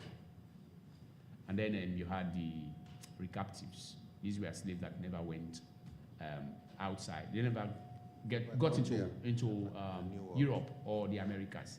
These were slaves that were already on sea to Europe and America, and then were captured by British naval patrol boats. So they came back. But the first batch of free slaves from Europe, called the Black Paw, the second one from Nova Scotia, and then the third from Jamaica and Maroons. I believe there are lots of Mende and Limba people there, and Temne people there. Sorry, I don't have a definite answer for you, but the evidence has pointed to the fact that they suffered a lot too. So we have to end at this point. Those of you that are interested, the book that came from our last conference, African Democracy and Development, is coming out at the end of the month. It talks about the problem of how indeed we're able to try and struggle with the issues of African countries that have been through the major wars of the last 2 decades in Africa, and where they're going and what the challenges are. There are copies of the flyers on that book up here. Thank you to our panelists, and I'm sorry we have to cut short to make room for our final panel. Well, let's thank the panel, and very much. We have one more session, which we will set up very quickly. So we'll take about a 5-minute stretch while we switch personalities, and we'll continue the conversation. Thank you so much. Well, welcome to the last session of our symposium. We've had a wonderful 2.5 days of conversation, learning from each other. I think the panels and the audience have really enjoyed the sessions, and I think they've gone away with quite a lot to think about, and ideas that will inform their work and many other parts of their lives from here on. And I would like just here at the end to thank all of the sponsors of the symposium. I'm not going to list them, they're all in the program, but all of the units at UIC, administrative units, faculty, who have worked very hard to put this program together and to think through the ideas that we've been talking about for the last couple of days. I also want to thank all of our audience participants for coming and for really engaging with the issues that this conference has raised. So now we have, as I say, come to our last panel on race, racism, memory, and the legacy of slavery. And I would like to introduce Barbara Ransby of the UIC History Department, African-American Studies, and Gender and Women's Studies, who will introduce the panelists.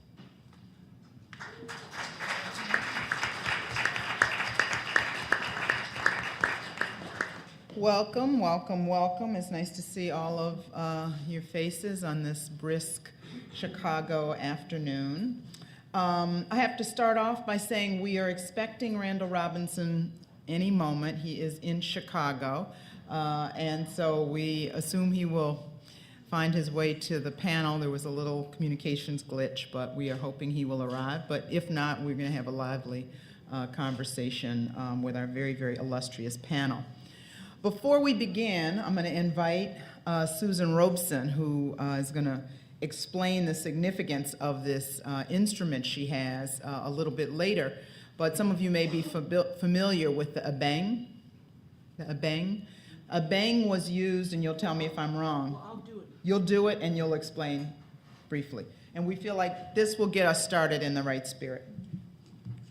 This is my first public abang blowing, so you'll forgive me. And it's with permission of the Maroon community that gifted it posthumously to my grandfather recently. So.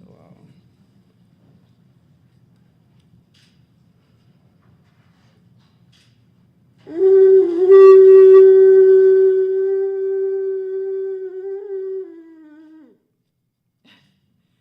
give it another go.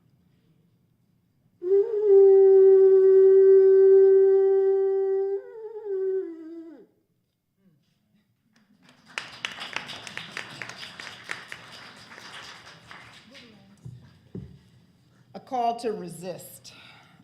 So this session is entitled Race, Racism, Memory, and the Legacy of Slavery. I want to thank all of my colleagues who have worked so hard to put together this symposium. We're very happy to be a part of it. I know that there's a lot of behind-the-scenes work that has happened early in the morning and late at night, so we are grateful to the Institute for the Humanities, the staff there, Susan Levine and others who've worked on this project very devotedly. Allow me to say a little bit about this panel, and then I'll introduce our panelists. And we're going to try to keep to our time. I'm going to retain the mic there, and we'll be 20 minutes each, and then we'll have some time for conversation at the end. This panel is on race, racism, memory, and slavery. I teach here at University of Illinois at Chicago, but I'm not a slavery scholar. I am a scholar of the Black Freedom Movement. I wrote a book on Ella Baker, and I've just actually finished a book on Eslander Robeson, who was an anti-colonial activist and anthropologist and happens to have been Susan Robeson's grandmother, also the wife of Paul Robeson. So I look at the long trajectory out of the anti-slavery movement into the 20th century, when Black people have fought for a greater margin of freedom than emancipation delivered.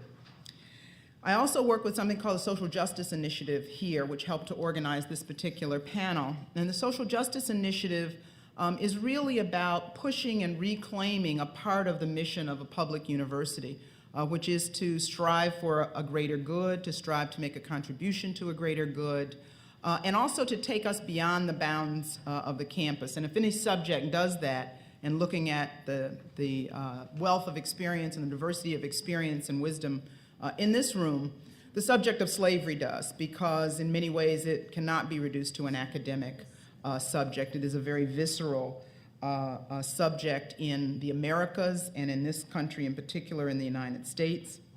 Racial slavery in the Americas has been a painful memory, but it's also a fabricated memory, because none of us were actually there. So we experience slavery through lies, through myths, through half-truths, and through that part of truth that we can recapture through storytelling and scholarship. There are many convenient silences, myths, and omissions in the larger grand narrative about slavery, and we have made a particular point to reinsert the term racism into the conversation quite deliberately, because the end of racialized slavery did not really begin full freedom. That struggle continued out of Jamaica, Brazil, Mississippi, and on. Eric Foner has a title of a book called Nothing But Freedom, and in that he actually talks about how important that margin of freedom was for people who were emancipated from chattel slavery. But at the same time, people looked forward to a larger, a longer, and a complex trajectory of struggle. So it is partly for these reasons that the history of slavery has been such contested terrain. The historian Ira Berlin said the struggle over slavery's memory has been almost as intense as the struggle over slavery itself. David Blight of Yale's Gerda Lerner Center for the Study of Slavery, Resistance, and Abolition wrote about the popular and academic discourse about slavery, quote, "If we don't tell it like it was, it can never be like it ought to be." And so it's in that spirit that we begin this conversation, the last panel of this very important symposium today. And I am thrilled and honored to have this panel sitting with me to have this conversation with you. I mentioned the Social Justice Initiative at UIC earlier, and I began my week talking about peace building with Nobel laureate Jody Williams, who we had on campus, and the Reverend Jesse Jackson Sr. I jokingly said I'm ending my week talking about remembering slavery. But I don't see it as a downward trajectory, because part of the memory of slavery is also the memory of that abang and the memory of resistance. And I think the work of these scholars and activists and creative thinkers here will remind us of that. So I'm going to introduce the panel. I'll save Randall Robinson's introduction until he arrives. But the order of the panel will be Tony Bogues will begin us off, and then we will move next to Ana Lucia Araujo, and then Susan Robeson and Randall Robinson will be the final person. Barrymore Anthony Bogues, Tony Bogues, is a professor, writer, and curator. He is currently the Harmon Family Professor of Africana Studies and an affiliate professor of political science and modern culture and media at Brown University in Providence, Rhode Island, where he was recently appointed the director of the Center for the Study of Slavery and Justice. For those of you who might be familiar, that center grew out of a multi-year deliberation and investigation inspired in part by the leadership of Ruth Simmons at Brown, to look at Brown's connection to slavery. I mean, in a sense, it was a kind of truth and reconciliation in Rhode Island. I don't know if you would accept that characterization of it, Tony. But many of us who watched that process unfold were just ecstatic to see someone of Tony Bogues' both intellectual and political credentials take over the leadership of that center. He's also a visiting scholar at the Rhode Island School of Design and a visiting professor of humanities at Addis Ababa University in Ethiopia. Has also had an ongoing affiliation with the University of Cape Town. He's the author or editor of 5 books and over 60 essays in the field of intellectual history, political theory, culture, and literary history, and is a member of the editorial collective of the journal Boundary 2. His publications include Empire of Liberty, Power, Desire, and Freedom, Black Heretics, Black Prophets, Radical Political Intellectuals, it's published by Routledge in 2003, and Caliban's Freedom, the Early Political Thought of C.L.R. James, and he is working on a political biography of C.L.R. James and of Michael Manley, two enormously influential Black internationalist thinkers. He recently co-curated a national exhibition in the US on Haitian art entitled Reframing Haiti, Art, History, and Performativity. Professor Bogues is currently working on 4 major projects, one about human emancipation and the Black intellectual tradition, another one about a political and philosophical project on questions of human freedom, a Haitian exhibition for 2013 in Cape Town, and editing a series of monographs on the history of Haitian art. So I don't know when he sleeps, but he is quite busy and prolific. A number of books in process, including a very interesting title, Trauma, Representation, History, and the Making of Democracy, as well as some cultural histories on the Black music of the Black Atlantic world. He is an eminent scholar of Black radicalism and Black internationalism. Next, Professor Ana Lucia Araujo. Professor Araujo is currently Associate Professor and Director of Graduate Studies in the Department of History at Howard University. Her work deals with the history and memory of the Atlantic slave trade and slavery in present social and cultural legacies.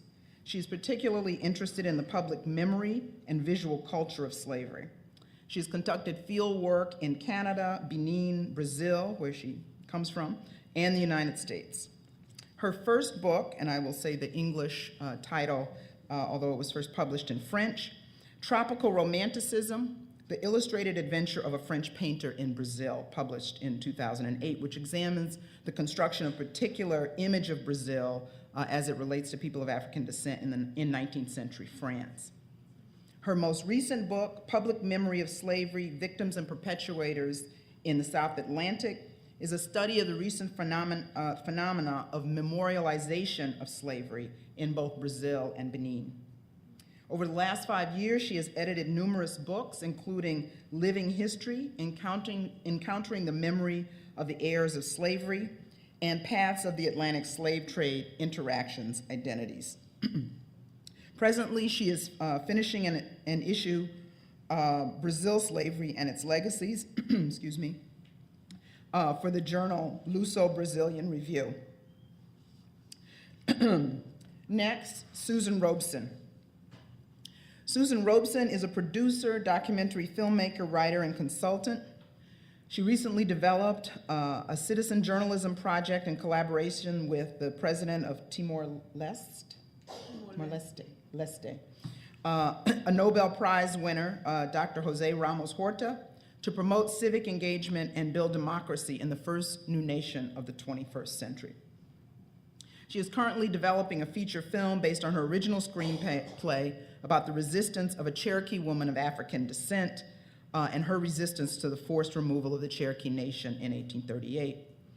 Susan Robeson began her career as co-founder of Third World Newsreel, an independent film and distribution collective, producing and directing her first film, Teach Our Children, about the 1971 Attica prison uprising. She went on to produce for the Emmy Award-winning television program Like It Is with Gil Noble, and her body of work includes documentaries on jazz legends Ella Fitzgerald and Billy Eckstine. Robeson was executive producer at Twin Cities Public Television in St. Paul, Minneapolis, where she managed the station's second channel and transformed it into a model for empowering communities of color through innovative programming and outreach. There, she created an award-winning program for and about the Southeast Asian Hmong community, and also a program called Don't Believe the Hype, planned and produced by African-American youth. Robeson also contributed to the startup of the station's nightly news program and worked with street gangs around the nation, documenting their efforts at organizing peace treaties.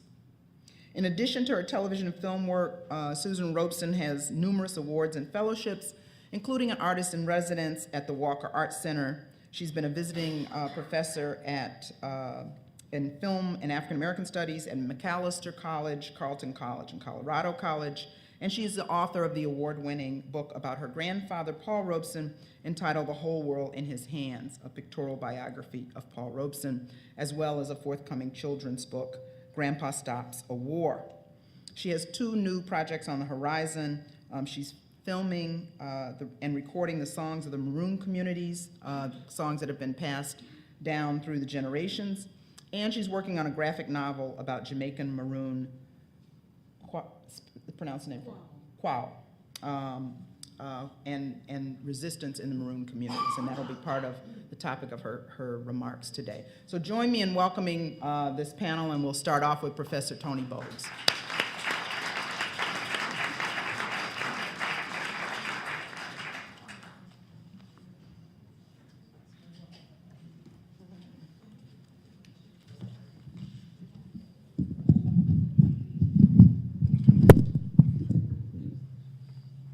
Good afternoon, everyone.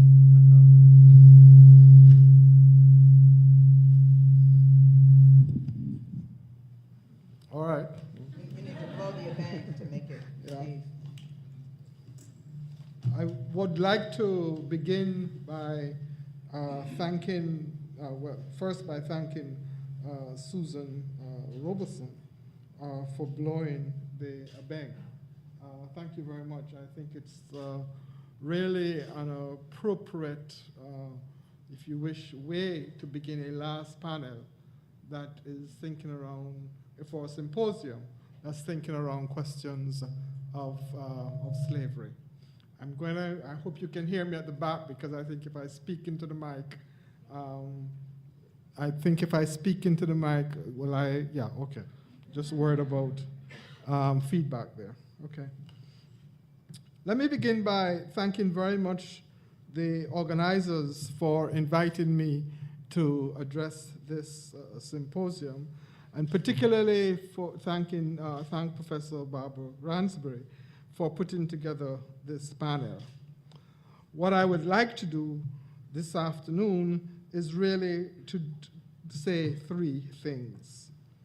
The first thing I would want to talk about is to suggest that perhaps we need to think about how we need to name the system of racial slavery and its sedimented legacies in the contemporary world today. That is the question of naming. The question I want to ask and try to answer briefly is if we say that this is a long history or a history of racial slavery, is that sufficient to actually understand traces and legacies and sediments that shape our world today? The second thing I would want to talk about is to suggest that there are a set of relationships between slavery, emancipation, and freedom, and that to think about those relationships briefly may be productive for us in the world today. And then the third thing that I would like to do and speak a little bit about is the matters of memory and history and the relationship between history, memory, and justice. In particularly the last 15 years or so, there has been said before in this conference, the growth, if you wish, of a memory industry. I don't want to talk about the growth of industry or spend time thinking about this industry today. What I want to talk about is the relationship between memory, justice, and freedom. So let us begin. One does not need to rehearse the voluminous historical literature on slavery nor the abolition of slavery. We have heard that, and we have had major scholars in this conference that have done that and whose work has made a remarkable difference to our understanding of the subject of slavery and abolition. Nor do we need to rehearse, if you wish, and think about the relationship between slavery and capitalism. Instead, no matter what kind or what side of the fence you fall on, what argument about slavery and capitalism generated by Eric Williams' 1940s document, which really tells us about the kind of early history and early stages of capitalism, what I like to call really racial colonial modernity. But no matter what side of the argument you fall on, whether or not there's no relationship or whether the relationship is tenuous and so on, no matter what side of the argument you fall on, one of the things is absolutely clear, that there is some relationship, that there is some embedding, if you wish, between racial slavery and this thing that we call capitalism. What I want to do, therefore, is to make a slight shift, is to make a shift to think about the slave, him or herself, to think about the slave as a figure, to think about what does it mean to be an enslaved person that has been dominated by a system of racial slavery. To think about, therefore, the historic phenomenon of racial slavery, but to think about it through trying to think about the slave himself or herself. And I'm here not thinking about resistance, because that's the way we like to do it when we think of the slave. We think of the slave, and then we think of resistance. Orlando Patterson, in a remarkable book, has suggested that slavery, he says, was really a system of social death. And other scholars and so on, and particularly anthropologists, have argued that slavery as a system of domination was really about creating a situation where the figure of the slave was an absolute alien, in quotation marks. In part, some of these descriptions, I argue, are accurate. Slavery was really about social death as well as about civil death. Alienation was absolute. It was a kind of natal alienation. Racial slavery, if you wish, as a system of chattel bondage, in the words of the late Caribbean historian S.L. Gavallo, was about creating a situation where a human figure, became property in person. This business of someone being a property in person, I would want to argue, resulted in many things. But I want to just focus on a few for the purposes of this talk. The first thing I would want to suggest that this business of property in person created was that it created a process which Amy Césaire has called thingification. That is, it turned a human being into not just a commodity, but actually turned a human being into a thing and made that person a thing, and therefore the process of thingification. Secondly, I would want to suggest that in that process of thingification, that really slave power was as almost an absolute form of power as we could see anywhere in history. And that slave power was really about a certain drive of power, if you wish, to certain kinds of totality. That there's a way in which power never really succeeds in being a total formation. That is, encompassing all of us and trying to and have us in a certain gripped in a certain way, that there's always spaces, if you wish, for certain kind of resistance and alternative imaginings. But slave power, racial slave power, particularly in the Americas, and here I mean the Caribbean, Latin America, and United States, was as close as possible as power could drive to a certain kind of totality. In this drive for totality, I want to argue, like Saidiya Atman and other people from Columbia, Saidiya is from Columbia, the African-American literary scholar, I want to argue that slavery essentially was, the figure of the slave was essentially generated through violence.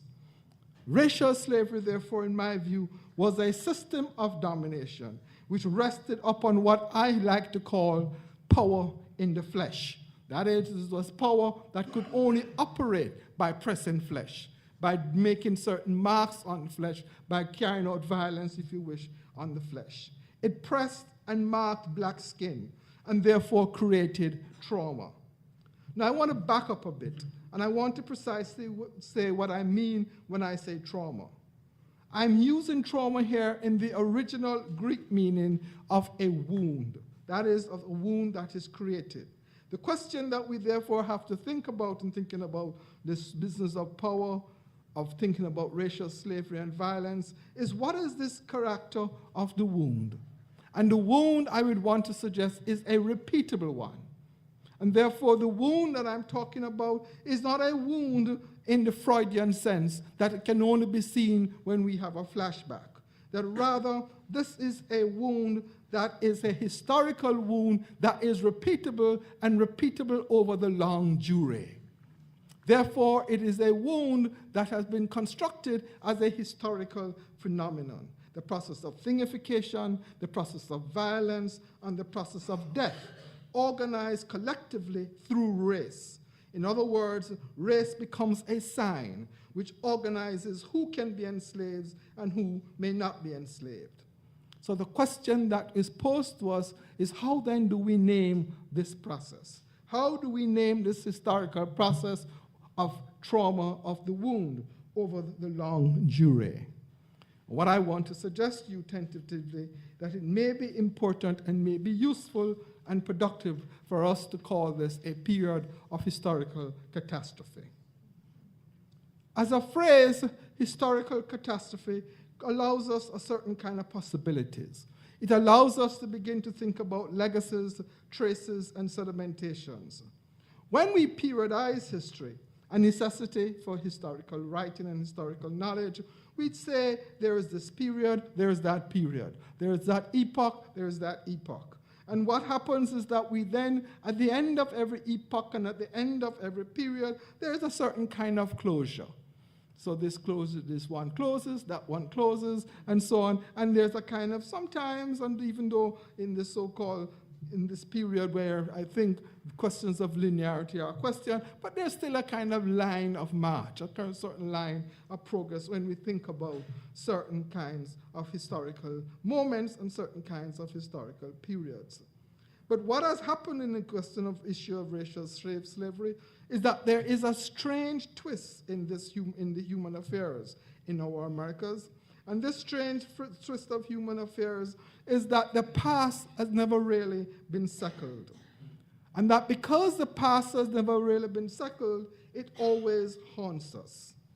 And therefore, in the case of racial slavery, and in this what I'm calling historical catastrophe, what we have to begin to understand is that ghosts are alive.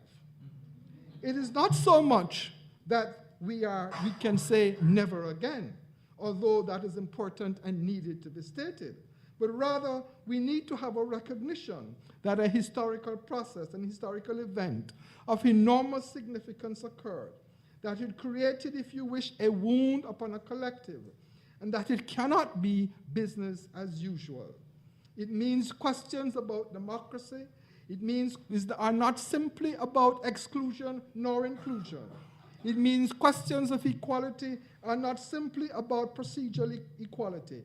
Rather, it means that perhaps in trying to confront this period of historical catastrophe, that we have to think about new forms of associative life, that we have to therefore begin in this country and in the Americas with a profound conversation about the meaning of racial slavery. The last attempt that we attempted to do this in the United States was in the 1990s, when President Clinton developed this Commission on Race Relations.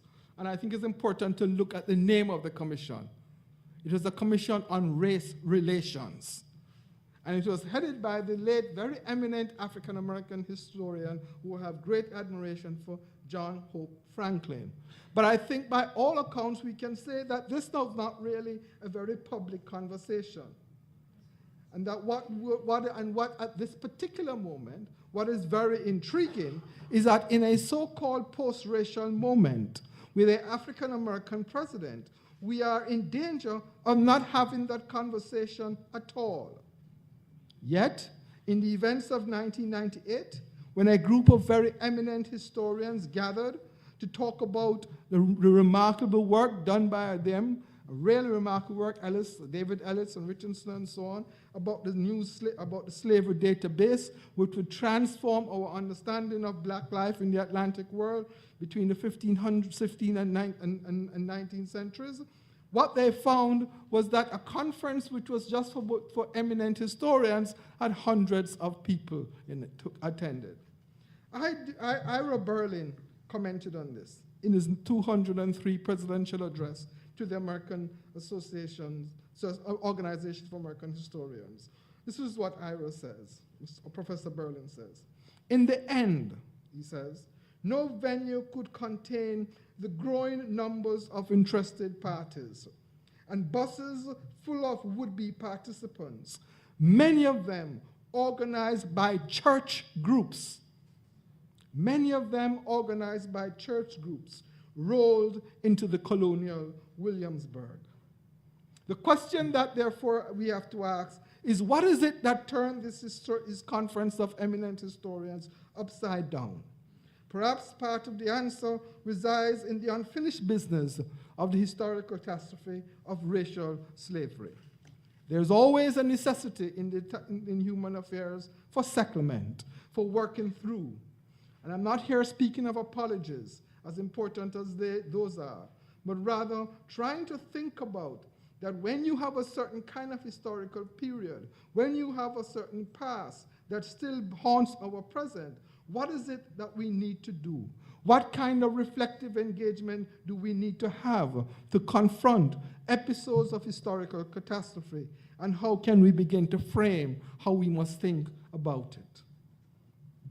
My second part, relationships between slavery, emancipation, and freedom. Now, I have said that the figure of the slave in the system of racial slavery and domination emerged through violence, and that many scholars have talked about this violence, social death, and alienation. However, in my opinion, in my view, the most apt description of the slave figure comes from the poetry of Nicholas Gillian. And this is what the Cuban poet says in a poem called I Came on a Slave Ship. I saw Mendez stretched out, the open lung bubbles, the chest burns, his eyes are seeing, the corpse lives. I want to call this figure which Gillian talks about as the corpse lives, as the living corpse. And I want to call that figure of the slave the living corpse because I would want to argue that there's a way in which even so-called socially dead, or if you wish, alienated, that this living corpse thinks, sees, and acts, and that it is alive. And it is that ability to see, think, and act, and to develop a set of creative imaginings about his or her life as slaves that I think becomes important and also becomes central in thinking about this business of freedom. It would seem to me that in thinking about the slave as a living corpse requires us, therefore, to think about the relationship between emancipation and freedom. And how should we think about it? Emancipation happened in the United States, Emancipation Proclamation 1863, 13th Amendment, 1865. In the Caribbean, it is 1838. In other parts of the region, it is later. And a great deal of work has happened by discussion of emancipation and post-emancipation societies. However, I would want to suggest to you that there has been a very important slippage between emancipation and freedom. And that oftentimes people begin by talking about emancipation and then change their words, which is not a semantic word, to begin to think about freedom. But I would want to suggest to you that this is not just a semantic slippage, but it's a slippage that we should pay attention to. And this is the reason why. When you think of emancipation and try to understand emancipation, you are understanding a process that has happened from above. The actual meaning of the word emancipation comes from the Latin emancipare. It is about, in the Roman Digest, to be emancipated meant that you had to be released from the dependency, particularly of the father. Slavery, in the many times racial slavery, was seen essentially as forms of dependency, even by the abolitionists. And the question, therefore, of emancipation was to release these slaves from these forms of dependency. So the question that I have to ask myself is, what did the slaves think? How did they think about this particular process? How did they organize? What were the kind of imaginings that they had about this particular business of emancipation? In the United States, I think we can see this very clearly from that remarkable and absolutely wonderful chapter of W.B. Du Bois's Black Reconstruction called The Coming of the Lord.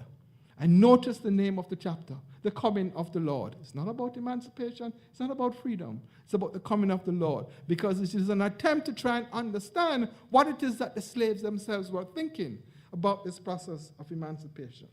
And what is interesting in Du Bois's work is that he begins to detail, but through South Carolina and Mississippi and so on, he begins to detail a way in which the slaves, after emancipation, begin to engage in what I call practices of freedom. In other words, therefore, what happens? That's the point I'm making. The point I'm making is that emancipation creates a new ground, but that the question of freedom is what those who were enslaved did. And if that is the position, therefore, then it means that we have to begin to rethink this question of what freedom may really look like. And we may therefore have to think about the Haitian, what I like to call the dual Haitian revolution, because it's not a single one. There were two logics in that. It was slavery and then independence. They didn't begin with independence. They began with slavery, they then moved to independence. So there were two logics that were operating at two historic moments, but very close together. What is interesting, I would want to argue, is that within that framework of the dual revolution of Haiti, that we begin to see the question of marriage in a different way. And I don't have time, but I want to suggest to you that you can't talk about Haiti and the revolution without not seeing marriage in Berbice and without not seeing Palmares and marriage in Brazil. That perhaps what we are looking at in the New World in the 17th and 18th centuries were forms of marriage and conceptions of freedom around autonomy and land and so on that we perhaps need to think about.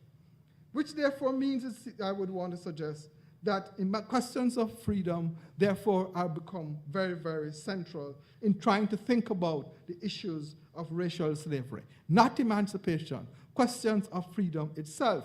And the work that needs to be done is the work to begin to tease out what I would call an alternative genealogy of freedom that has developed in the Atlantic world that is different from the way in which freedom was enunciated and practiced. Make it very simple.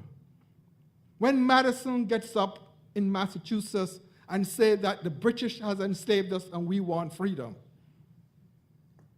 in the 1774, it is absolutely different from when the slave says, I want freedom. It's the same word, but it means absolutely two different things. What we have not done as scholars is to try and tease out what that freedom means and how that freedom, if you wish, constitutes and makes us possible to think about an alternative set of world, an alternative world.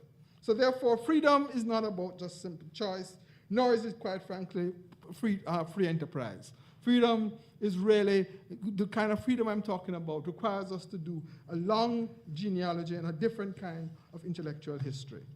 My third and final point, the question of memory, history, and justice.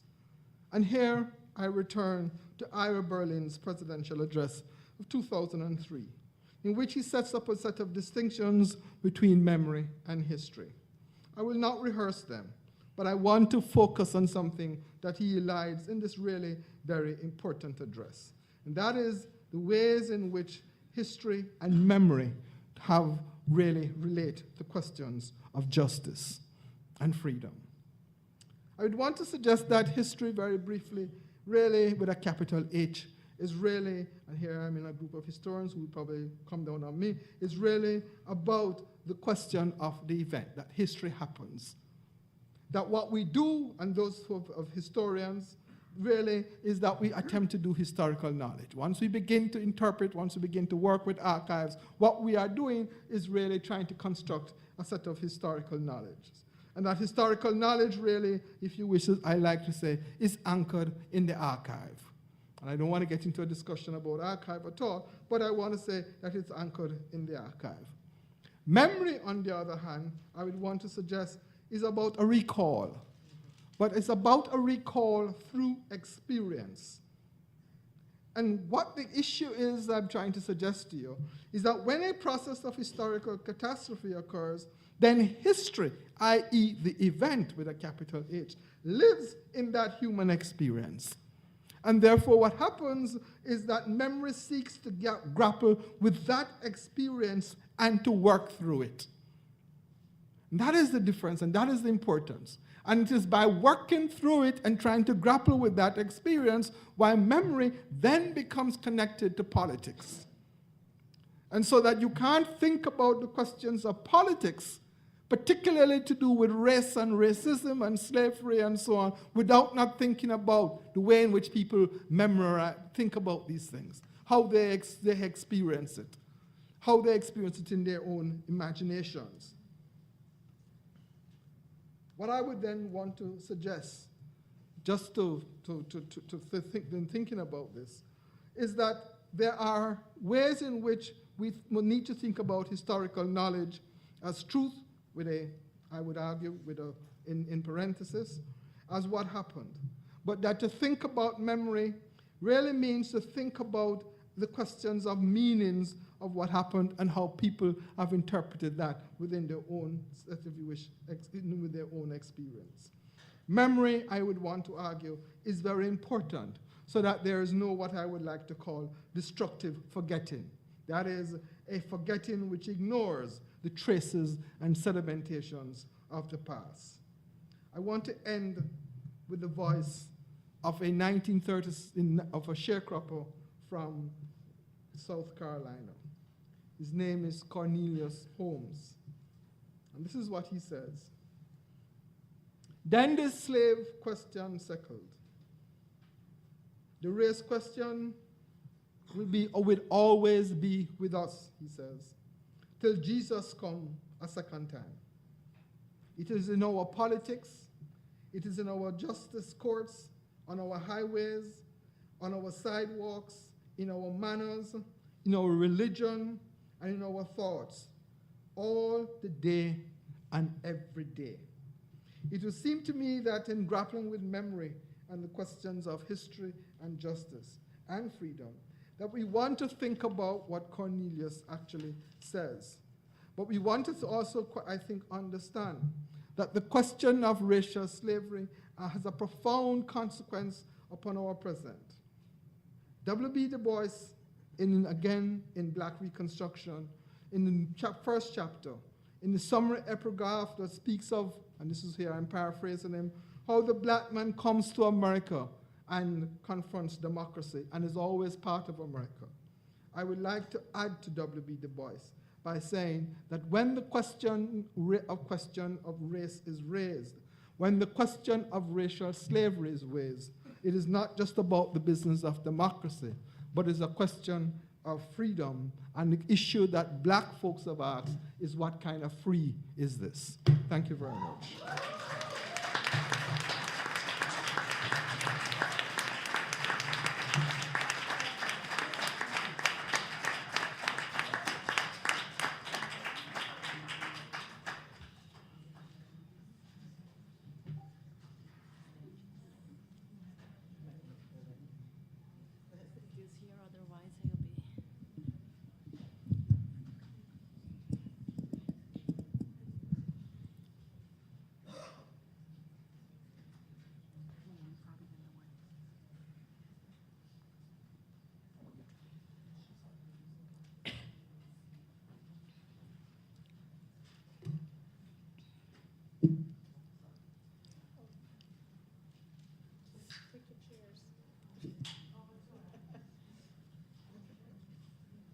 Good afternoon.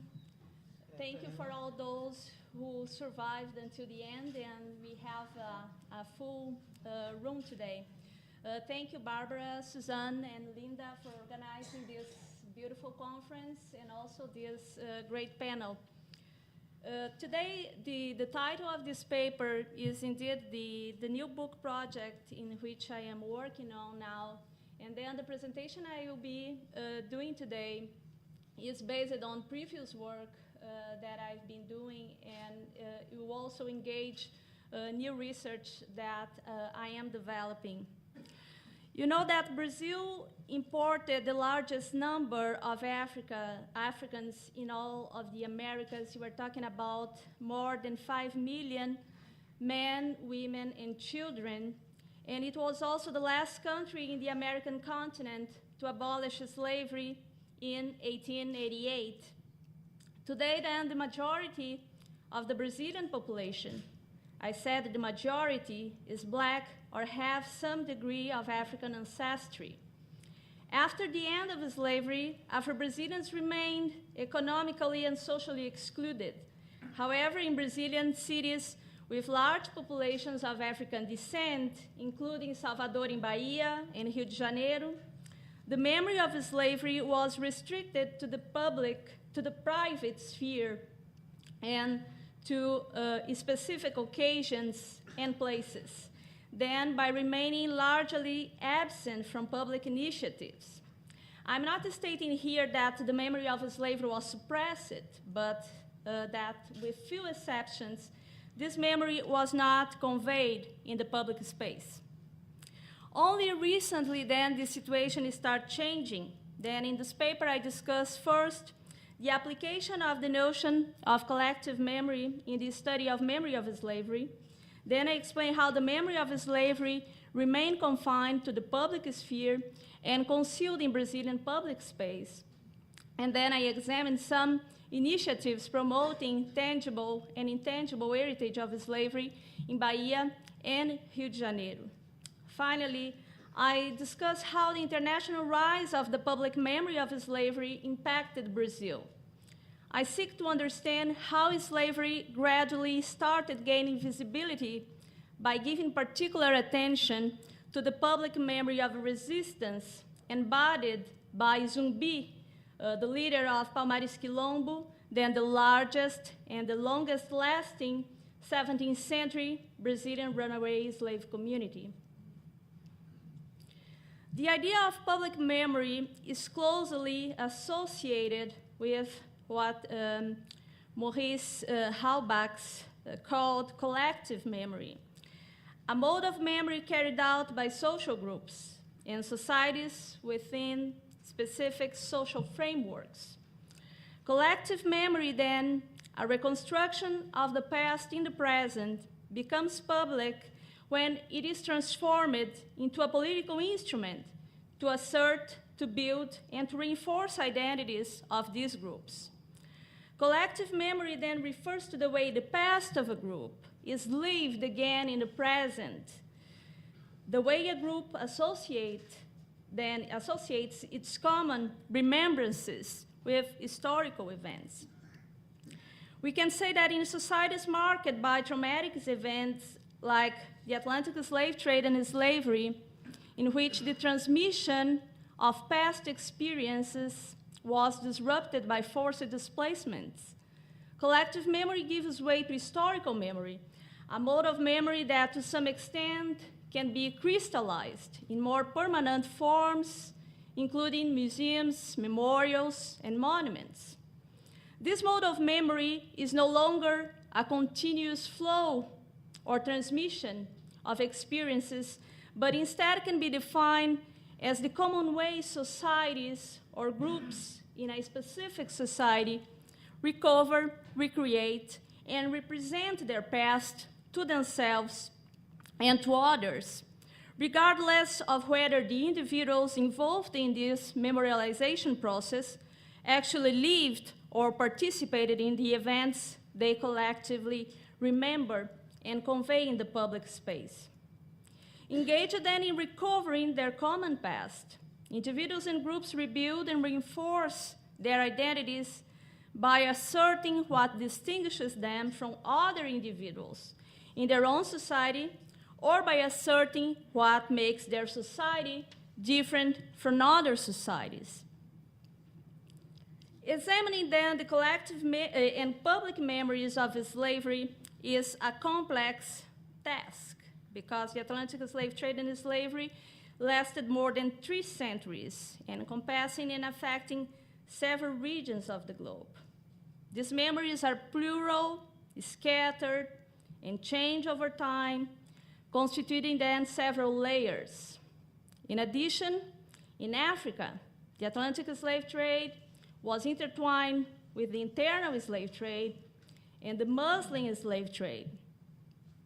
In some regions, memory of slavery was also merged with memories of forced labor during the colonial rule. As a result, in a specific nation, the collective memory of slavery can be that of the dominant group, for example, descendants of slavers, slave merchants, slave owners, or in some cases, the ethnic or racial group representing those who largely benefit from the slave trade and slavery. And this memory can remain hegemonic for a long period of time. In this context, then, the memories of groups who historically occupied subaltern positions continue to exist in various states. For example, the memory of the descendants of slaves or the victimized groups who, because of the color of their skin, their physical features, ethnic origin, religion, or social position, are associated with the victims. In one state, the memory is repressed, and social actors live in a condition close to amnesia, in which silence and forgetting predominate.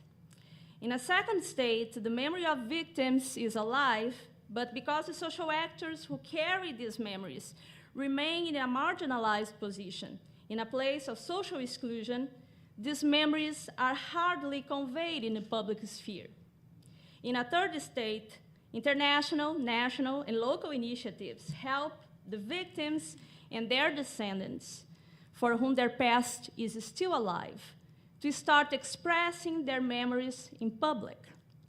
In this context, bringing the past to the present or reenacting the past in the present is a process that can lead to collective healing, forgiveness, and reconciliation.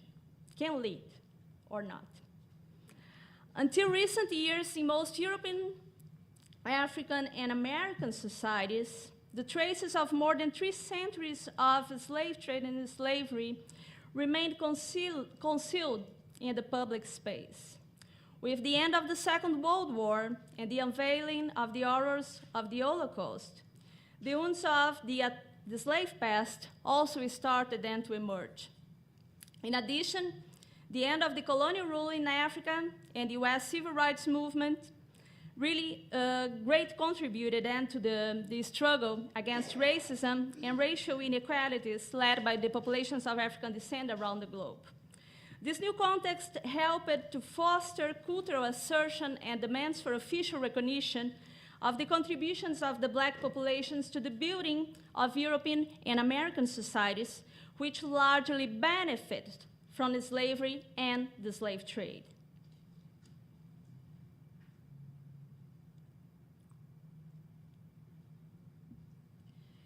Then, in the case of Brazil, as in other enslaved societies, enslaved men and women and their descendants preserved memories of slavery, but these recollections were often scarce and usually remained among the members of the family, restricted to the private sphere and small circles.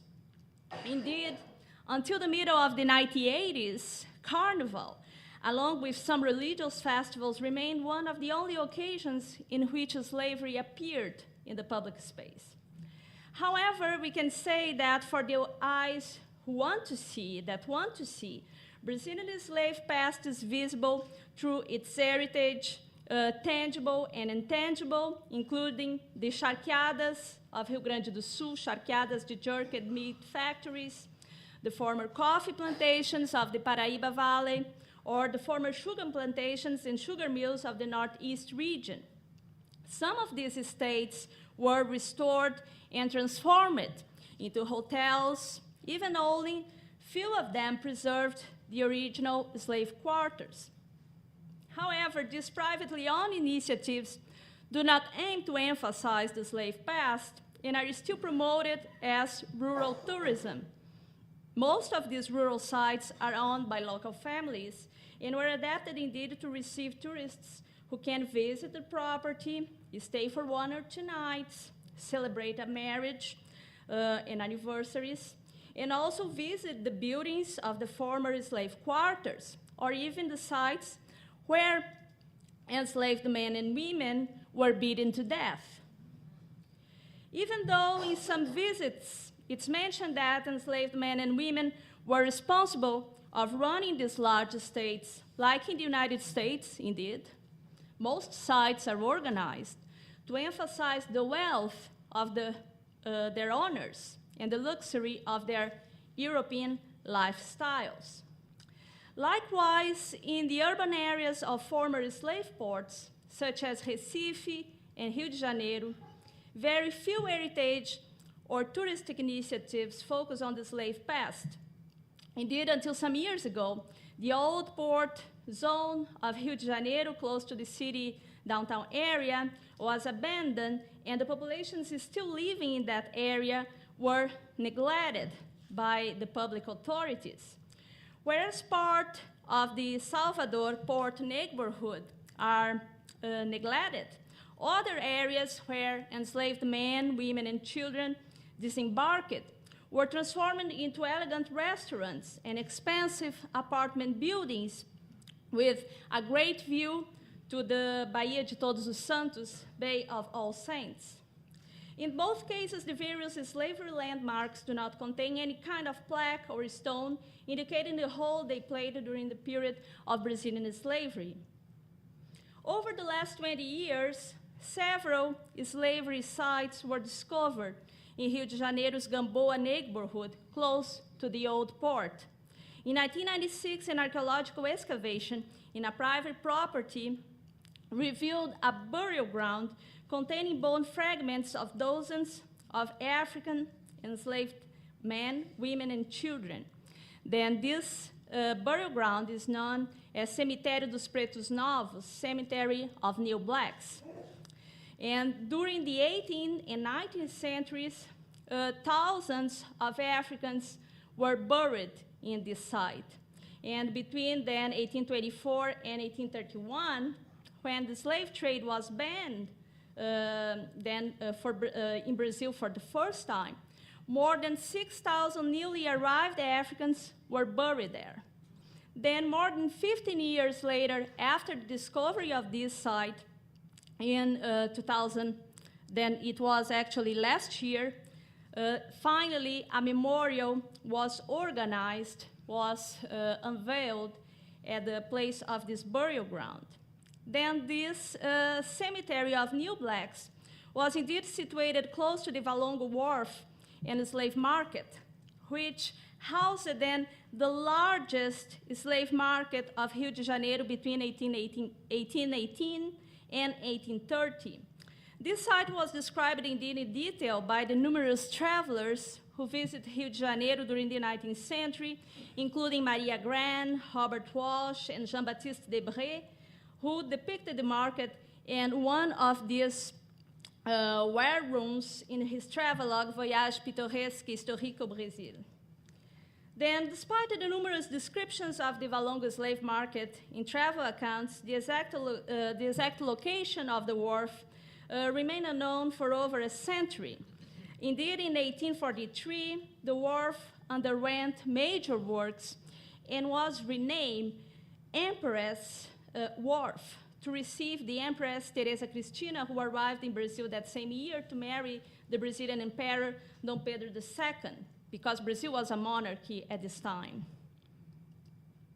Then you see here two pictures. The picture in color is a picture now that the wharf is restored, and the other picture shows then the same square in the early 20th century. Then the renewal works and the new name given to the wharf were intended at the time to conceal its slave past, replacing it with a celebratory memory of the Brazilian monarchy. In March 2011, however, drainage works were undertaken in the region as part of the project in Rio de Janeiro Porto Maravilha, that is Rio de Janeiro Wonder Port.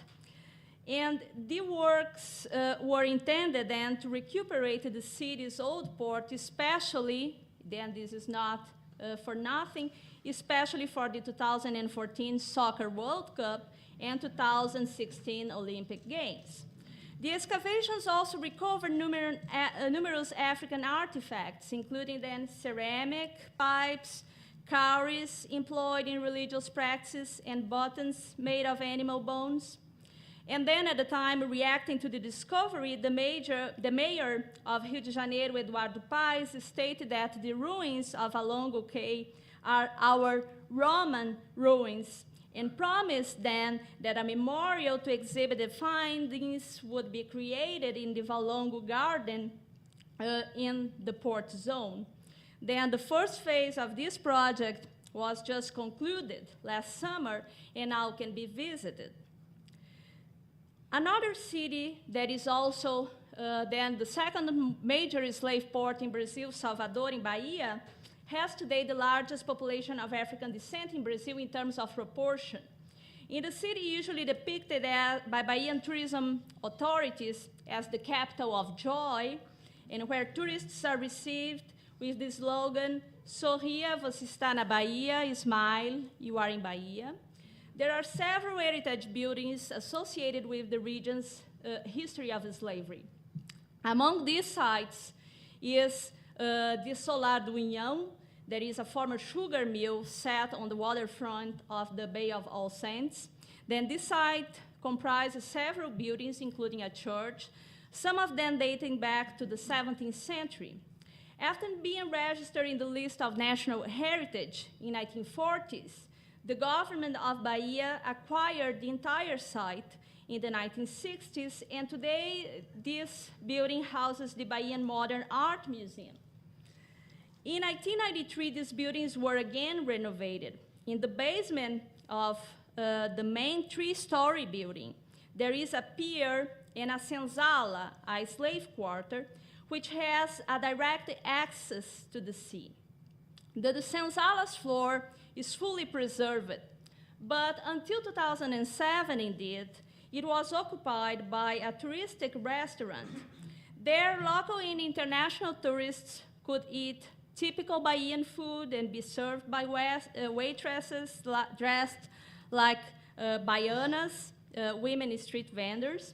During the meals also in the senzala, the tourists could attend demonstrations of capoeira and other performances of Afro-Brazilian dance like maculelê. In 2007, the tourist restaurant was finally closed, The Senzala was transformed into an art gallery, and a new cafe was opened in an adjacent area close to the pier. Although tourists and local visitors still can associate the site with a Senzala, there was no effort to add any plaque with information about the building, very probably because the government of Bahia does not wish to highlight this unpleasant aspect, to not disturb the beauty of the site. Like the Solar de União Senzala, it is not uncommon to listen stories about the basement of the present-day Salvador Central Market, known as Mercado Modelo. Indeed, the original Central Market was not located in this place where Mercado Modelo is, but it was located in another site close to the current location. But in 1969, a fire destroyed the early building, and in 1971, the market moved to the present-day three-story building that you see in the picture in yellow, that was constructed indeed between 1843 and 1861 to function as a customs house, which was indeed abandoned and vacant since 1958. Then in 1984, following then a huge fire, the building was renovated and the basement was discovered, rehabilitated, and open to the public. Because the basement is located at the sea level and is often flooded by the sea, there is a popular belief that the site housed a slave prison or a slave depot, where enslaved men and women were gathered before being sold. Until today, locals report that the laments of enslaved persons who were held in the basement can be heard during the night. Although the relation between a customs building and a slave depot is logical, after 1831, the slave trade to Brazil was outlawed, even though thousands of enslaved Africans continued to enter the country until the early 1850s. They could not, indeed, be disembarked in this place, in the main port area, in a public building in front of everybody. The legend, however, is a good example of how the local Afro-Brazilian population deals with the lack of visible and official landmarks indicating the existence of slavery sites in Salvador. Drawing then from this erasure and relying on existing images and recollections, Afro-Bahians developed a new story by inventing and imagining where the sites were located and what kind of activities were performed in these places. If until a few years ago, Brazil had few public monuments commemorating slavery, today the country has numerous, hundreds of monuments, hundreds, I would say dozens of monuments commemorating Zumbi, then the leader of Palmares Quilombo. Zumbi became then the example, the symbol of the fight against slavery and racism in Brazil, and a first monument honoring him was inaugurated in Rio de Janeiro in 1986. Since then, several other monuments celebrating him were unveiled in several cities. However, until the years 2000, the city of Salvador did not have any public monument focusing on its slave past. Instead, the city chose to highlight its connections with Africa, but without focusing on slavery and the Atlantic slave trade. In its historic center that you can see in the picture, there is not a single plaque associating the numerous buildings and squares to any activity related to slavery and the slave trade. In 1985, when UNESCO added Salvador Historic Center to its list, World Heritage List, Pelourinho, that you can see in the image, was added essentially based on its architectural features. And even though this decision was taken then just some years before the launching of the UNESCO Slave Route project, at the time the report did not even mention the word slavery, but rather compared Salvador to other Latin American slave ports by underscoring its colonial past and its position as a crossroad of cultures. Only then I would just move from here, just to show you the last to conclude. It was only then in May 2008 that Salvador unveiled then its first monument commemorating Zumbi, then more than 20 years later than Rio de Janeiro that you saw earlier. The full-body bronze statue on a granite square base represents Zumbi then as a warrior holding a spear. The monument and the two texts accompanying it show an important shift in the narrative of Brazilian slavery. The emphasis and the popularization of the image of Zumbi, a warrior who fought against slavery, helped to transform the image of the enslaved in Brazil.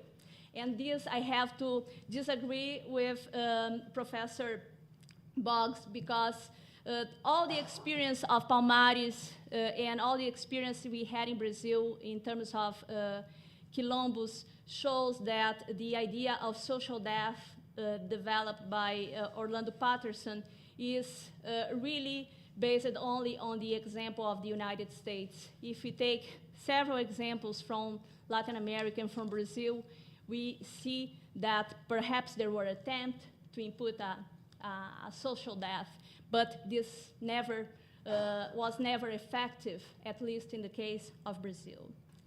Then, to conclude, I would say that despite the hindrances to the creation of permanent public places dedicated to slavery in Brazil, the growing number of international initiatives focusing on slavery is contributing to slowly making slavery visible through various initiatives such as monuments, memorials, and museums. On the one hand, these initiatives are possible because of the historical claims of Afro-Brazilians to make their contribution to the construction of Brazil visible. On the other hand, as Brazil will host the 2014 Soccer World Cup and the 2016 Olympic Games in the next few years, bringing slavery to the public space may become a profitable prospect in developing cultural tourism in some regions of Brazil. Thank you.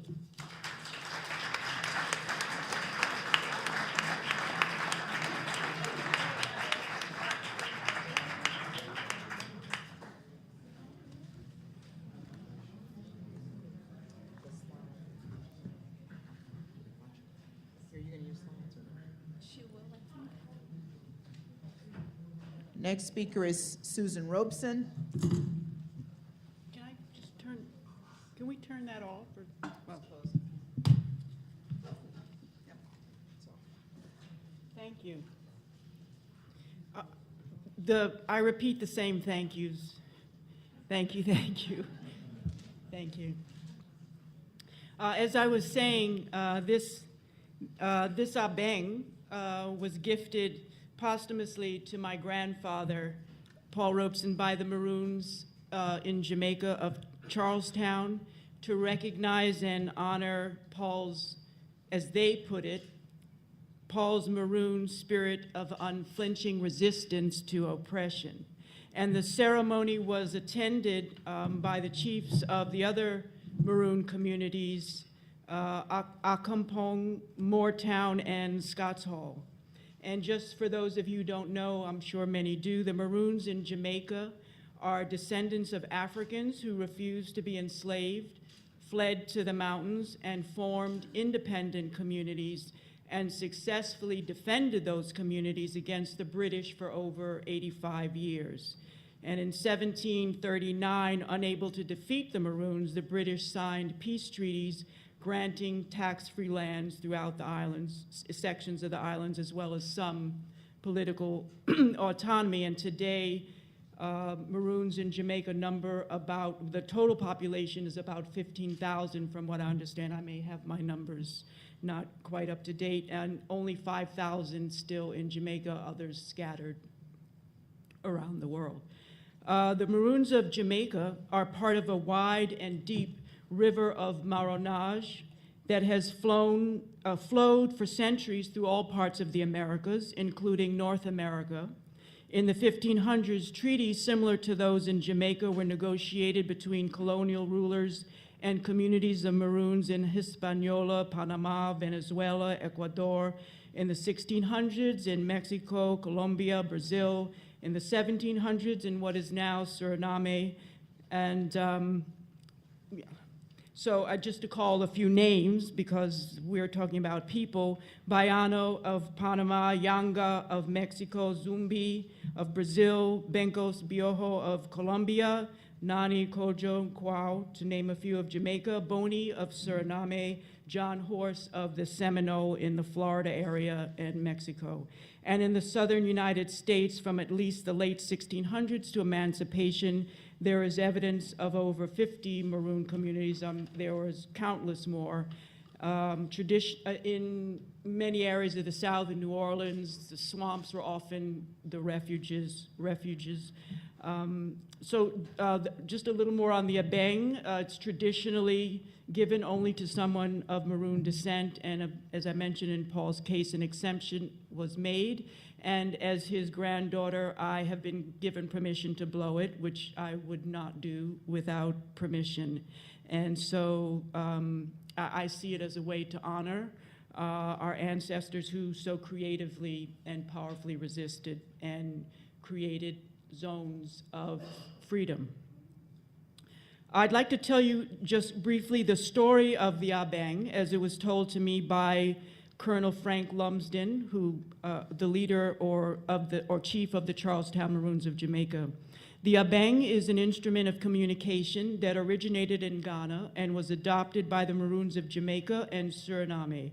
The language of the abeng is common in both Jamaica and Suriname, such that when the Charlestown Maroon elder Uncle Isaac blows the abeng, Maroons in Suriname understand what his abeng tells them, literally. The abeng was paramount in the 85-year-long Maroon Wars with the British. From his lookout, the abeng blower could tell in which direction the British were traveling, their armaments, how many baggage men accompanied them, and how many black shots, slaves fighting with the British, were with them.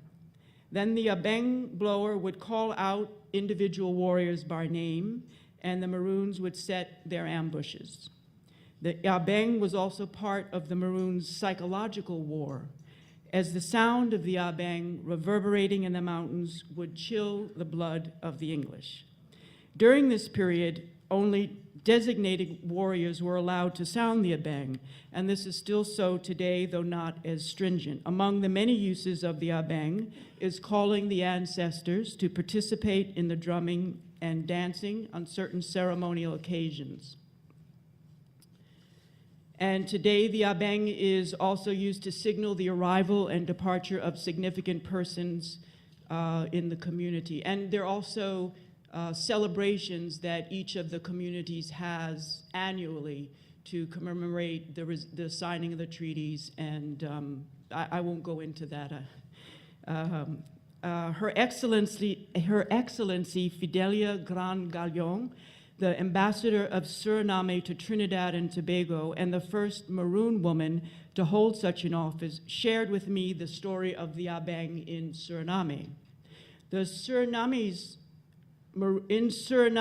Maroon land, the abeng is called Kwa Tutu or just Tutu.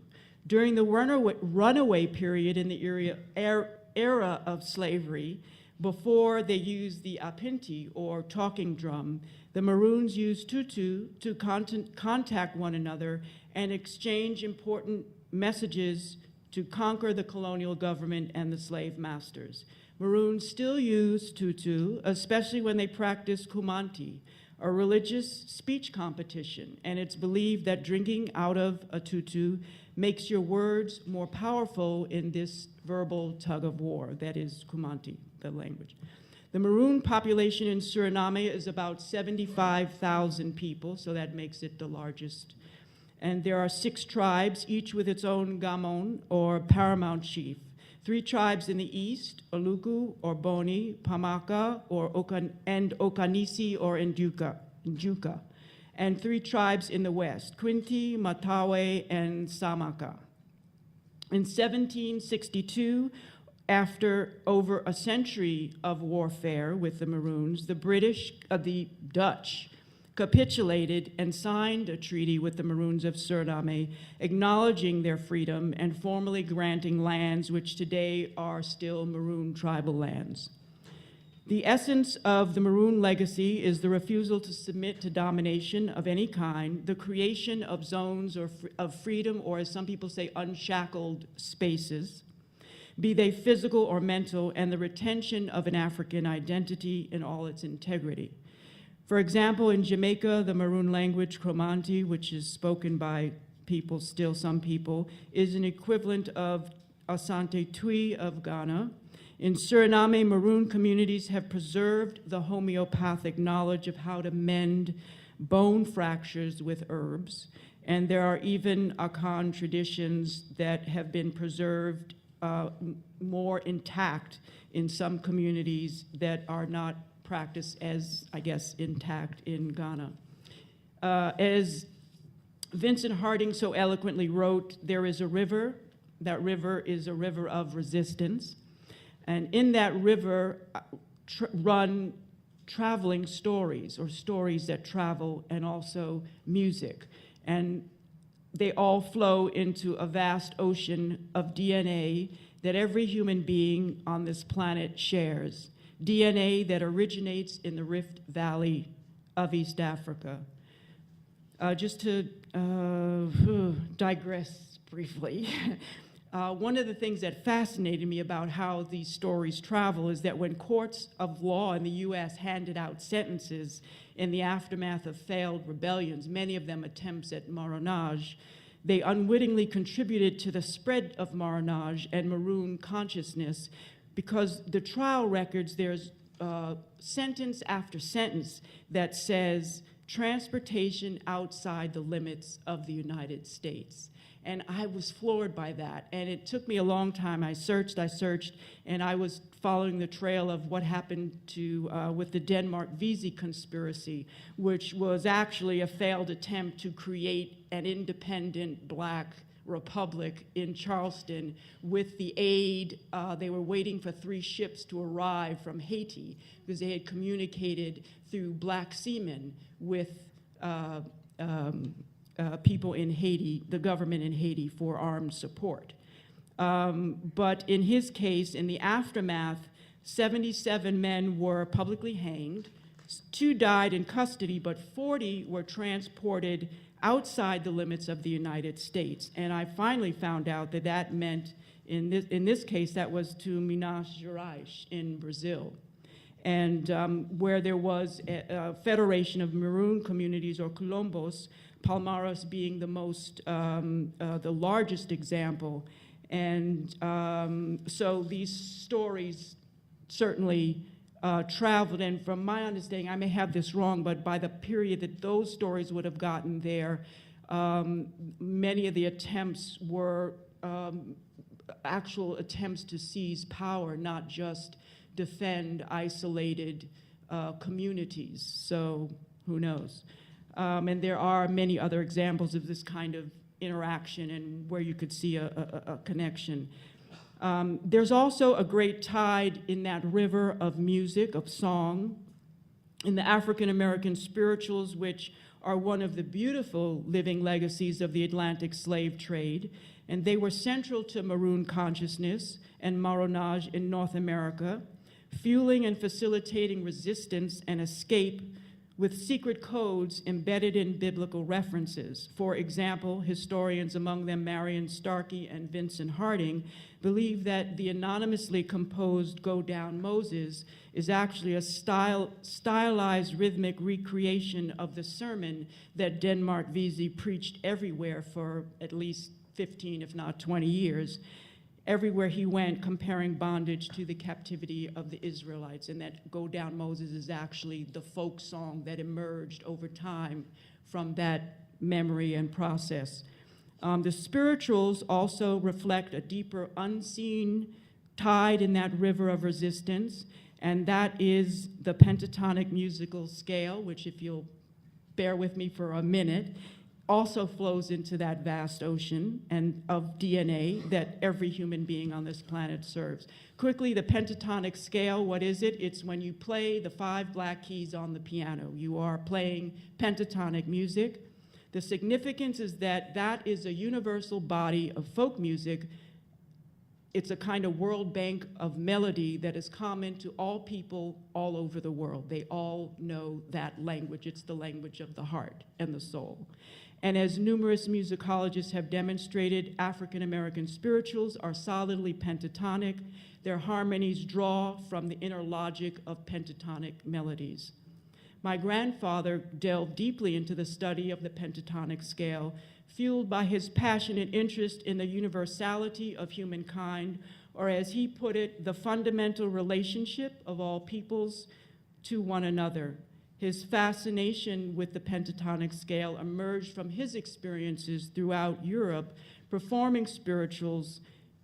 Go Down Moses was a mainstay, and he found that audiences of different languages and cultures understood the spirituals at their core and were touched in their hearts because they sounded just like their own melodies. And there were time after time where people came up to him and they sang him their heart songs, their soul music, and they sounded just like a spiritual.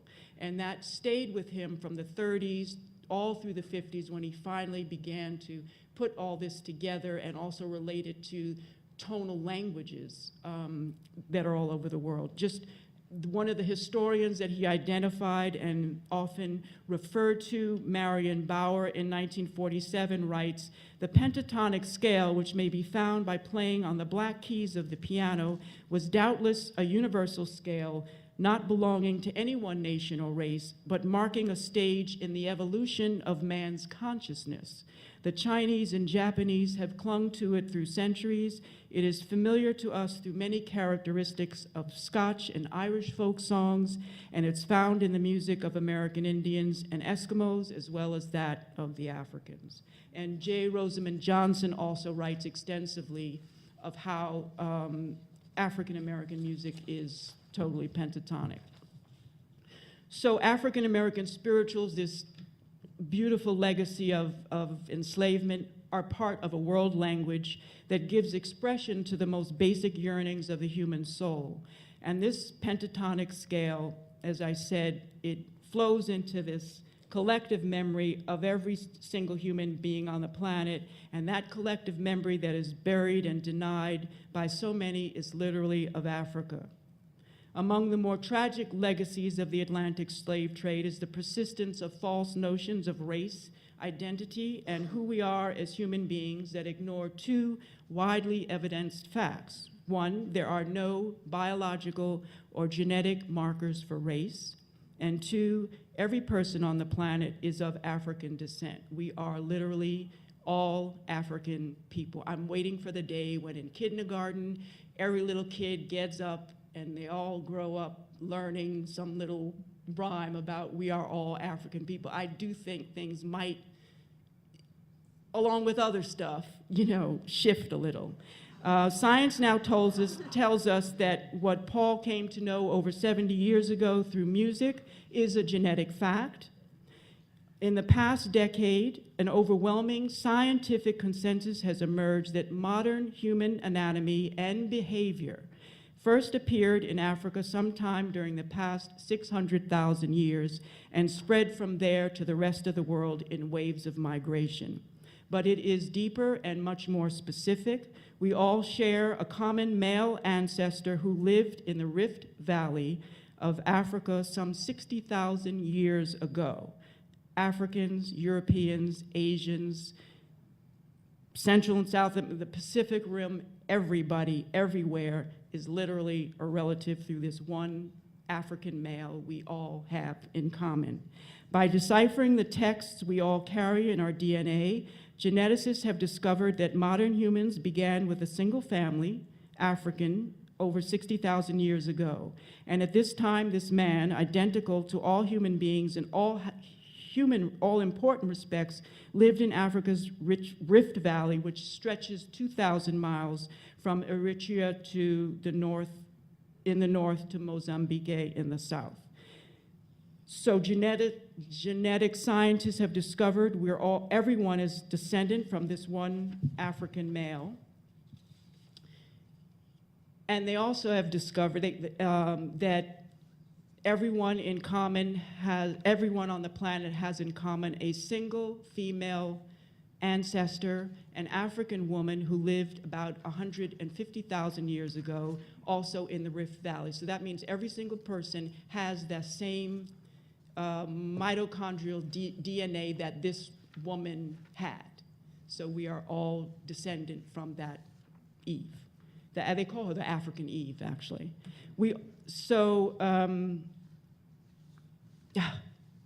Basically 60,000 years ago, our African ancestors branched out through a series of migrations to reach every corner of the globe, I believe singing pentatonic songs, obviously.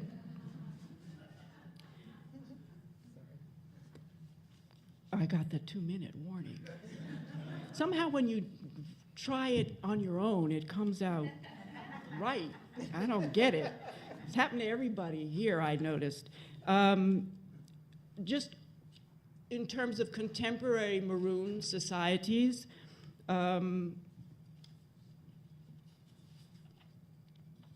many are struggling to survive. In Jamaica, high unemployment, people are struggling to develop ecotourism. Bauxite mining is definitely an environmental threat that is being considered. On the other side, the Blue Mountains, where communities are, the government is trying to get UNESCO to declare the Blue Mountains a World Heritage Site. And there also is a push for more political autonomy from some of the, particularly from some of the Maroon communities, because when the Jamaica gained independence from the British, there was no recognition of carrying over all the rights that were accorded to Maroon by the treaties with the British. So that's sort of been sitting there. I think more importantly, or not more importantly, but in Suriname, where there are so many more people, the issues revolve around gold and gold mining and logging of the rainforests and land rights. So that Maroon tribal lands contain the largest deposits of gold in South America, and some villages are built right on top of very rich gold deposits. The largest mining companies in tribal Maroon lands are the multinationals, Gold, which is Canadian, as well as the American companies, Alcoa and Newmont. 3 private Surinamese companies also operate, and a government-owned company, so that there have been numerous negotiations with the government in terms of compensation and social benefits for relocation, and those have been very fraught with conflict and unresolved issues. Logging Maroon tribal lands also contain some of the continent's densest rainforests. Beginning in the 1990s, massive logging by the Chinese began to devastate Maroon tribal lands. This is in Suriname.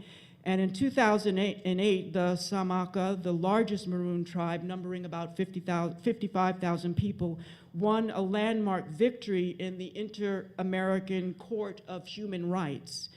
And leader Wazan Edwards and a Samaka law student, Hugo Jabini, received the Goldman Environmental Prize for changing, quote, the international jurisprudence so that free, prior, and informed consent will be required for major development projects throughout the Americas. So it had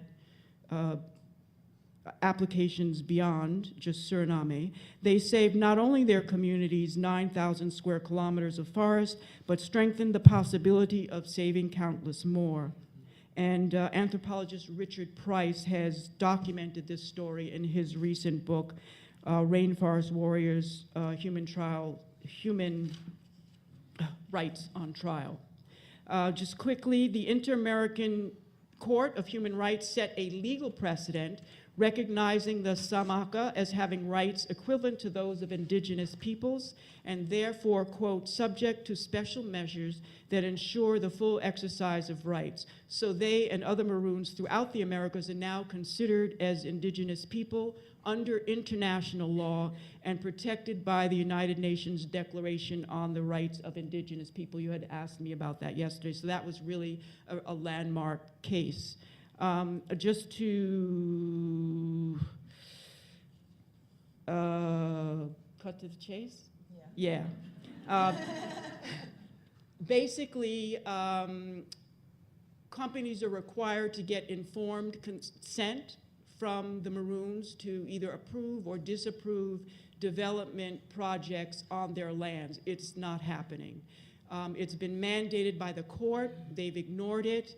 In March, the courts demanded that they issue progress reports every 3 months on reparations, which hasn't happened, and consultations, which hasn't happened, and the government has just ignored it. Though to say, it is important to say there's the American company Newmont is kind of trying to do the right thing with informally, without government support, retaining the right consultants to work with the community in a very proactive way to figure out how to work without conflict. But there's a lot of gold there, and there are projects now with dams that will flood communities and put them underwater, and there's very little recourse. So these are like very active issues. I do want to end with a song, since we started with The Sound of Freedom.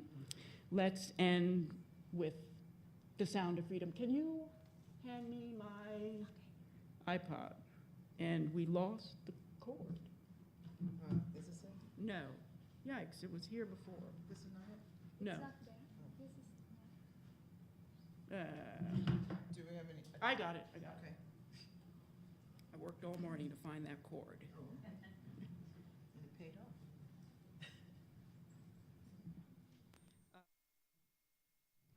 This is a spiritual that's a call to resist and escape, that was, as you know, sung under the very nose of the slave master, who had no idea that his slaves were singing songs and organizing rebellion while they were busy working.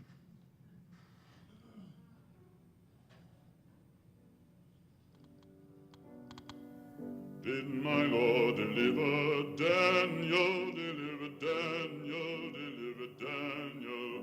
Did my Lord deliver Daniel, and why not every man? He delivered Daniel from the lion's den, Job from the belly of a whale, and the Hebrew children from the fiery furnace, and why not every man? Did my Lord deliver Daniel, deliver Daniel, deliver Daniel? Did my Lord deliver Daniel, and why not every man? The moon runs down in a purple stream, the sun refused to shine. Every star did disappear, yes, freedom shall be mine. Did my Lord deliver Daniel, deliver Daniel, deliver Daniel? Did my Lord deliver Daniel, and why not every man? Thank you.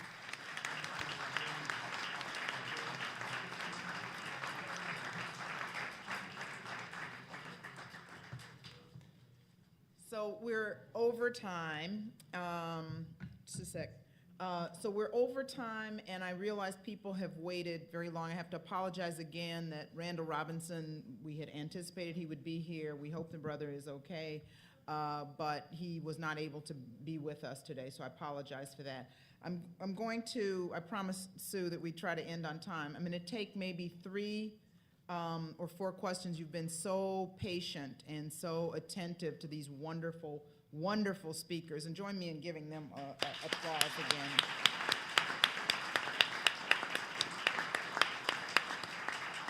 So I'm going to take 3 questions and in succession, and if you would come up to the mic here, and then we will have responses, brief responses from the panel.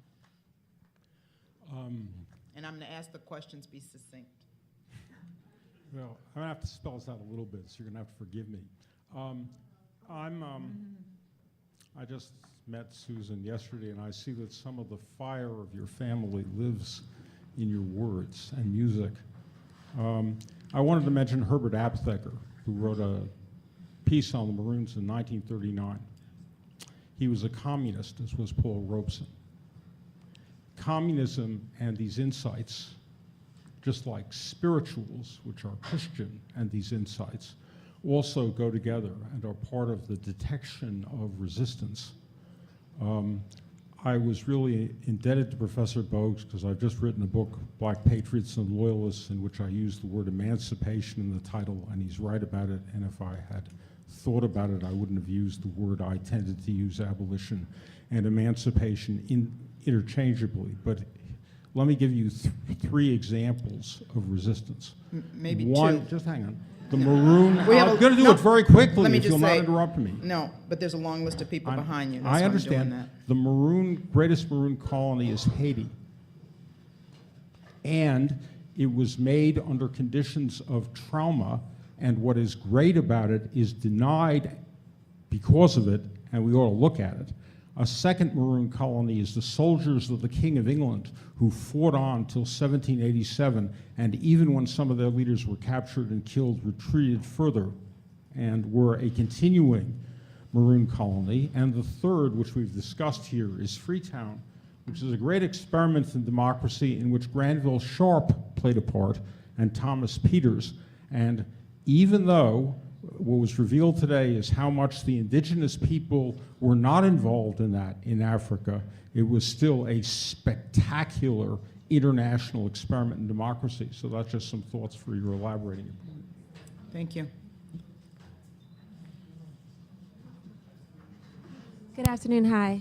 Can you hear me? Tilt the mic down. Hello. Hi. Hi, everyone. My name's Julia.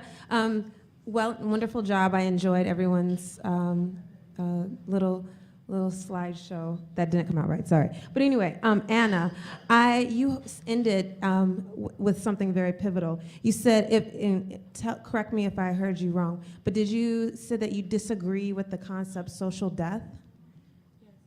And you were saying that in Latin American slavery, you disagree that social death was relevant, correct?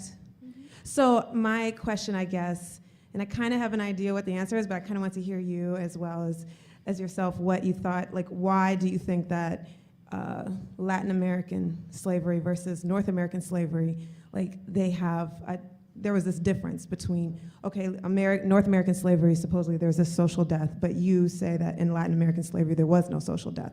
So my question is, okay, well then what's the difference? Why do you feel that? Okay. We're going to let all the questions come and then she'll respond. Thank you.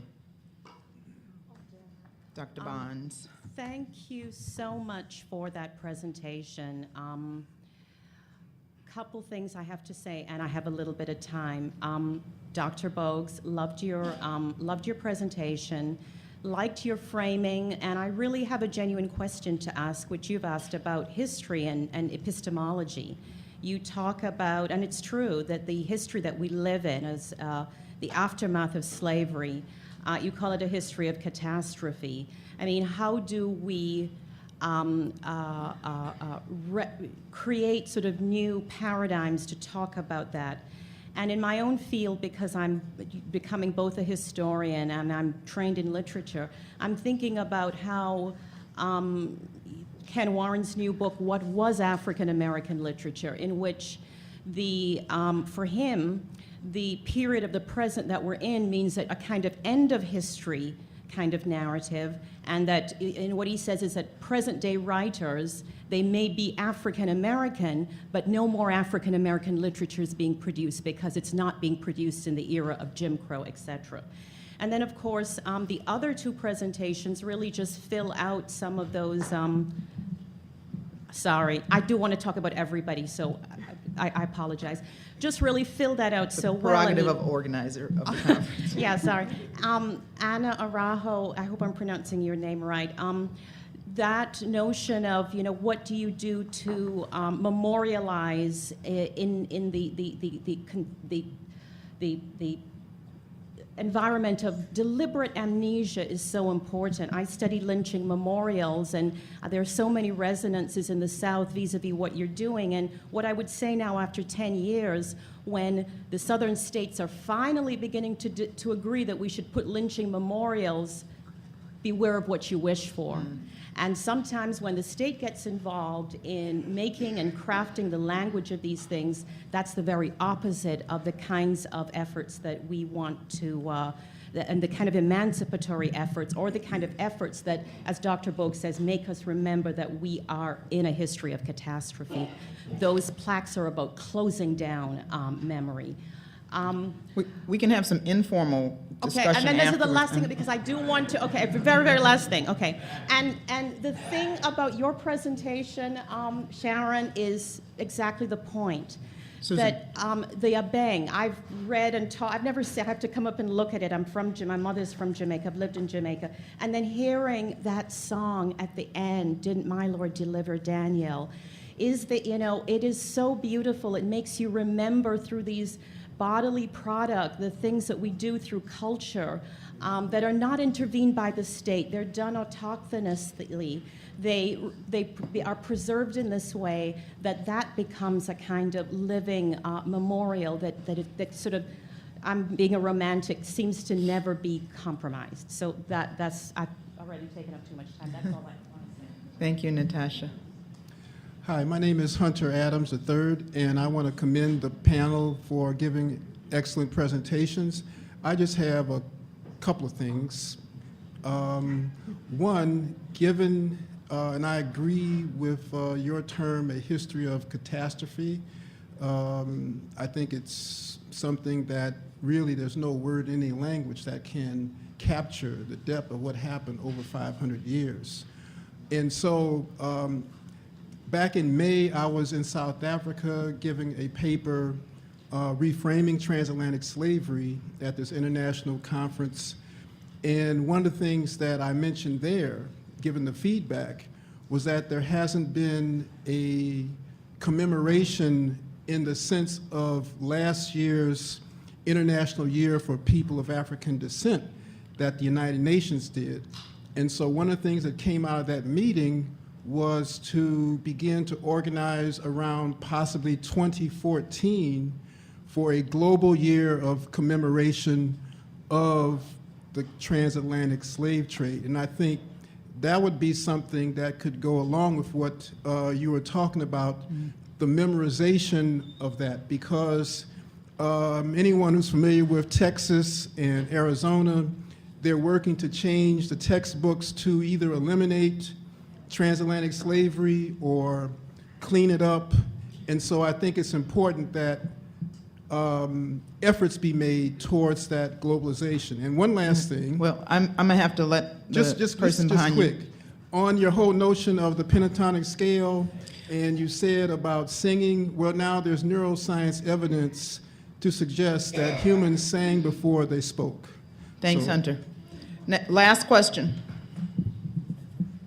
Oh, I enjoyed all the speakers. I just have two quick questions. Everybody has two. Making my life hard up here. I was concerned, Professor Tony, about this thing where we would do the memory and history and relationship and justice. And Hunter sort of hit on what I was going to say. And I was going to say that in 2011, it was declared that the transatlantic slave trade was a crime against humanity. And then the UN had a wonderful opportunity to try to start some healing. And as Hunter just mentioned, they did nothing on it. So I was wondering how we can enact something like that so that we can get the healing, because it's so important. I went to the Illinois Holocaust Museum just last week, and during all the trauma they were going through, they were told to be quiet about it. So I'm hoping people will just speak out about it. And why don't you come and join in Cobra? We're talking about it. And my next question is to Professor Anna. I'm working very closely with the DuSable Museum. And if you notice, the pictures of DuSable is always different because we haven't discovered where he was buried at. So do you have any ideas on how we can find the burial spot? Because you mentioned, you mentioned that you all went to the burial sites of different people. Was that easy to access or what? Okay, thank you. Now we're going to let the panel respond. I hope you took copious notes on all those questions. You want to start, Tony? You want to do it from your seat? Thanks very much for all the questions. I'm not going to be able to respond to them in the way I would like to respond to the questions. But let me just say a few things very, very quickly. One is that the question of maroon, the marinage, you are right that there are all these things about marinage and the soldiers and so on. And marinage is right across the United States and in the Americas and Latin America. Last week at Harvard, where I gave a talk, I heard this absolutely remarkable presentation from a young graduate student who was a Native American, who was talking about the way in which a state, the Muskie State in Florida, developed as a marinade state and their relationship to African Americans. So the question, what is very clear is that we have to think about the Atlantic world and questions of marinage and the Maroons and freedom in really significant ways, in ways that we have not thought about. It is not just Maroons in Jamaica and Suriname and so on, but the concept of marinage and what that meant and its relationship to freedom, I would want to argue, is something very important in the 17th, 18th, and 19th century. Secondly, just to say that I nodded to Patterson about social debt, but it is a nod. Right? Because he's a scholar. My point is that it doesn't cover everything. And it is Gillian's work, Nicholas Gillian, about the living corpse, about the way in which, therefore, power operates to make you dead, but you're alive. That, to me, is the interesting thing. And therefore, I want to argue that there's a way in which the drive of slavery is always to make people dead. But the drive of the slaves, or the figure of the slave, is to be alive and to be a human. And we might want to think about that the question of resistance is not so much about resistance, the way we think about it politically, but that resistance, I want to argue, is what Sylvia Wynter calls humanization. Right? That in fact, when you begin to think about the questions of the way in which people organize themselves to be human in a system of inhumanity, then it is not just resistance, it's trying to organize themselves so as to be human. Question of quick, I don't want to get into Ken's book. Profound disagreement with my friend Ken from University of Chicago. But absolute profound disagreement. African American literature is not linked to Jim Crow or to slavery. African American literature is linked to the issues about black people and the questions that African Americans have raised. That's how you have to think about it. So I know Ken, good friend, profound disagreement with him. And he knows that. We have argued this in conferences. The history thing, let's just talk, because I would want to go through it very, very carefully, really very careful with you. One point I would want to make, and that is that the notion of historical catastrophe that I'm talking about is a notion that I could only develop, not just in my head, because I have spent time living in this country. I've spent time, I come from Jamaica, but I've spent an awful amount of time in South Africa working and teaching. It is thinking about Jamaica, South Africa, and the United States together, in those three spaces together, that allows me to begin to think about the questions of historical catastrophe and what that means for people.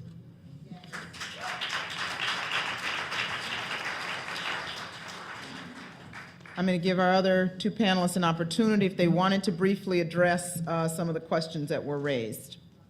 Anna? I will just answer the issue regarding Latin America. I think that you should, if you take a course on slavery in Latin America, you are going to see numerous examples on how people were able to develop agency. And the issue is that Patterson, when he published this book, by that time, the literature, especially the scholarship on Brazilian slavery, was still very limited.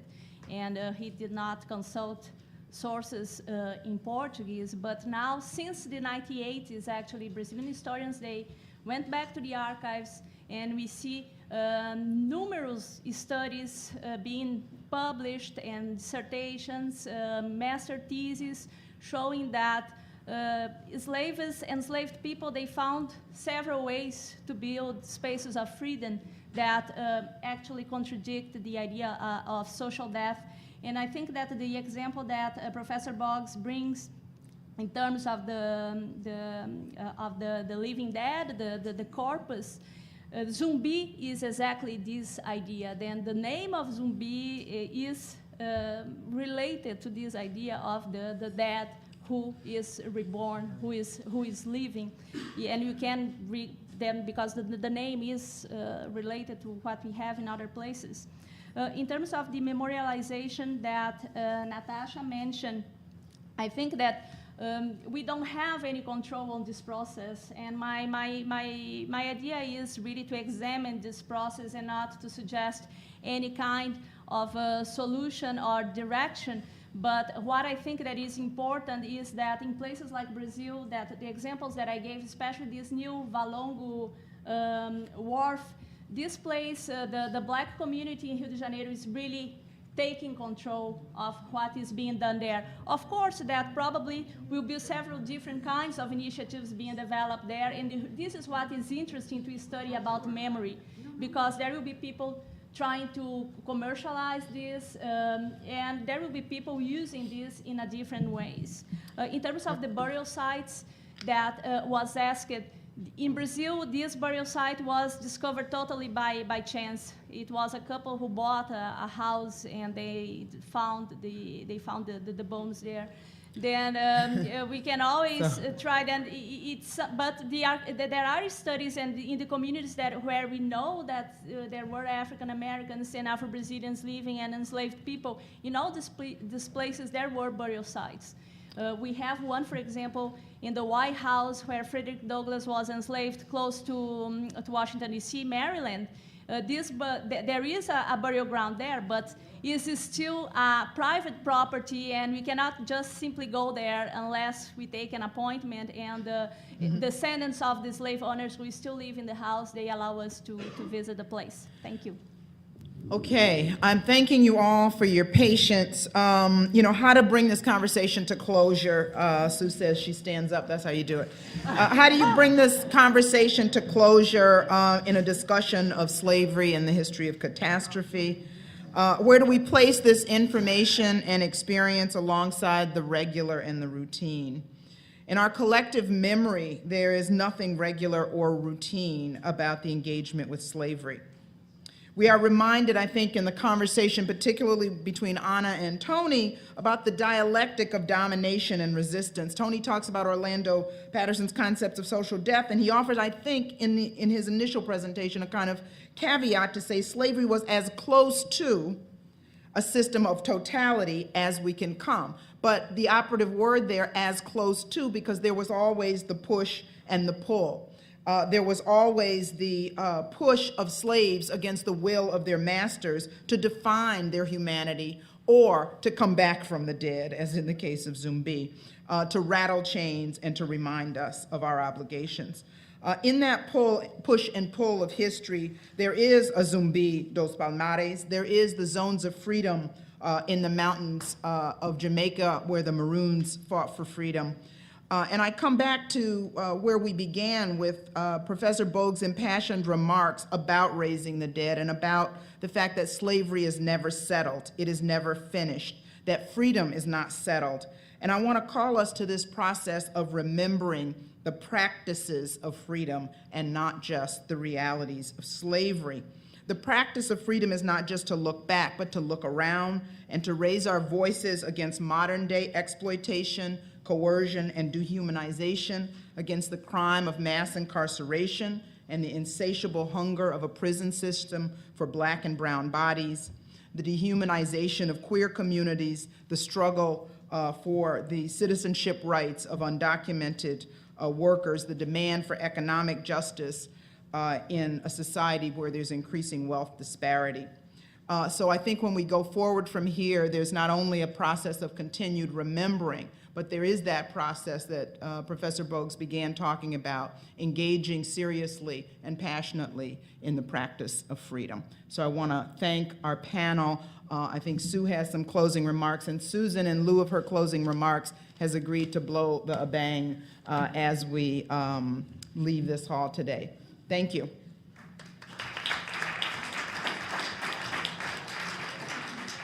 I just want to thank all of the panel organizers, all of the participants, the audience, and just to add to what Barbara said, one of the practices of freedom that we value so much at the university is this kind of conversation that we can have and that we can bring people together.